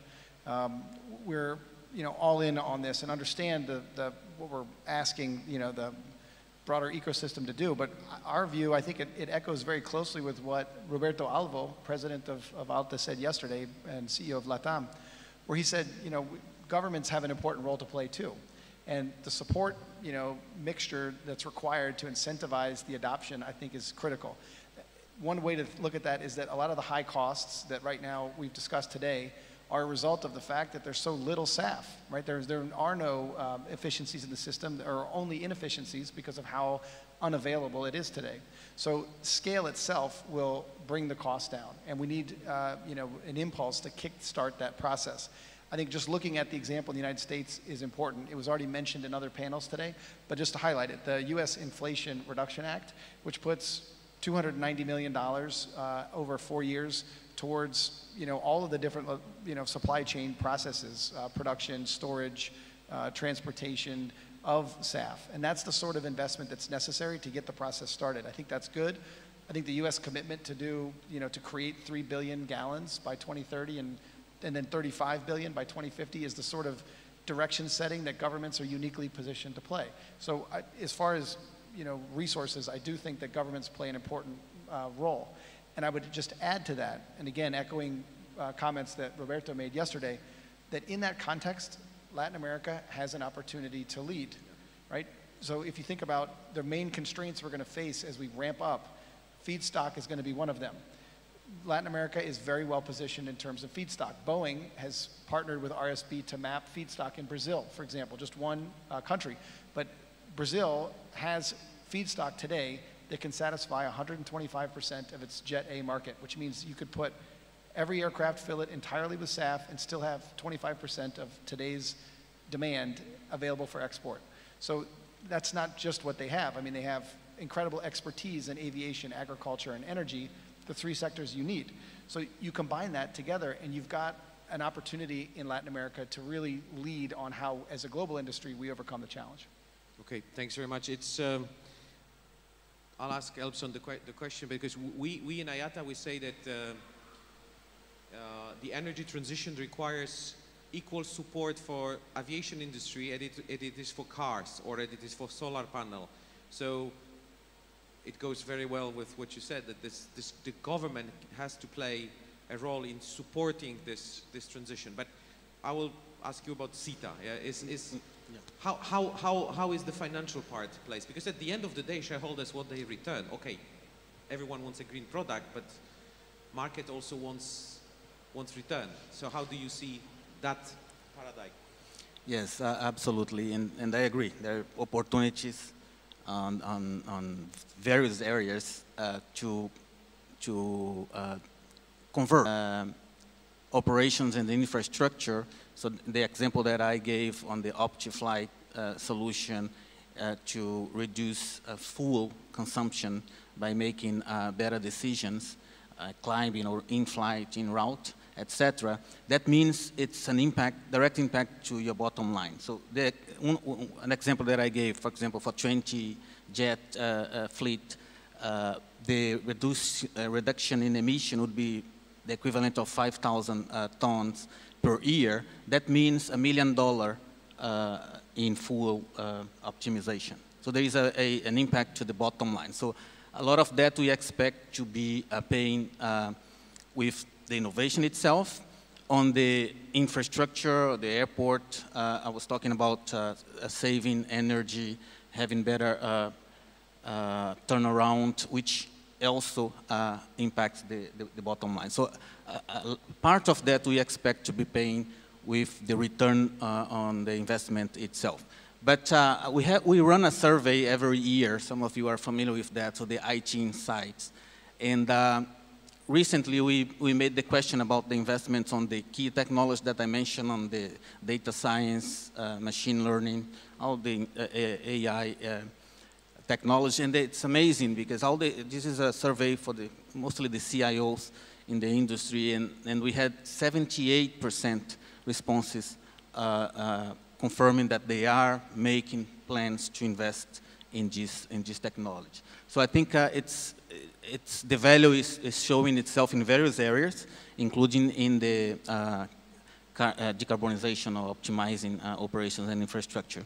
A third point, and just to finish up, CETA itself. We have, as I mentioned, we are making this a priority for the company, and our board has approved increments in our R&D investment to, it's like, put in this sustainable innovation that I'm mentioning here. So yes, we have a bit of everything. The industry confirming through the surveys that they are eager to make investments.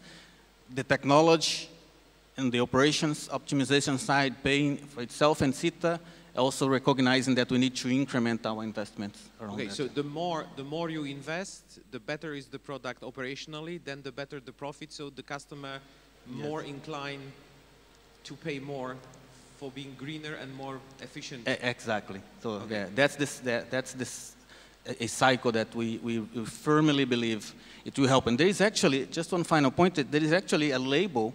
It's a solar impulse organization. There's a label for this type of, when you can prove that your innovation is profitable, you get a label. Well, it's sustainable and profitable, you get a label. So in the OptiFlight solution that I mentioned, we do have this label, which is very interesting. There is an incentive in the industry for that. Okay, thanks very much. What would you say, would it work for Embraer that the more operationally the plane is efficient, the more you can charge the customer, and then the faster the profit comes? Because it's a very interesting logic that could justify, you know, a high increase of prices if operationally it's delivered. I think there are parts of that yes, it would work, right? So that's why we always try to make better products. But I think to fly greener, right? It will probably be more expensive than it is today, even with all the investments in new technologies, in optimization, in reduction. The things that we are considering, SAF, for instance, right, is more expensive. Of course, if we scale up, it will decrease, but I mean, hard to believe that we will be as cheap as the fossil fuel. So I believe it will be relatively more expensive. But I believe that governments, as you're saying, play a key role, not only to fund new technologies that will allow us to achieve the goal of the net zero by 2050, but also to establish the regulations needed to attract investors, right? Not necessarily from the government, but private investors. So SAF, for instance, that I think is the primary solution to reduce emissions up to 2050. At least we are talking that from the entire amount of emissions we will have to reduce, more than 60% will come from SAF. So that's huge effort that we need to do. So, and I think the main obstacle nowadays is to have the correct policies, right? The adequate policies that will incentivize, it will put the correct environment for investors to come and start producing SAF, right? And the same for the other technologies as well. I think the achievement of last week with the LTAG is key because it's it focuses everybody on a single goal, and I believe that there needs to be some continuity to that, some discussion. Okay, that's the goal. What are the key elements to achieve the goal, and have a level playing field for everybody to focus the investments. Thank you, Rodrigo. I think that you said another thing that we could do a separate panel on, which is we want energy transition, we want decarbonization, it has to cost. It's very unpopular to say it, we know it, because you have to pay for better plane, more staff, more operational efficiencies, airport has to invest in new infrastructure. Everyone has a list of spending which is much longer than the list of savings. But maybe we can do this type of discussion at the next session, but definitely the governments and LTAC together that should answer this question where this money is going to come from, because it's obvious that we cannot just increase prices endlessly and hope the passengers will just pay and will finance it. The clock here is showing 0, so we just ended and it's not yet red. So thanks very much, ladies and gentlemen, for following this discussion. With such great panelists, it's very easy. You ask 3 questions and you see the discussion goes on. It's a very broad topic.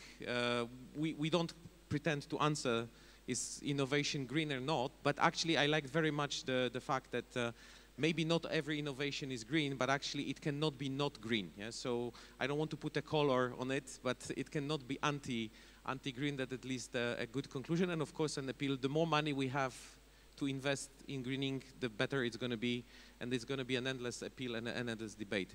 So thanks very much, gentlemen, for this. Thanks for ALTA to letting me having this opportunity, and I wish you an excellent next panel because it's a very important panel. So thanks for your attention.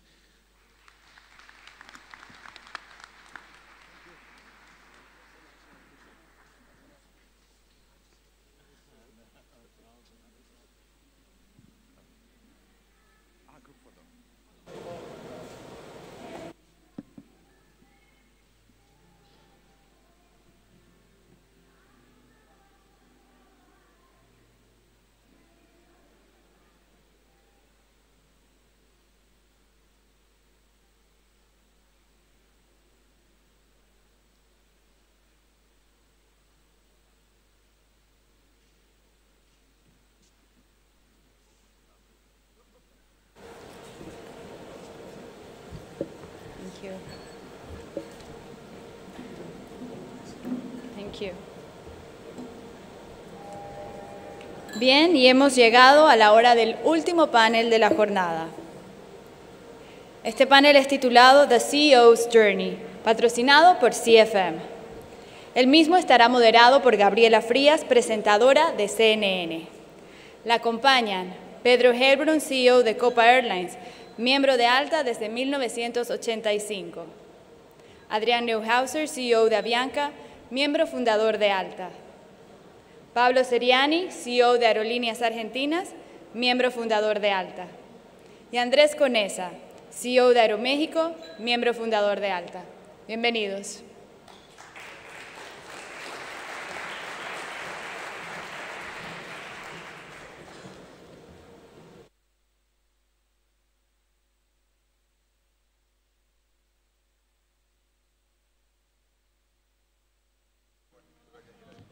Uno, dos, ahí está. Buenas tardes, ¿cómo están? ¿Ya sin energía? ¿No? Ok. Bueno, para mí es un gusto. Desde hace muchos años que yo he tenido la oportunidad de estar con CEOs de este sector, con ALTA, y un año más después de la pandemia les puedo decir que me siento como niña en dulcería, porque tener la oportunidad de que ustedes nos compartan su experiencia, ponerlos un poco incómodos porque es la periodista, y ver cómo se acomodan en sus sillas mientras hago preguntas que me parece que son importantes. Pocas periodistas y pocos medios tenemos la oportunidad de hacer eso con ustedes. Así que yo estoy agradecida con ALTA de esta oportunidad. Y sin más, les quiero preguntar, ¿cómo están? ¿Cómo les va? ¿Bien? Y yo no sabía si comenzar, porque nadie ha hablado del Mundial, cosa que me parece raro, muy raro. No sabía si empezar por quien yo podría imaginar podría ser la selección ganadora o finalista en el Mundial. A ver, ¿quién? No está Brasil acá, así que no. Digo yo, Pablo, ¿cómo estás? No, estamos bien, estamos ¿Sí? muy tranquilos, bien. Muy tranquilo, ¿ya listo? Sí, listo, estamos listos. Exacto. Esa es la palabra. Bueno, gracias por permitirnos platicar esta tarde. Háblame de quiénes están posibilitando que hoy Aerolíneas Argentinas esté más cerca de recuperar los niveles de 2019 y después hablaremos de los impuestos y de los pasajes aéreos. Bueno, como todo, un poco la verdad que es notable en estas reuniones, en estos intercambios, ver lo poco originales que somos y que nos pasan cosas muy parecidas a todos y que creemos que somos originales pero reaccionamos todos más o menos de la misma manera. Entonces, bueno, básicamente lo que está pasando en la región es un poco lo que está pasando también en la Argentina, que es que hay una recuperación muy fuerte del mercado doméstico y una recuperación muy fuerte del mercado regional, que eso a nosotros nos sorprendió porque no sabíamos cómo iba a reaccionar, sabíamos que el mercado internacional iba a ser más lento, porque es más difícil viajar largas distancias y cruzar las fronteras y cambian las restricciones, y si te llegaban a agarrar positivo en un país que no tenía servicio médico, ¿qué ibas a hacer? Y si le daba positivo a uno de tus hijos o a tu... Claro. ¿Cómo ibas a hacer? O sea, era toda una complicación que justificaba que el tráfico internacional bajara y de hecho bajó y no sabíamos con qué velocidad se iba a recuperar, pero que realmente se está recuperando muy bien. Hoy estamos en un 70-80% de los pasajeros prepandemia y con buenos yields en lo que es el regional. Así que básicamente estamos con una recuperación que por suerte nos sorprendió por lo fuerte y por lo sólida. Porque ustedes mantuvieron cerrado más que otro país, recuerdo yo, ¿o me equivoco? Sí, nosotros, en noviembre fue, ¿no?, cuando reabrieron. Nosotros el primer año estuvimos cerrado bastante tiempo, pero creo lo que fue más fuerte es que teníamos cerrado también el cabotaje, con lo cual el nivel de grounding de nuestra flota era muy alto y después eso nos hizo que nos costara más tiempo recuperarnos. Entiendo, gracias Pablo. Bueno, Adrián y Andrés, este panel se llama The CEO Journey y ustedes son dos empresas emblemáticas que entraron en ese Chapter 11. Hay quienes se preguntan si valió la pena en el sentido de había otra opción o no había otra opción, pero quizá más importante para mí es cuáles son esos takeaways que hoy ya tienen a raíz de haber atravesado por ese proceso que me imagino en sus casas hasta los extrañaron y si no es que hasta les miraron mal por varios meses. Adrián. Hola, gracias. A ver, para nosotros, como te comentaba antes, fue esencial hacerlo, era un tema existencial, ¿verdad? Pasar por capítulo 11 era un tema de vida o muerte con la caja que teníamos, pero el takeaway principal fueron varios, ¿verdad? Fue uno, lo importante que era o que es Avianca para la economía, para la sociedad, para los clientes que nosotros servimos y lo importante que era que la empresa subsista y lo crítico que ha sido para las áreas que nosotros servimos el que siga existiendo la línea aérea. Lo otro es lo importante que era dentro del ecosistema para nuestros empleados y nuestros empleados para nosotros y el nivel de compromiso y de esfuerzo que hicieron los empleados para ayudarnos a pasar por ese capítulo 11 fue crítico.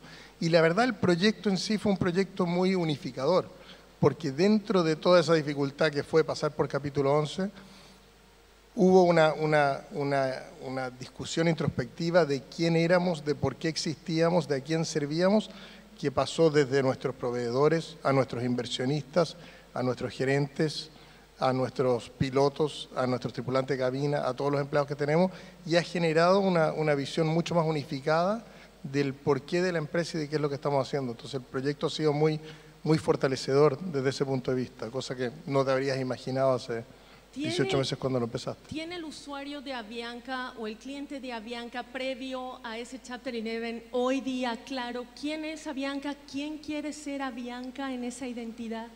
Es una súper buena pregunta y no sé si lo tiene claro. Nosotros hoy día estamos en un proceso de transición y parte de lo que hemos decidido aceptar es que las transiciones son ruidosas y que durante ese periodo donde tú no puedes dar un servicio consistente, donde tu producto duro, blando, no es consistente, tienes que aceptar que va a haber algo de disonancia, ¿verdad? Nosotros estamos hoy día en un proceso de relanzamiento de la marca, del producto, del compromiso que nosotros tomamos con el cliente, de qué consideramos nosotros importante en nuestro compromiso, qué nos comprometemos a dar y qué no vamos a dar o vamos a cobrar aparte. Y eso es un proceso y lamentablemente eso genera disonancia, ruido, fricción. Parte de lo que nosotros estamos haciendo, ¿verdad?, que es nuestro enfoque en bajar costos, pero también eso significa densificar, cambiar cabinas, productos, quitar servicios, cobrar aparte, buy on board, etcétera, son cosas que muchas otras líneas aéreas lo han hecho ya hace mucho tiempo. Y nosotros teníamos una masa de clientes muy leales que muchas veces no han viajado en otra línea aérea por mucho tiempo. Entonces, parte de lo que tenemos que dejar es que los clientes prueben, experimenten, vuelvan, se quejen, nosotros aprender. Hemos devuelto parte de las cosas que hemos quitado también, porque nosotros vamos aprendiendo, pero hay una disonancia y que esperamos durante los próximos 12 meses terminar de limpiarla. Gracias. Y Andrés, Chapter 11 en Estados Unidos se habló mucho qué pasaría, que lo que no hay en esas leyes en América Latina, que pudiste hacerlo allá y cómo sales de ese Chapter 11 hoy, ¿qué define hoy Aeroméxico para ti? Sí. Primero, bueno, ahí como comentaba Adrián, no había muchas opciones, ¿no? El Aeroméxico, primero estábamos muy fuertes antes de Chapter 11, digo, colocamos un bono en los mercados de capitales en Estados Unidos el 5 de febrero y todavía no se, digo, ya empezaba ahí medio a pintar el COVID, pero nadie se imaginaba lo que iba a hacer. Entonces, esa muestra de confianza de poder levantar $400 millones a unas semanas de que estallara toda la crisis, te da idea. Entonces, eso creo que es importante. Segundo, el 70% de nuestra oferta era internacional y el mundo se detuvo. Y dentro de México, el 70% era corporativo y las empresas se detuvieron. Entonces, no había otra opción más que irnos por la vía del capítulo 11. Ahora, si entras por la razón correcta, porque normalmente las empresas que entran en Chapter 11 antes de la pandemia entraban porque estaba quebrada, o porque no era sostenible el modelo de negocios, o porque había habido un fraude. En nuestro caso no había nada de eso, entonces si entras por las razones correctas. También, y ya lo comentaba Adriana, se genera también una especie de círculo virtuoso donde tanto la sociedad como tus proveedores, todos nuestros clientes, mis compañeros de trabajo, se dan cuenta de lo importante que es la empresa y todo el mundo jala parejo para poder sacarla adelante, ¿no? En nuestro caso, pues es la reestructura corporativa más importante que se ha hecho en la historia de México. Nunca había habido una reestructura tan importante y nos deja muchos aprendizajes porque… ¿Por ejemplo?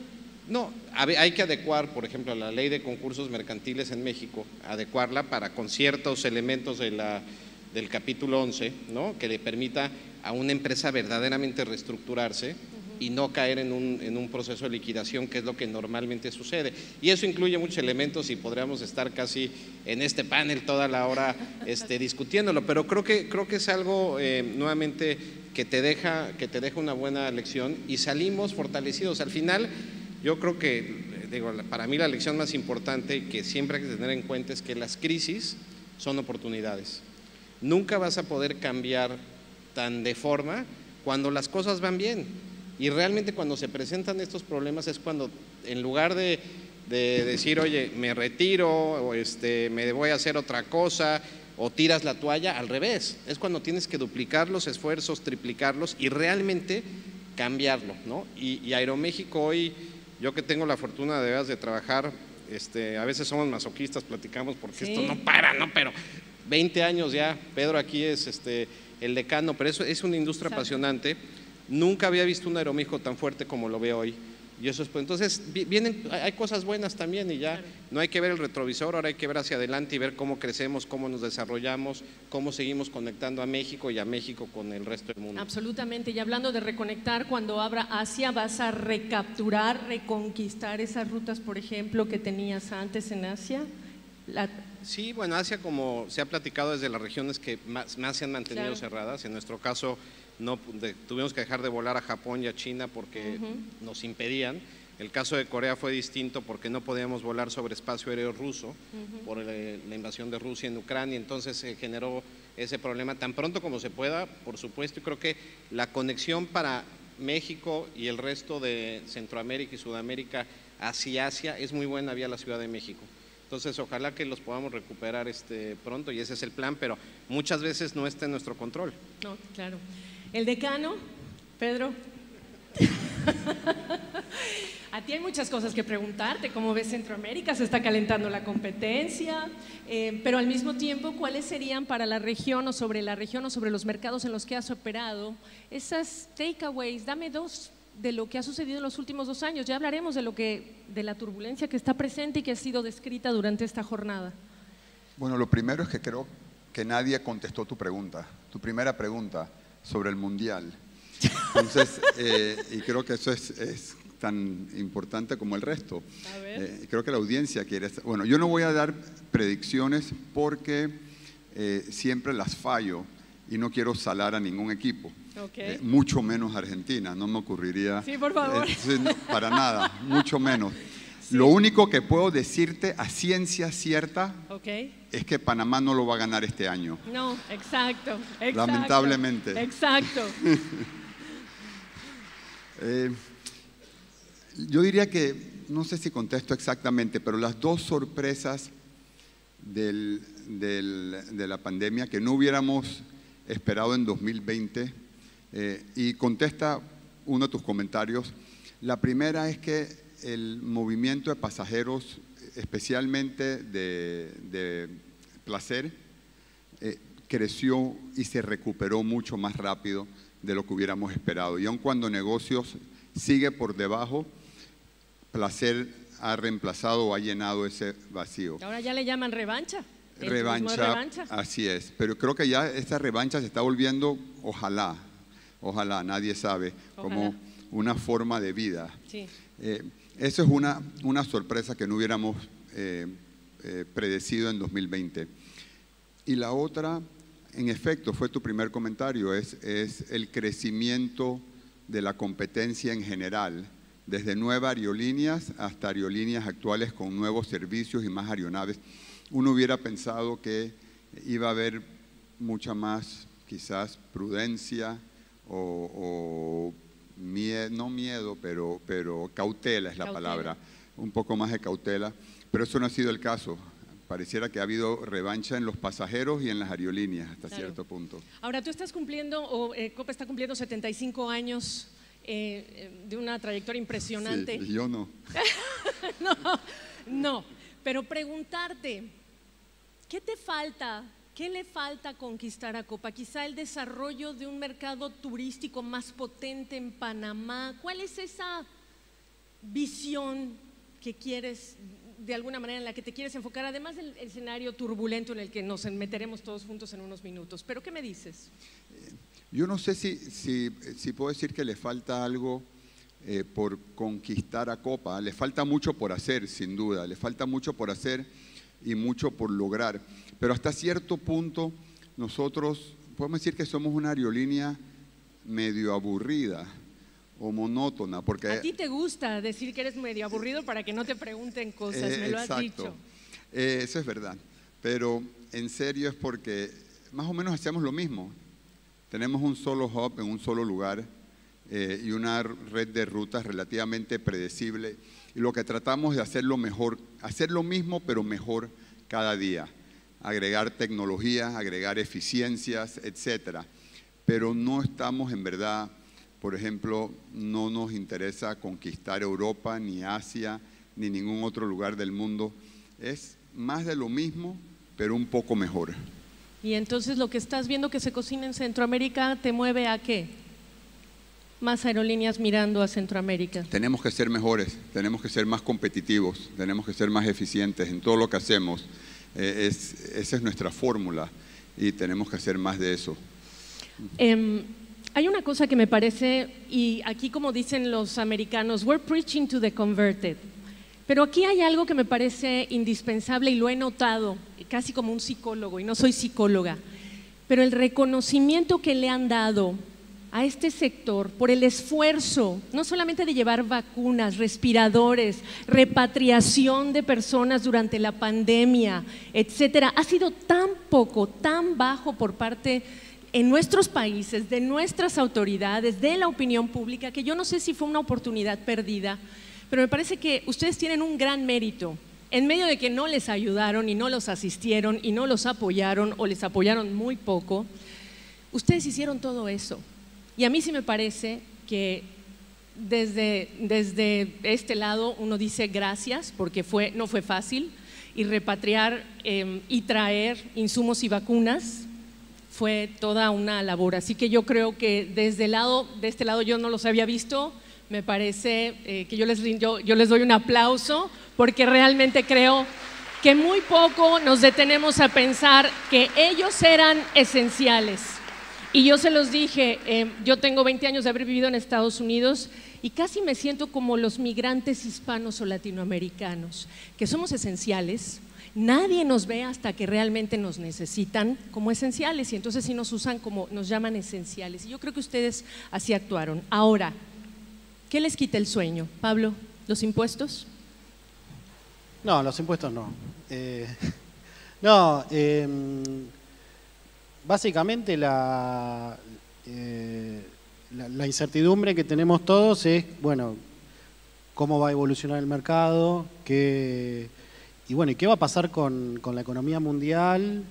¿Y en qué momento se destruye el viaje de revancha por el entorno? Claro, o sea, nosotros ahora tenemos precios muy altos y demanda muy alta, y bueno, no sabemos si esos niveles son de equilibrio o no. Obviamente la oferta no llega a cubrir totalmente la demanda, hay como un déficit de oferta que estamos viviendo, que tiene que ver con la crisis de supply chain y los problemas que estamos teniendo. No parece que eso se vaya a solucionar muy rápido, con lo cual pareciera que eso va a seguir ocurriendo. Pero bueno, lo que tenemos es un recalentamiento de la economía global y un aumento de los precios y de la inflación que va a tener como contrapartida por parte de los gobiernos un intento de enfriar la economía global, y eso bueno, puede llegar a tener consecuencias en el nivel de demanda, en el nivel de ingreso de las familias y la demanda de los pasajeros. Y cuándo va a pasar eso no lo sabemos, y ni siquiera sabemos si va a pasar.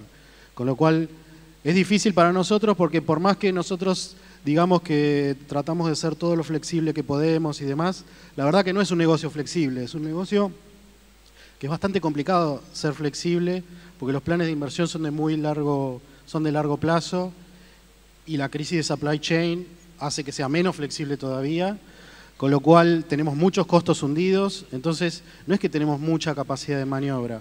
Entonces, de alguna manera, nosotros lo que tenemos que hacer es planificar con la poca información que tenemos en este momento y seguir invirtiendo, porque cuando parás de invertir, y es lo que nos pasó en la pandemia, la consecuencia es que después tenés una penalidad en términos de oferta que es muy difícil de levantar.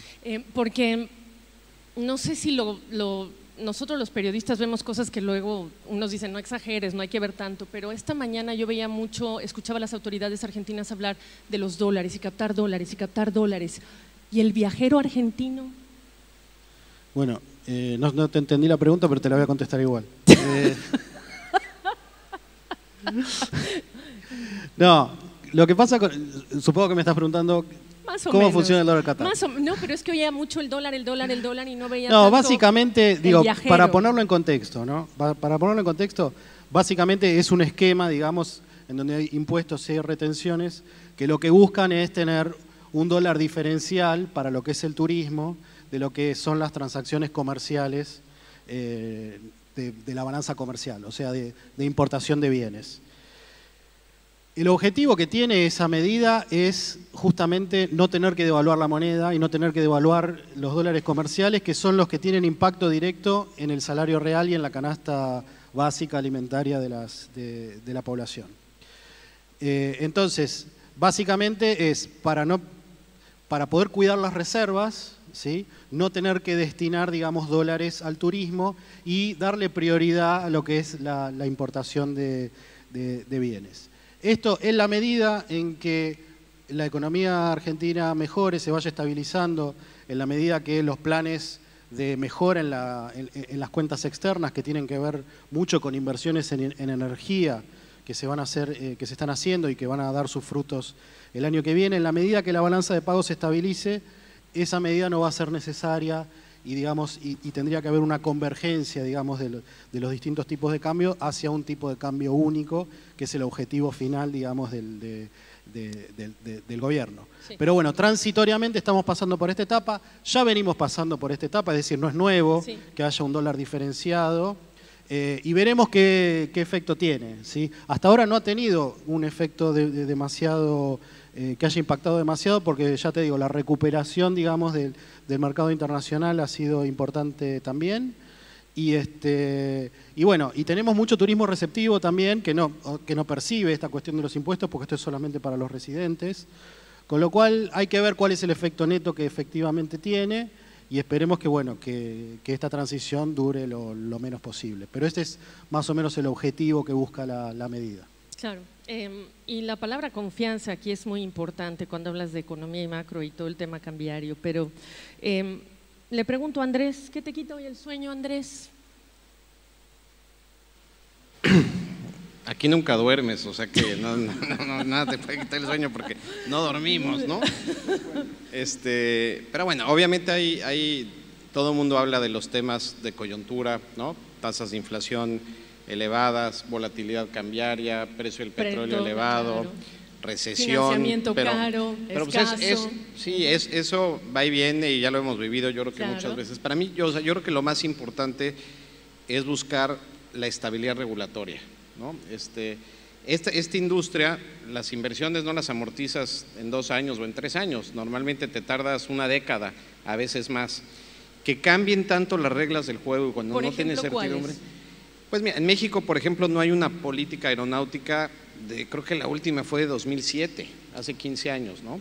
Entonces, tienes que saber las reglas del juego de cuáles son, ¿no?, las condiciones en cuanto al desarrollo de infraestructura, cuál es la política de cielos abiertos. De repente dan quintas libertades, por ejemplo, ¿no? Cuando tú tienes aviones, estás sirviendo una ruta y llega una empresa nueva con una quinta libertad que no es ni del país A ni de México, pues, entonces te cambian las reglas del juego en ese momento, ¿no?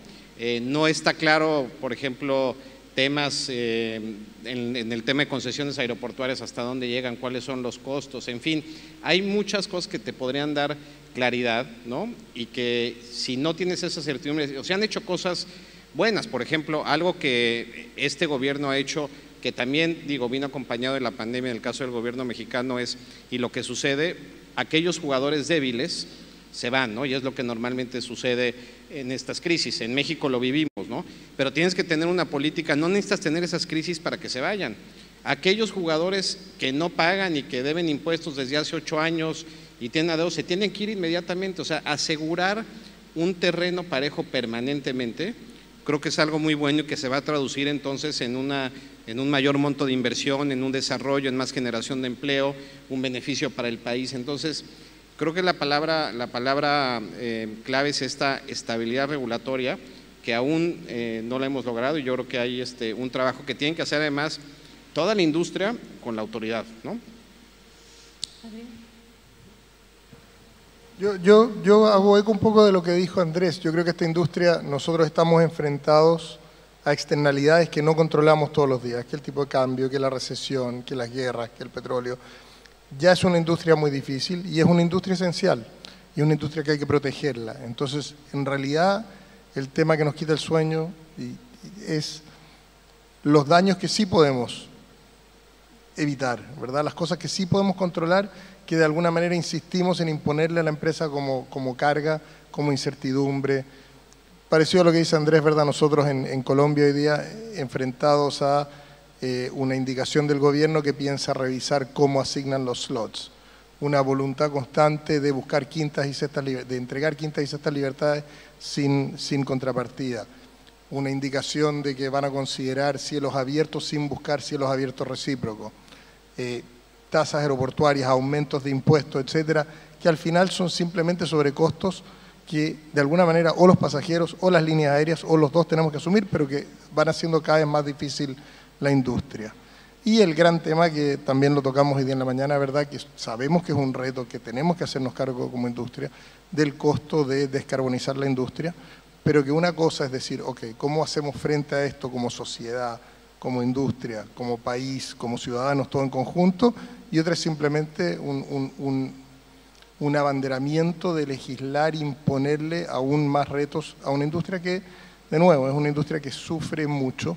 Es una industria que estamos muy orgullosos, creo que hablo por todos nosotros, de lo que logramos durante la pandemia y de la resiliencia que mostramos y de salir, pero que ni uno de nosotros todavía está en una condición económica que puede decir que está apoyante y empezar a enfrentar aún más retos. Entonces, agradeciendo lo que dijiste tú antes de reconocer el esfuerzo que hemos hecho y la importancia que tenemos, también pedir que de alguna manera se reconozca eso y se nos dé apoyo y se busquen maneras de repartir estos retos de manera equitativa en vez de simplemente seguir imponiéndolos de una manera que es muy difícil para nosotros manejar. Pero Abra Group, el sí o el no, ¿no te quita el sueño? No, Abra Group no me quita el sueño. La verdad es una transacción que le hemos puesto mucha cabeza, a la que le creemos mucho desde un punto de vista estratégico. Creemos que es un gran nivelador del mapa geográficamente, nos convierte en parte de un grupo que puede jugar de igual a igual con el mayor jugador de la región, nos permite ofrecer un servicio integrado de redes con costos más eficientes, con conectividad más eficiente dentro de la región. Tiene un enfoque bastante distinto al otro grupo, ¿verdad? Nosotros somos básicamente carriers de aviones de narrow body, ¿verdad?, con menor alcance, conectando dentro de la región a un menor costo. Y es un proyecto que nos tiene muy, muy alentados, estamos muy contentos. ¿Crees tú que el sí o el no reflejará lo que han dicho aquí? ¿Cuánto los entiende la autoridad? ¿Cuántos son buenos para explicar un negocio como este, una industria como esta? ¿O no tendrá nada que ver? Yo creo que el mensaje nuestro tiene que ir más al consumidor y a comunicar los beneficios al consumidor que a las autoridades, ¿verdad? Las autoridades al final lo que están buscando dentro de los retos que enfrentan las autoridades, que tenemos que reconocerlo, ¿verdad?, es un equilibrio donde ellos sientan que nosotros estamos supliendo las necesidades del consumidor. Nosotros creemos que en la búsqueda de una integración de la región, de mayor conectividad, de menores costos, tiene todo el sentido del mundo buscar la escala que crea una red como esta. Gracias. Pedro, ¿qué te quita el sueño a ti? Un libro.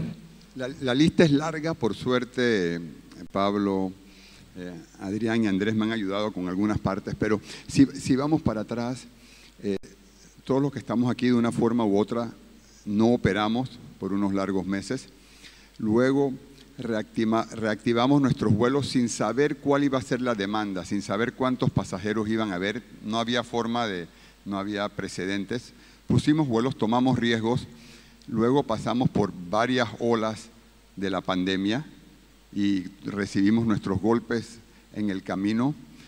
Y en algún momento en este año empezó a tomar fuerza, más que en 2021, ha sido una recuperación gradual, pero tomó más fuerza la demanda, pese al impacto de los altos precios del combustible de aviación, que han estado a niveles récord este año, y hemos seguido agregando capacidad. Como decías en tu primera pregunta, inclusive muchas otras aerolíneas en la región. Y ahora mismo estamos en un momento de demanda que va con capacidad, con mucha capacidad nueva, pero combustible se mantiene alto. Las tasas de interés elevadas que van a incrementar el costo de la deuda y de las inversiones de capital, las monedas debilitándose, la recesión a la vuelta de la esquina. Claro. Entonces lo que nos quita el sueño es que estemos caminando con mucha confianza por un camino y que tengamos una gran pared enfrente en la cual nos podemos dar, o que nos caiga un piano en la cabeza. Sí, no estás viendo todavía en este escenario destrucción de la demanda todavía, no estás empezando a ver ese golpe, algún golpe a la demanda, pensando además que 2023, ya lo sabemos, esta combinación es una ensalada de crisis, pero además se acerca el tema financiero, está el tema de los combustibles, está el tema del dólar más caro, los costos que tienen ustedes, y se agrega el factor político. Y Exacto. Se está agregando en Argentina el próximo año y se va a agregar en 2024 México, Panamá, etcétera. Entonces, en efecto, hay muchos nubarrones que no podemos ignorar. No estamos viendo ahora mismo ningún signo claro de que vaya a venir un impacto, pero eso puede venir de un minuto a otro. Eso puede ser la próxima semana o eso puede ser el próximo mes que está a la vuelta de la esquina. Entonces estamos caminando con mucha cautela y varios ojos mirando esos indicadores que están todos alrededor de nosotros para no sobreextendernos, para no hacer más de lo que haríamos en una situación como la que podría venir. Ustedes hablan de ser empresas globales y en los últimos meses hemos visto gobiernos, si ustedes llámenle péndulo a la izquierda, gobiernos de izquierda, lo que sea.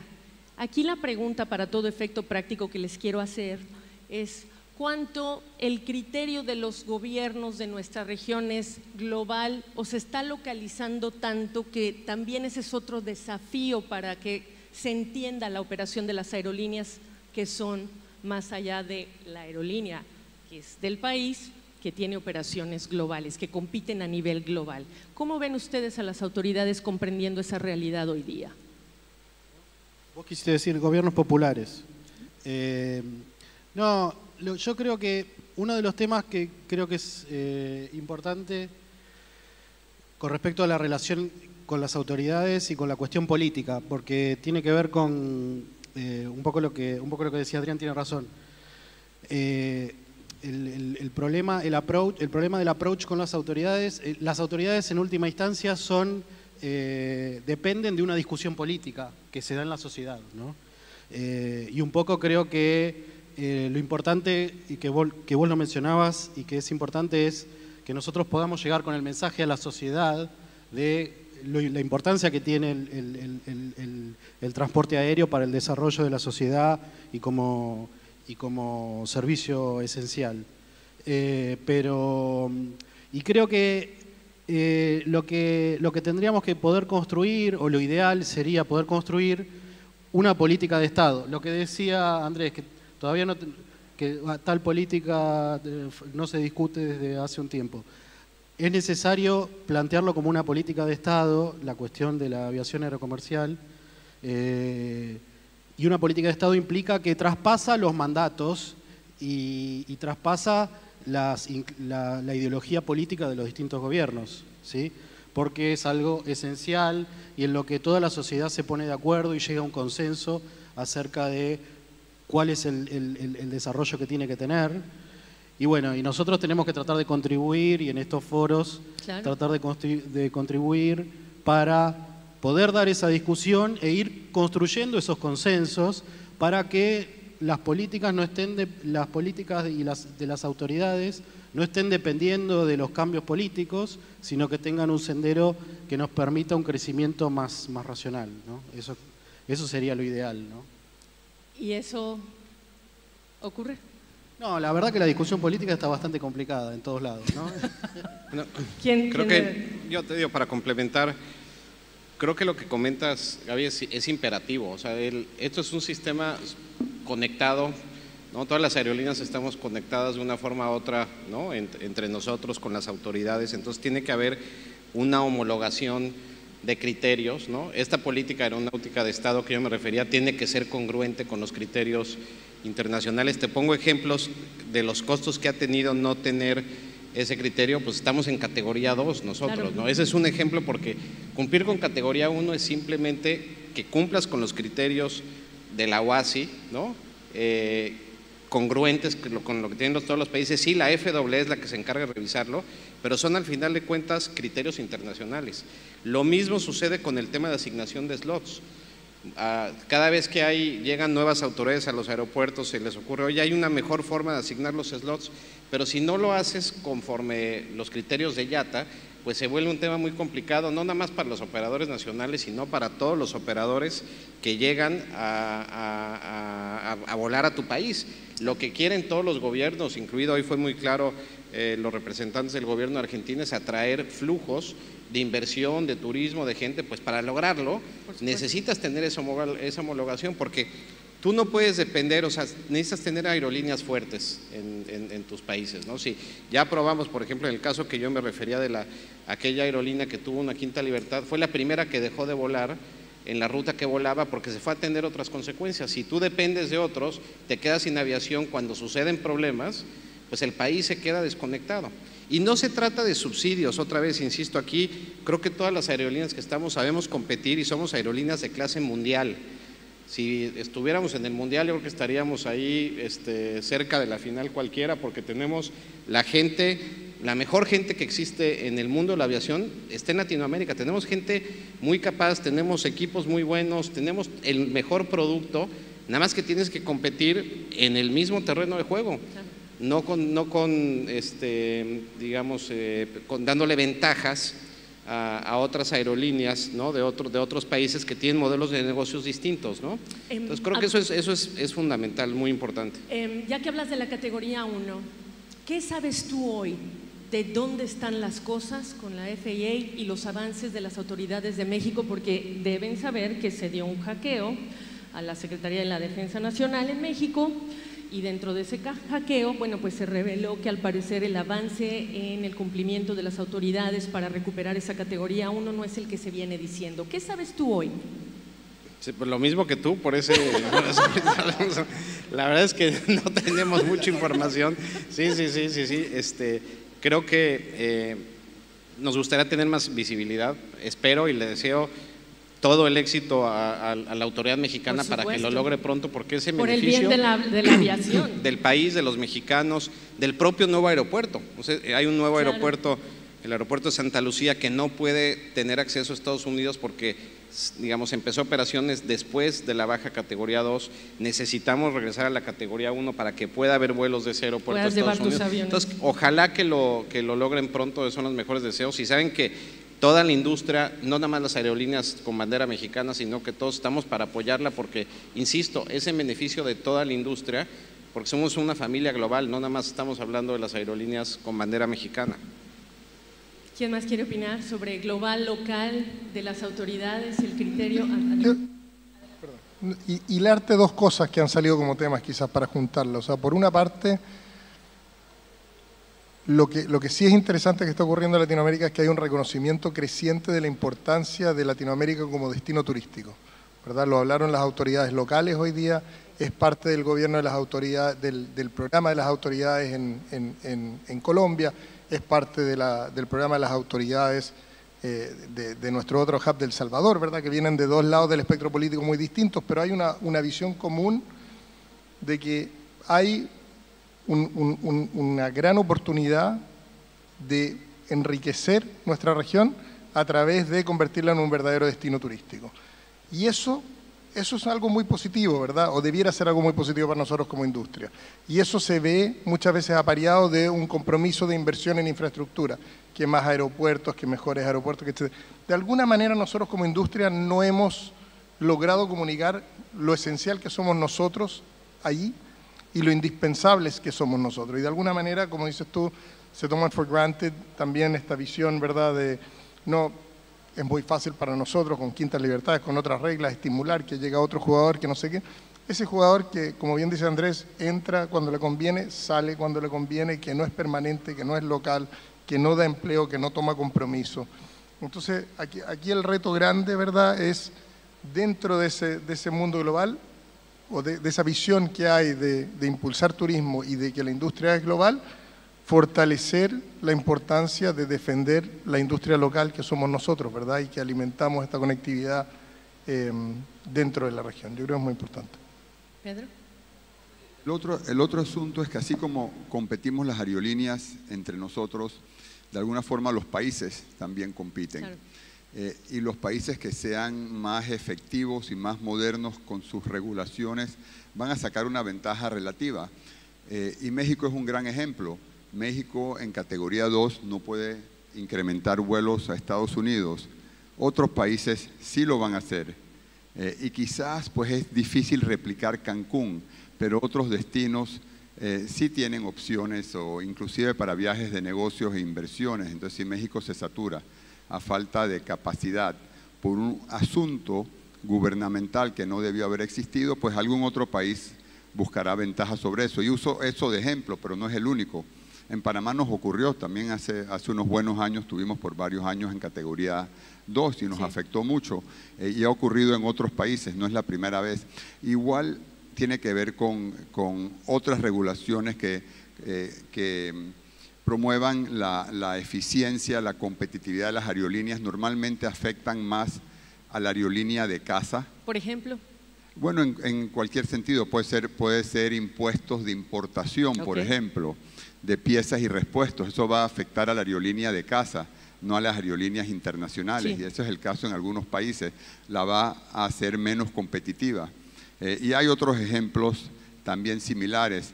Y es algo que usamos mucho nosotros, por lo menos en Panamá, en las reuniones con nuestras autoridades. Siendo un país pequeño, debemos ser más competitivos en nuestras regulaciones que los demás para tener una ventaja relativa. Y al final se trata de eso también. Se trata también del interés de cada país. La competitividad de las aerolíneas, las regulaciones modernas van a permitir que las economías crezcan, sean más eficientes. Como CEOs les quiero preguntar su opinión, porque no solo México es un ejemplo, hay otros países de ejemplo, pero al final regreso al hackeo, porque lo confirma el presidente, esta intención de hacer una aerolínea que se llamaría mexicana, aunque hay que ver qué pasa con los derechos de registro de ese nombre, pero administrada por los militares. ¿Qué hay con eso? Además, sabiendo, y esta es una realidad, en América Latina hemos destinado muchísimo dinero para apoyar a los ciudadanos, a la gente, seguimos ayudando y apoyando por el tema de los altos precios de la energía, del combustible, lo hicimos también para apoyar con subsidios durante la pandemia, es decir, los recursos nos sobran y hay estas intenciones y estos proyectos. ¿Qué consejo darían ustedes a las autoridades cuando hay estas tentaciones de décadas atrás de crear negocios, digamos, administrados por el ejército? ¿Qué les dirían ustedes a las autoridades? Déjame partir porque nosotros estamos teniendo ese diálogo, ¿verdad? En Colombia ha habido una indicación de fortalecer Satena, que es una línea aérea operada por los militares. La pregunta que debiera ser obvia es, y quizás es muy distinto a décadas atrás, acá no hay ni un operador que sea ineficiente, ni uno de nosotros es un operador de alto costo, todos somos operadores eficientes de niveles de costo mundial. Y aquí no hay ni uno de nosotros que se esté enriqueciendo. Entonces la pregunta obvia es, ¿qué lugar tiene esa línea aérea? ¿Qué va a hacer que nosotros no estamos haciendo de una manera eficiente? Porque, nuevamente, no va a operar a menores costos que nosotros y a menos que piense perder mucho dinero, no va a poder, por lo tanto, cobrar menores precios que nosotros, ¿verdad? O sea, si al final ahí está la ciencia de esta industria. Entonces vuelves y dices, ¿por qué? Y si la respuesta que nos dan muchas veces es, bueno, porque tenemos que lograr conectividad a regiones donde no se puede volar eficientemente. Entonces, bueno, tengamos esa conversación, que es cómo se generan incentivos, cómo se generan subsidios, cómo se generan las soluciones económicas correctas para servir a esas poblaciones de la manera más eficiente posible. Pero pensar que simplemente vas a lograr, ¿verdad?, 75 años de Copa, 100 y algo años de Avianca, no sé cuántos años de Aeroméxico, pero más de 50. ¿Cuántos tienes tú? 90, perdón, sí. ¿Verdad? O sea, ¿cómo vas a lograr eso simplemente con una decisión gubernamental y pensar que vas a ser más eficiente que líneas aéreas que lo han estado haciendo por siglos y que lo hacen muy eficientemente? Es una pregunta que yo creo que hay que hacerle a los gobiernos, porque si no se pierde el proyecto. O sea, ¿cuál es la lógica de hacerlo? ¿Qué es lo que quiere solucionar? Gracias. Yo creo que a diferencia de lo que pasó años atrás, décadas atrás, en el caso de Colombia y de México, el Estado tenía una participación, ¿no? Llegó a tener en Avianca en algún momento, obviamente en Aeroméxico, en Mexicana, y siempre tuvieron que rescatarlas y en crisis mucho menos profundas esto. Hoy creo que deberían de sentirse muy orgullosos estos gobiernos de que no tuvieron que meterle un solo centavo a ninguna de las dos. Entramos a este proceso de capítulo 11 y no solo no le metieron ningún centavo, sino que protegimos el empleo, estamos generando más empleo, pagamos nuestros impuestos, no debemos un solo centavo al fisco. Entonces, pueden utilizar ese dinero justo para lo que comentabas, Gaby. Hay muchas tareas del Estado que el sector privado no puede hacer: seguridad pública, educación, salud.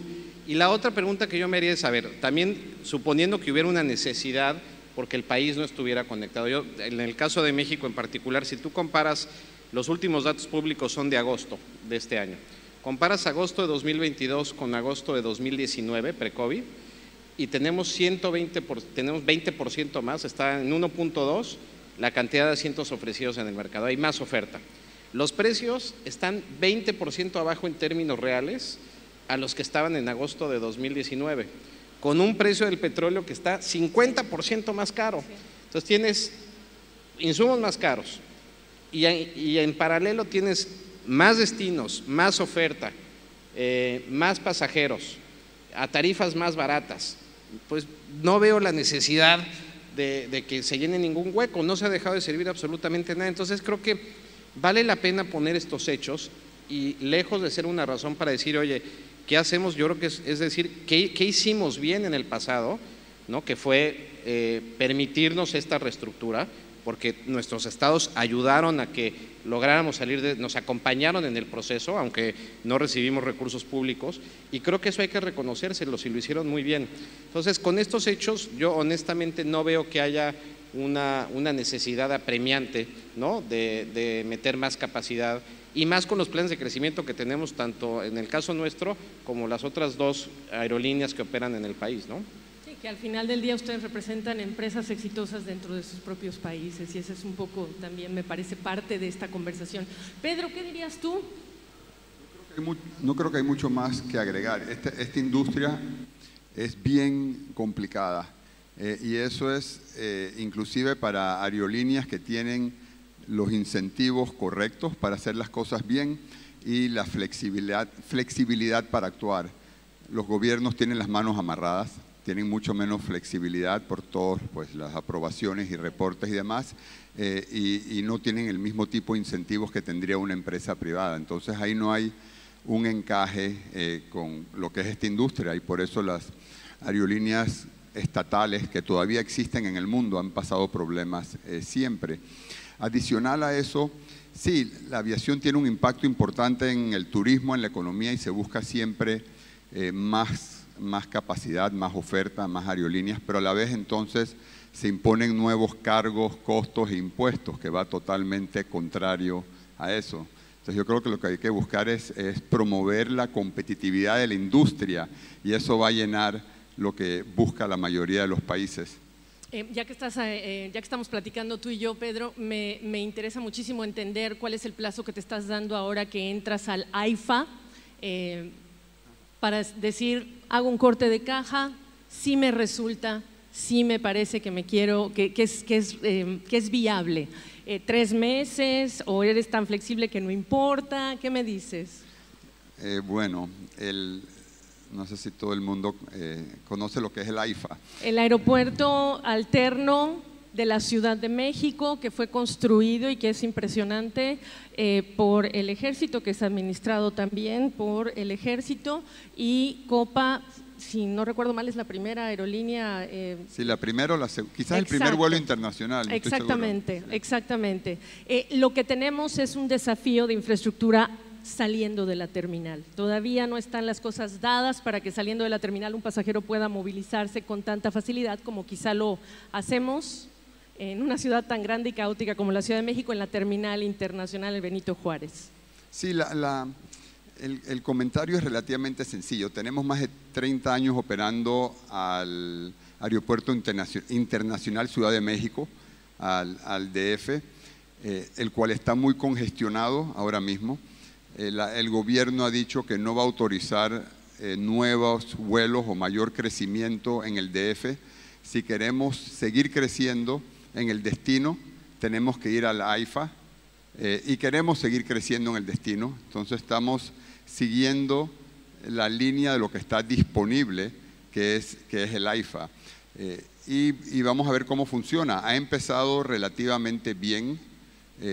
No sabemos si eso es sostenible, pero ojalá sí lo sea, porque la alternativa es no poder crecer, no poder adicionar vuelos.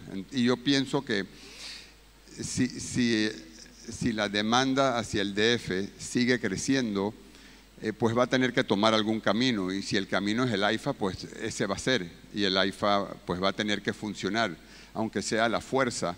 Ojalá a futuro se cumpla con las promesas de mejorar la conectividad terrestre con el centro de la ciudad. Eso ayudará mucho. No es lo ideal estar en 2 aeropuertos. La conectividad está en el Aeropuerto Internacional Ciudad de México. Ahí es donde está la conectividad, ahí donde está Aeroméxico con muchos vuelos y los demás, y lo ideal es volar ahí, pero lamentablemente no se va a autorizar más capacidad, entonces esta es la opción. Entiendo. Tenemos 7 minutos. Hace más calor que en otras, ¿verdad? Sí, hace calor. Nosotros, bueno, yo tengo mucho calor. Sí me gustaría que en estos 7 minutos que nos quedan hagan una autocrítica. Ya hemos escuchado algunas cosas de que no sabemos vender, decir lo que hacemos bien y comunicar con la autoridad. Eso es un asunto constante de muchos años que hemos escuchado. Pero ¿qué más? ¿Qué como ejecutivos ustedes, en ese journey de CEOs, en ese trayecto que han caminado, les corresponde a ustedes decir, hay que hacer esto mejor? ¿Qué dirías, Pablo?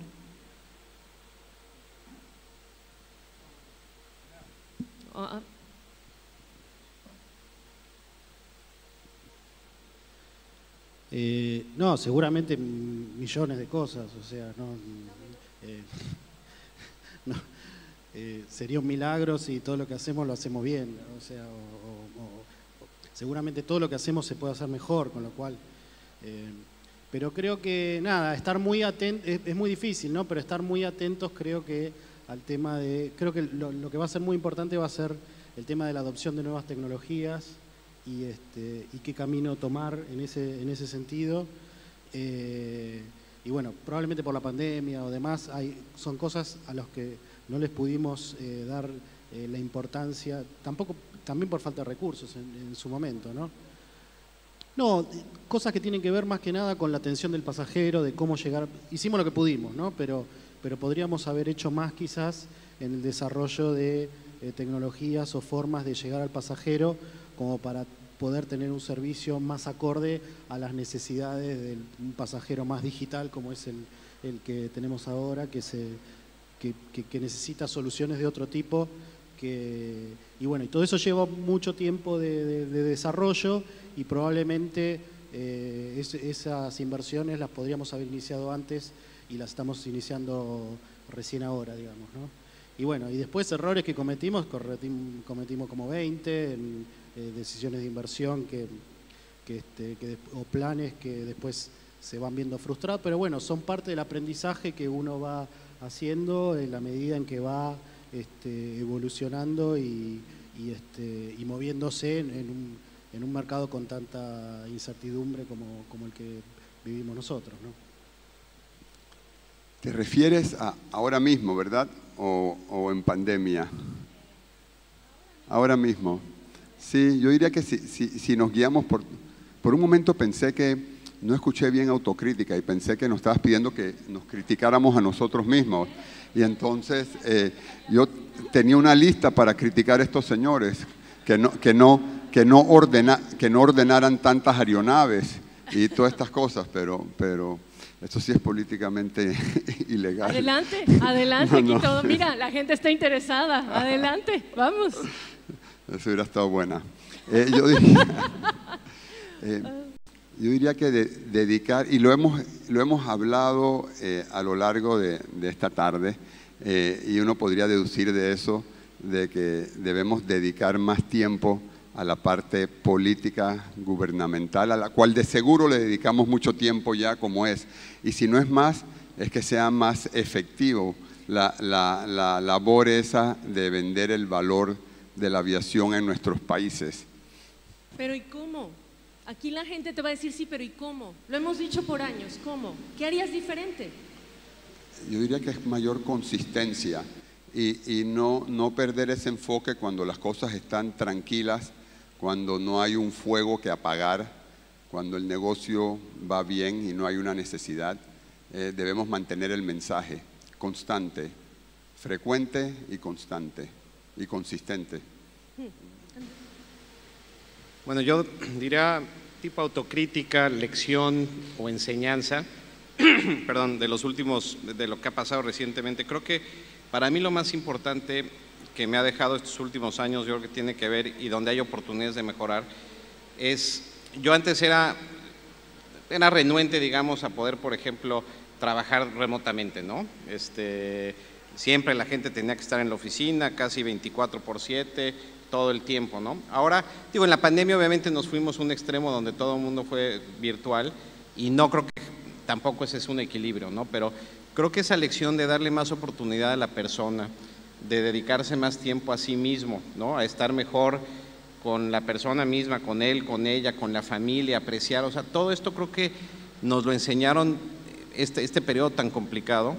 Y es lo que tiene un equilibrio. Yo creo que ninguno de nosotros hubiera podido salir adelante, los que estamos aquí, si no nos hubiera apoyado nuestra familia en estos momentos tan complicados, porque todos teníamos una presión brutal todos los días, ¿no? Y a veces se nos olvida eso. Entonces creo que hacia adelante otra vez, sin ir al extremo de regresar y que todo sea virtual, pero sí tener un poquito más de flexibilidad y cuidar que nuestro activo más importante, que insisto, que es la gente que tenemos, ponerle mucha mayor atención, más en el bienestar. Hoy se habló, por ejemplo, de temas de salud mental, que es bien importante, ¿no? Entonces, a mí esa es la principal lección y creo que espero haberla aprendido y hacia adelante, ¿no? Creo que podemos seguir siendo exitosos, seguir mejorando, seguir volando más alto, pero con un equilibrio personal y familiar también mejor que el que teníamos antes de todo esto, ¿no? Bueno, pues Andrés, gracias por compartir eso que es personal y al mismo tiempo pensar en los equipos con los que trabajan ustedes. ¿Qué dirías tú, Adrián? Yo creo que nosotros lo que estamos tratando de hacer hoy día como autocrítica, y viene de muchas preguntas que nos hiciste, que si el cliente entiende cuál es nuestro producto, cuál es nuestro compromiso, cómo enfrentamos la presión política, cómo enfrentamos la presión social, es tratar de integrarnos más en la sociedad en la que servimos, ¿verdad? Tratar de integrarnos mejores relaciones con los empleados y preocuparnos más de los empleados, como dice Andrés, y de nuestro equipo, pero también de los clientes, también de las necesidades del país y de cómo las apoyamos, cosa que seamos vistos más como actores que apoyan y que tengamos más personas que nos apoyan y grupos que nos apoyan dentro de la sociedad. Nosotros hemos pasado por un par de discusiones políticas complejas hoy día donde la verdad han salido los pilotos a defendernos. Eso es un cambio muy grande versus el Avianca que tenías hace 10 años, ¿verdad?, en un conflicto, y ha sido muy fuerte, y ha sido una señal muy clara al gobierno de que estamos haciendo las cosas bien, ¿verdad?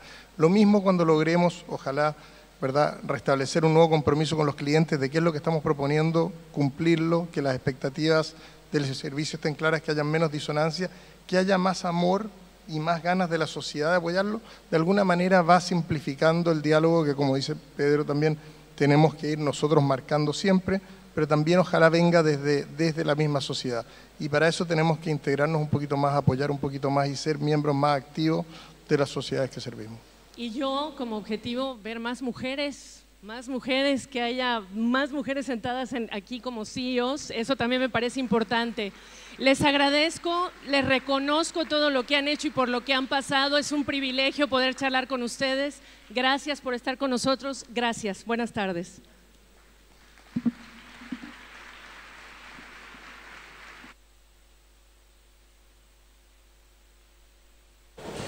Muchas gracias, Gabriela, de nuestros panelistas. Si nos acompañan para una foto grupal, por favor.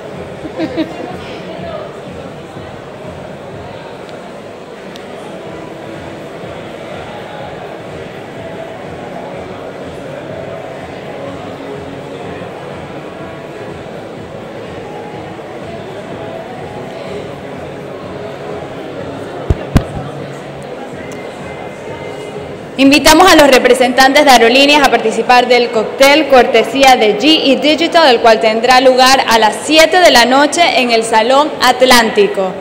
Posteriormente, a las 8 de la noche, en este mismo salón disfrutaremos de la cena de gala de ALTA, patrocinada por Boeing y Smart Cargo. Tendremos en la misma la entrega al premio mayor de aviación en las Américas y el Caribe, el Alas de América. Los esperamos. Muchísimas gracias por hacer parte de este evento.